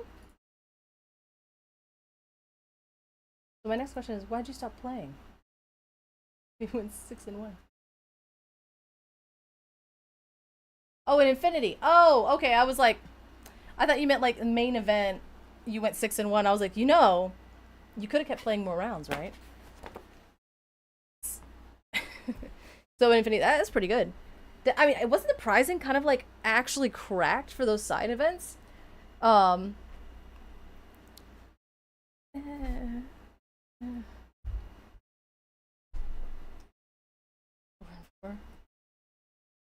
you went 4-4 in the main event and then like scooted on over to Infinity. See, we're gonna have our Infinity All Stars, and that I'm so like I think that is gonna be a huge thing. Is we're gonna have our people that are like just really good at core and they're able to keep up with like the ever changing ebb and flow of like rotation and just kind of keep everything on their toes. And then we're gonna have our All Stars of in Infinity where like it's just cracked in half. I will kind of stay in the jank piles. I think I'm pretty good at that. I'm also not bad at draft.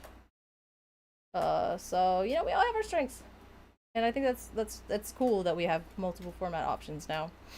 I was supposed to have a box delivered today. I really needed to check on that. If I had a box delivered today. And then I'm supposed to play Garrick in the Pack Rush thing, which I think... Oh dear. Well, it's arriving tomorrow. Too bad. Okay, ordered a box because I was like, well, I could buy 2 packs for Pack Rush, but what if I actually cook Garrick? And then I have to keep playing Pack Rush, and then I have to go buy more packs, so I might as well just get a box. Right after sorting all this bulk. I'm now realizing the issue. Oh well, at least it's all in a binder. I enjoy core more, but doing ghost stuff is fun. I mean, I'm not gonna disagree with you there. I was like, I'm about to say, here you go, shout out. There's a lonely grave. We'll get it. Yeah, I'm better at building bad decks, like really, really bad decks. I'm not trying to do a powerful thing. I'm just trying to do a thing that makes me laugh, and I think I accomplished that with my subpar deck building. So I guess I'll ask you. So what do you enjoy about core? Versus, oh my gosh, thank you. Thank you for the follow. I'm gonna butcher that. Aquin. Welcome. Thank you for the follow. We're just vibing. Yeah, I just like to make decks that do a thing, and then the thing makes me laugh, and then I promptly lose because I focused my time on the silliest shenanigans. But I just enjoy it. I think the mechanics of this game is they're so interesting, and they can like lead to some really silly play patterns and things that you just don't really see. I appreciate really, really high level gameplay, and I love doing like commentary and casting on those games because there are these there's like tiny little micro decisions that land everybody exactly where they want to be in the game, and I think it's so like infinitely interesting. The type of person that can navigate that high level competitive play. because again, it's not just playing your deck, it's not just knowing your deck or building the deck. Like it's the whole thing, right? It starts from you building the deck to where the 60th card matters, to then making sure that you're hydrated and making sure that you're taking care of yourself and eating and well rested, and then you play the tournament, and then you have to get through like 8 or 9 rounds, and then you have to play the second, like it's just, there's so much that goes into competing in such a high level that I respect and I enjoy, and I love watching from the outside. I love doing the commentary from the outside and analyzing the metagame and kind of trying to get into the head of all these people, but I would lose my mind. I would lose my mind. Yeah, all the probabilities and I think that's also kind of to your point, the probabilities and everything. That's why Infinity seems like higher power level and everything, because you're trying to go through all these possible play lines, and you have this infinite card pool that you're trying to digest and keep in the back of your mind, while also keeping your deck's game plan in order. So like you're that's why I'm saying like the people that are grinding Infinity now are the people that are going to do very, very well in these CCQs and these DLCs, because it's not going to be the people that just like pick up Sapphire Steel and play what they think is good, because you're going to have some card come from the top rope and you're going to be like, excuse me, what? Like, because there are just, it's a different meta, it's different play lines, it's different things that you have to worry about. But again, I like people that compete at a top level, I super, super respect it. I buckle under any type of pressure. So I just like to make fun, silly little decks and watch the professionals shine, essentially. So that's my vibe. That's why I'm here. But I think Infinity is fascinating, and I think that a lot of people are going to be really, really surprised at like the meta and how it shakes out. Is this like, look how crazy miscut this is. Look at that. Look at that guy. Look at that. Like he's just, what, other side? He's chewed out of the thing there. That was wild for that.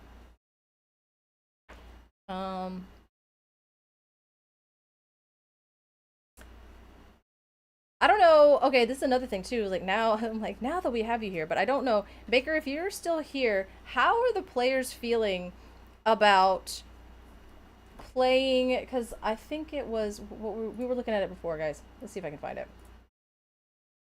Oh, it's gone. Oh, how they like basically they're playing a DLC parallel to one another, and then is the grand final. So basically you play day one, and then you get into day two, and then you play your same bracket. Like Friday plays all their day two, like their day two thing, and then is the grand final, like you go to top 32, and then you play a best of 5, and then after that there's a championship where you have to beat the best of 5 winner of the Saturday crew. Like, is it basically 2 best of 5s back to back?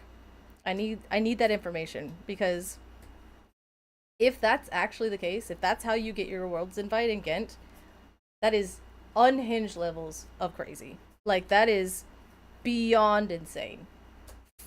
Because you're basically winning a DLC, and then as they go to give you your winner's trophy of winning a DLC, Frank Karsten kicks down the door and goes, by the way, we have to play one more game, and if you lose, I get to go to Worlds and you don't.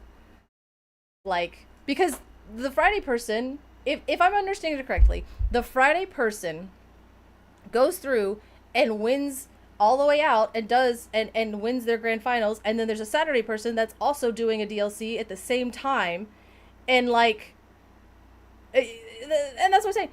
So then you're parallel competing in a DLC, but instead of having the best of 5 being like, congratulations, you just won your your DLC, your best of 5, they're like, just kidding. You now have to battle it out with another DLC winner to actually get your Worlds invite. So even though you won your respective DLC, we're going to put you in a cage match with another DLC winner, and you're just going to battle out another best of 5? It's like, I just want to make sure I'm like correct on that, because in my mind, again, I went on a whole spiel about how I'm not a top player. In my mind, you're handing me my DLC trophy, and like DKP or Frank Karsten kicks in the door and goes, "Nuh-uh, I'll play you for it," and you just go, "Yeah, okay, like, sure." That feels insane. That feels insane to me. What do I think about the stream today? I thought it was wonderful. I thought they did such an amazing job with production.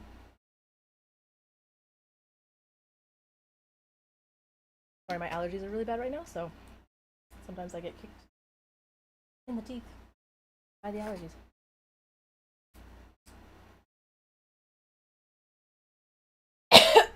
You're talking about like the official DLC stream, right? Because that's the only thing I watched today, other than hanging out with you fine folk. No,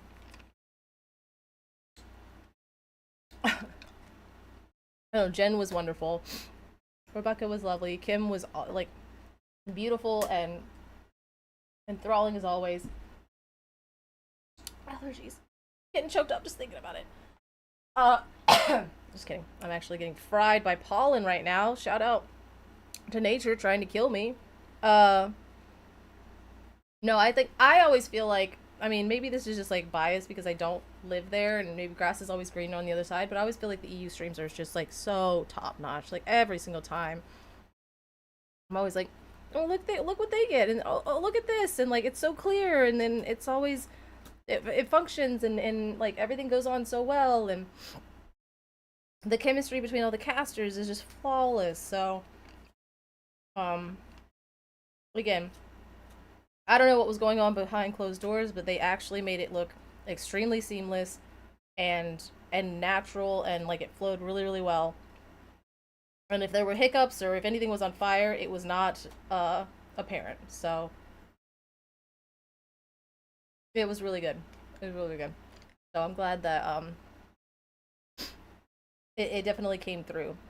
Everything flowed super natural. Not like super natural, but like it was very natural. Like it was a really good stream. And nothing but like positive things about all the casters and everything, which is good.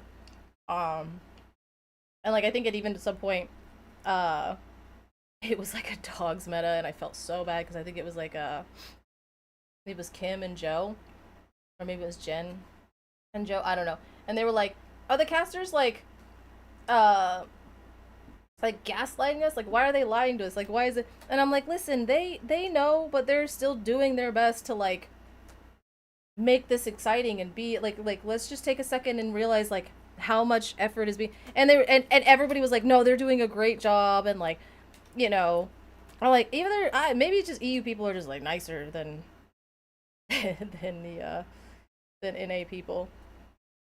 NA people are rough, man. But no, they did a wonderful job, and I'm like, I was actually bummed when the stream ended. So um I'm excited for tomorrow for sure. And I'm excited that you guys are like streaming Friday. Like we never get Friday. Well, I mean, I guess this is an official thing. I guess this is the official one. Because I would say we never get to see the Friday event, but this is technically a an official one. Who wanted more trivia? That was kind of cool. I was tired. Team of EU. Listen, I can't even get NA to hire me, so I have no say in any of that. Let alone anything that EU's doing. I'm still on the outside of the fence, being like, let me in. So that's way above my pay grade. The trivia was cool. I liked that. I felt bad. I felt bad because I know that like you're not allowed to sing, you know, for reasons. And so that the trivia game was kind of like cool, but then you're like, here, talk about this song, but don't you dare sing. And like Baker and Rebecca both being like the biggest theater kids ever, and then you're just like, but you had better not sing. I was like, that was like layered entertainment for me. I did really enjoy that. Uh, like I just like really enjoyed that. Let's see. Would you relocate to Seattle if they offered you a full-time position? I'm not qualified for anything. Man, I do hair. What do I got to offer that company? If they need like a full-time hairstylist, I guess, but I got a special set of skills and they are narrow. They don't need me. They hired me at the Ravensburger headquarters and I'm just doing commentary of them working on cards. And then I get fired immediately for being annoying. Just spitballing. Color can offer Ravensburger her money. I can offer her nothing, right? Was that the joke? Was that the joke? Was I have no money, so do I have nothing to offer? If so, it was layered and that was actually a pretty good joke. Why were you fired from your last employer? Well, I went in and started narrating everything they did, because I think I'm funny, and they kicked me out immediately. They'll look good on a resume. Really good, actually. Oh! This is one thing about Florida, is like, I know everywhere else is like it's like cold, but right now, if you walk out in Florida, everything is covered in like green pollen, so it's hard out here. I know you guys, the rest of the world, your time is coming, but apparently our spring happens in March, and Rachel gets fired for talking in third person. Absolutely, dude. Me and you both. Actually, I am starting a new job soon, and I had to interview for it, and I've been self-employed for years. For years. And so I actually had to properly go to an interview and talk to people and convince them that I was worth hiring. Man, that was a surreal experience. That was actually wild. And now I'm gonna have like feels like a first day of school, and I'm gonna go. And my goal is to just not get fired, I guess. So pressure is on. It's crazy. Thinking about applying for a new job. It's hard out here. It is hard out here. It is. I'm a hairstylist. And so I've owned my own salon for years now. But since I'm moving, I now have to go work for other people. Which I'm excited about, because it's just kind of been like my own thing for the longest time, but and also not excited because it's probably like living alone for too long and you get like pick up weird habits, and now I have to just like be presentable around other people. Which that's kind of probably like wild in itself, right? Because like if you live by yourself for too long, you get really weird habits and you start doing weird stuff. And then you get around other people and you're like, oh yeah, that is weird, isn't it? So, that's probably what's funny. My wife gets out of the military at the end of the year. She's still super nervous about interviewing, etc. I know, it's just like, I don't know, it's change, right? It's just change. You're like, it's gonna be awful, and then you're like, oh, it was fine. But did you die? No, fortunately. Interviewing is like the fakest, weirdest, like, it's so weird. Because you're like, hire me, I'm awesome. And they're like, oh my god, are you awesome? And you're like, oh my god, I bet this place is awesome. And they're like, yeah, this place is awesome. And you're like, I don't have any issues. And they're like, we don't have any issues. And you're like, sick. And then after like a month, you're like, this place sucks. And they're like, yeah, we got you. We got you, but if you don't work here, you're poor. You know what I mean? And you're like, sick, this is the next 20 years of my life. I gotta calm down. Sorry. It is like dating. It's so like dating. It's literally just like dating. Your new employer and you're just catfishing each other. That's all you're doing. That's all you're doing. I'm not gonna walk into a job interview and just like lay all my toxic traits on the table, and then you also tell me your turnover rate plus the reason like your last 10 employees just walked out of the door. None of that's happening. So like, interviewing is wild.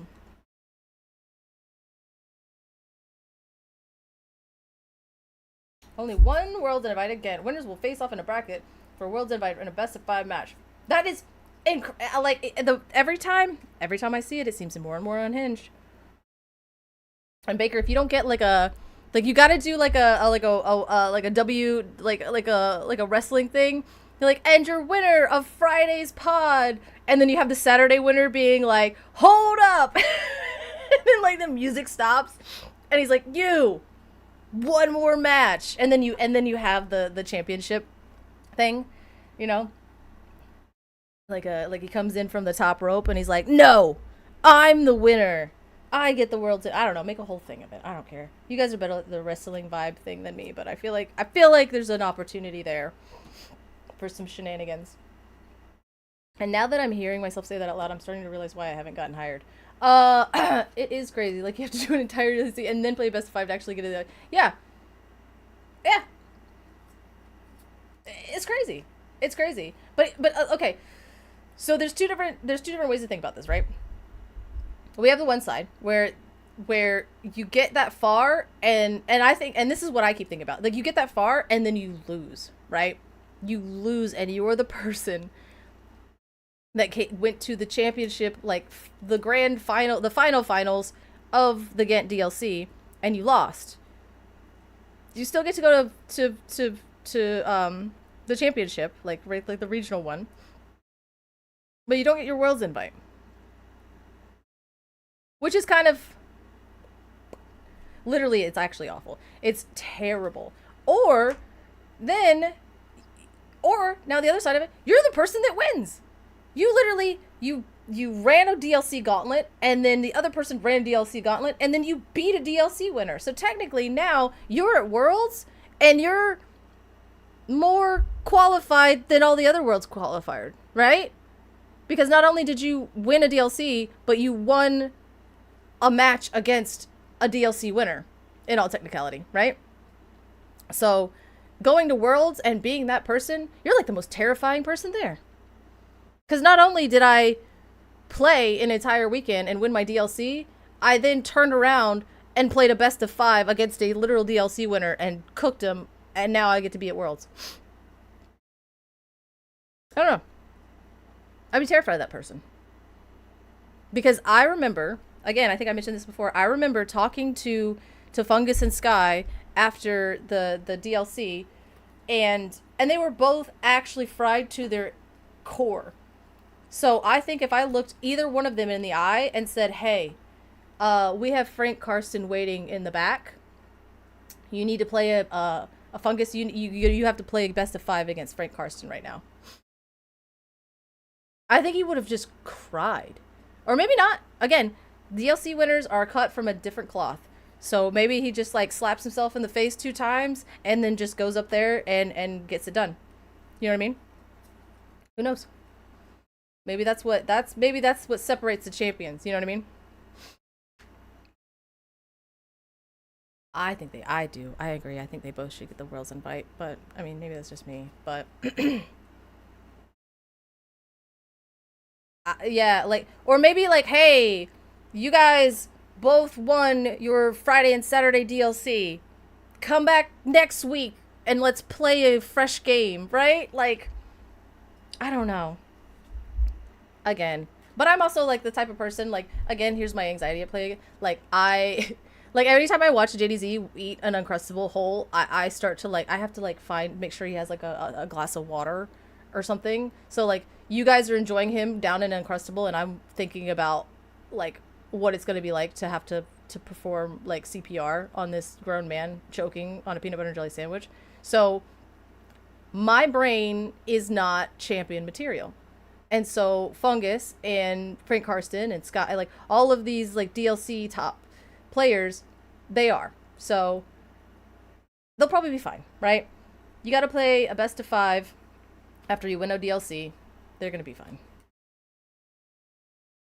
They don't have to worry.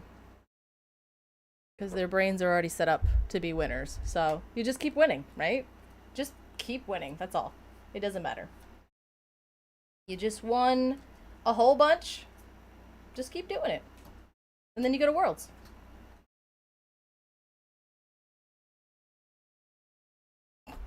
But man.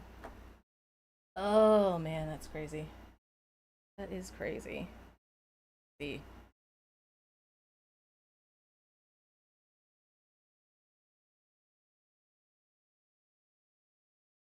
Thinking about dinner. Maybe something to do soon. What are you guys having for dinner? Only gotten to the Ruby cards. Oh, only gotten to the Ruby cards. Every time I feel like I'm almost done, I find more cards. Is that what it's like? I'm asking you, like, of course that's what that's exactly what it's like starting. You're like, I'm almost done, and then you walk over and you're like, God!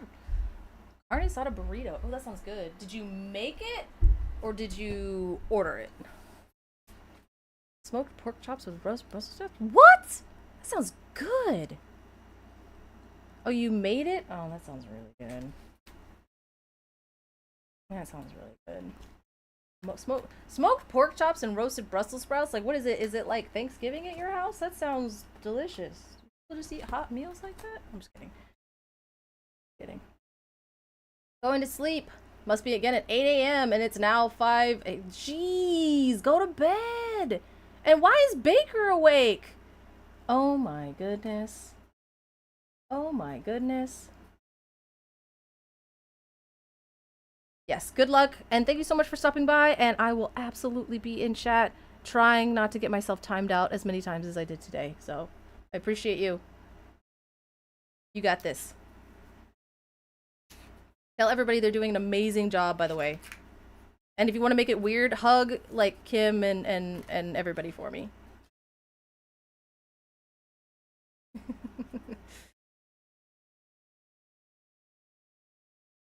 Thank you so much. Have fun. Good luck. Oh, I'm so excited for everybody. Did I talk too fast? I didn't talk too fast. I mean, like, okay, the chat being in slow-mo is actually, like, tying both hands behind my back, you know? JDZ and I both, we were, like, in chat, and I was like, bro, this slow mode is killing me. He's like, right? Like, it's too much power for one person to have. No, I think at one point I talked in all caps, and then I think at another point I said something else. And I think maybe I talked in all caps too many times in a row. So.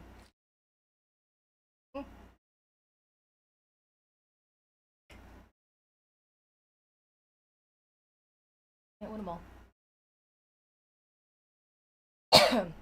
But I think I'm gonna sort a little bit more, and I think about 10 minutes I'm gonna jump off here and I'm gonna go eat food because you guys had some really great suggestions there. And the Thanksgiving dinner that Reginald is having with the pork chops and Brussels sprouts, I'm actually jealous. Let's see. Nobody talks faster than Tiago. Whenever he's on the screen, I feel like he talks so fast. He really does. He really does.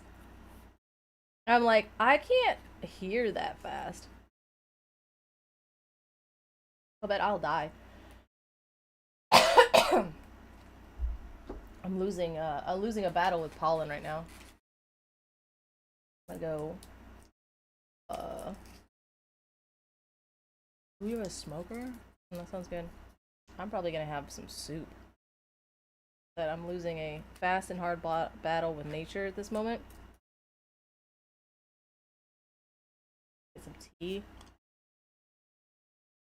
I'm at a follower goal? What?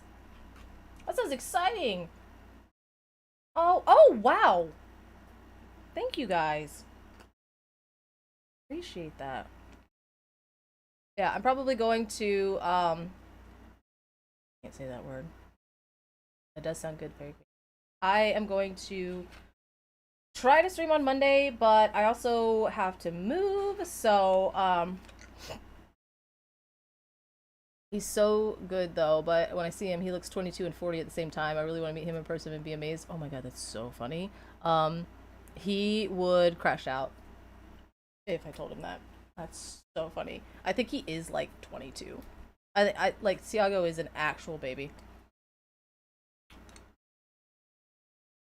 I don't like turkey either, so maybe smoked turkey is, like, the meta. Nah, I said it. Said the word. I need like one of those Pee Wee Herman things. If I say a banned word, it's like, ah, yeah. Getting loopy. I need food. No, I love talking to Tiago. He is so funny. He's so intelligent, and like, he's one of those ones where he's so quick when he says stuff, and he's just like, he's hilarious. He's actually hilarious. So I always enjoy talking to him. He always makes me laugh. Because I cannot. Oh, Ninja Harley, welcome. I've said so many bad things about Sapphire Steel today, and it took you all day to get here. That's crazy. I'm just kidding. I haven't said anything bad. Actually, no, we did have a whole in memoriam thing talking about rotation and how you guys are not going to be able to ramp on turn 2 next set. You're in Ghent. Oh, shoot. Are all the Ghent people waking up right now? Is that what's going on? All of the Ghent people are waking up because we had Baker in here a second ago. We had Dutch Lumineer a second ago. Now you're here. Okay, you guys are supposed to be sleeping. What is happening? That's what I'm saying. I was like, wait a minute. You're only like 8 hours ahead of us. You're not like that crazy far ahead of us. Oh, yeah, that time change is getting you cooked. How'd you do today? I didn't even see your record. I love Kim, by the way. She's amazing. Depending on Wild's unknown, rotation will also hurt Ruby Steel. Chill. Chill. Chill. Oh, you did terrible? Oh, no. What'd you bring? I'm assuming cards. That was probably the best idea. Dogs. Hyrold? Hyrold, you? You did not bring Sapphire Steel. Did you bring Sapphire Steel with Darkwing Duck in it? You didn't do that. Did you bring the Darkwing Duck Sapphire Steel? You didn't do that. You. Okay, no Darkwing. No Darkwing. You're just like, classic. And dogs be getting everybody down, man. Allies with little spice. Was your spice Scar? Because that's more like ketchup spice. Blue Bastion, what you doing? What you doing in chat there, buddy? What you doing in the chat there? That's a wild thing. Are you part of the community, Blue Bastion?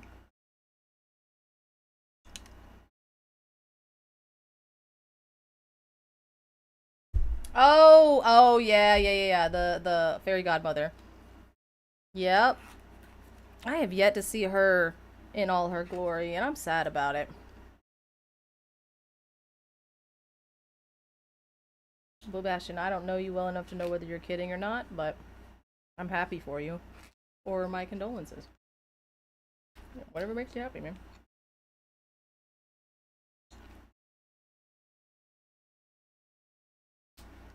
Like, that could be, you could be literally true, or like, you know, Sapphire Steel community is kind of wild, so. I don't know you like that. I got 5 activations in a turn. Offer today. It was wild. It's wild. But don't they get to play the top card of their my condolences more appropriate? Guys side and dinner? No, I got 2 minutes though. I got 2 minutes. Probably some kind of sad noodle dinner. You know what I mean? I ordered food. I don't want to cook it. I'm telling you, like, allergies really makes me feel like I have, like, I know I don't have the flu. I'm fine. I'm sleeping. I'm not. It's just literally, like, just like, you know? But I feel like I deserve to just, like, lay in bed and cry about nature, and then have some soup and watch a movie. You know what I mean? Is that weird? Did pollen do any of that to anybody else? Also, anything I say on the stream is not legally binding because I'm under the influence of pollen, so it's all just thrown right out. It's just thrown out. I'm big. What? Yeah. Pollen is so bad. Losing in Ghent. Well, I mean, like, so, okay. So you're there, so, like, So are you out? Woohoo! Jeez. Thank you, Ryan. DG29. Nature is trying to kill me. That's literally like genetics cooked me and then nature cooked me. So Colin is trying to end my existence. But so what's left to do in Ghent now that you've gotten out of day 2? I'll be hanging out making some content now. Sick. Like the it looks like it's a proper convention there. Like you can take pictures and there's a scavenger hunt. Are there like balloons and stuff? I don't know. It looks really cool. It looks like a really, really cool event. Or they're making it look really cool, and that's what's important.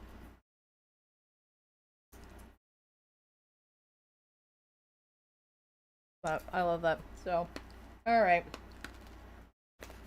Alright. This is the last of the Ruby cards.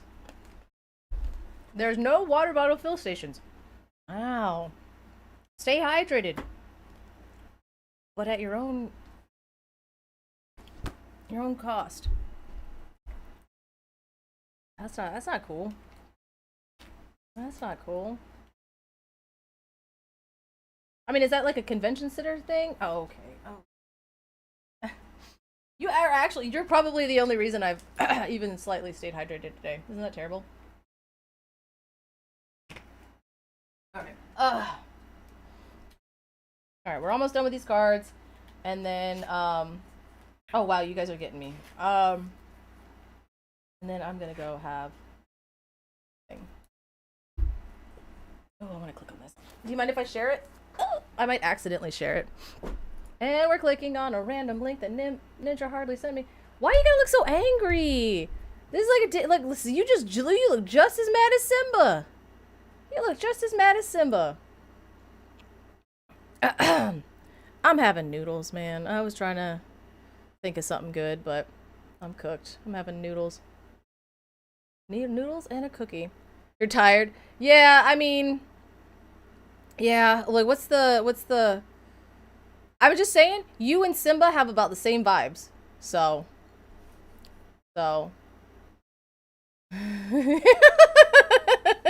yeah. Yeah. All right, do another one. You get it. This is your one where like your player card for the ICL. That's it. That's it right there. The player card for the ICL, that one. But tomorrow, I expect a silly one. I expected a silly one. All right. We got to do the classic thing. We got to do the classic thing. Okay, now a silly one. Cuz why not, man? Get both. But yeah, absolutely. You had to throw it down for your player card because you can't be like throwing a silly one into your ICL player card. You gotta represent, right? But all right, but tomorrow you have the duality of it, right? You gotta have both. So all right, I got the Ruby cards in here. What do we have left? Wow, God, we have so many cards left. I think we're just, we're fried. All right, guys. I am gonna get out of here. I'm gonna go eat some food. I don't know, think about my life for a little bit and do some stuff. So thank you so much for hanging out. Today was fun. I wasn't even gonna stream today, but I figured I'd jump on here and kind of give you guys, I don't know, just wanted to hang out. But I'm excited. I'll see you guys in the Disney Lorcana chat when it officially goes live. Probably not at 3 a.m. because I will be asleep. But I'll be there in the morning. No, I won't. I'm working. So, man, I gotta work tomorrow? That kind of sucks. Alright, well, I'll be at work tomorrow. And then maybe I'll be back Monday. Maybe I'll be moving. But I'll let you guys know. Follow me on Instagram. And you'll probably get more updates and stuff. Just call out. Dude, I'm my own boss right now. I can't call out. I cannot call out. I am literally my own boss. And my boss is a jerk. So, that won't work. But, I will be in chat as needed for my own sanity. And you're welcome for the Lorcana ASMR. And that is an unhinged way to say goodbye to a fellow Illumineer. Alright guys. Thank you. And I'll see you on Monday. Ooh, let's see if we raid somebody. We raiding people? Raiding anybody? I don't think we're raiding anybody. We're just ending the flow here. Maybe like a Dreamlight Valley person. Anybody doing any Dreamlight Valley stuff? Come on. Oh, okay. So, alright, let's see. What are we doing? Disney Lorcana. Oh, we got people doing Disney Lorcana stuff. Look at this. You wanna go? Where are we gonna go? We're gonna go to Sorcerer's Table? Who's that? Sorcerer's Table. Alright, we'll go to Sorcerer's Table. Alright, Reggie. You got it. Alright, guys. Have a good night. Bye. Bye. Man, this thing takes forever. That's crazy. Okay.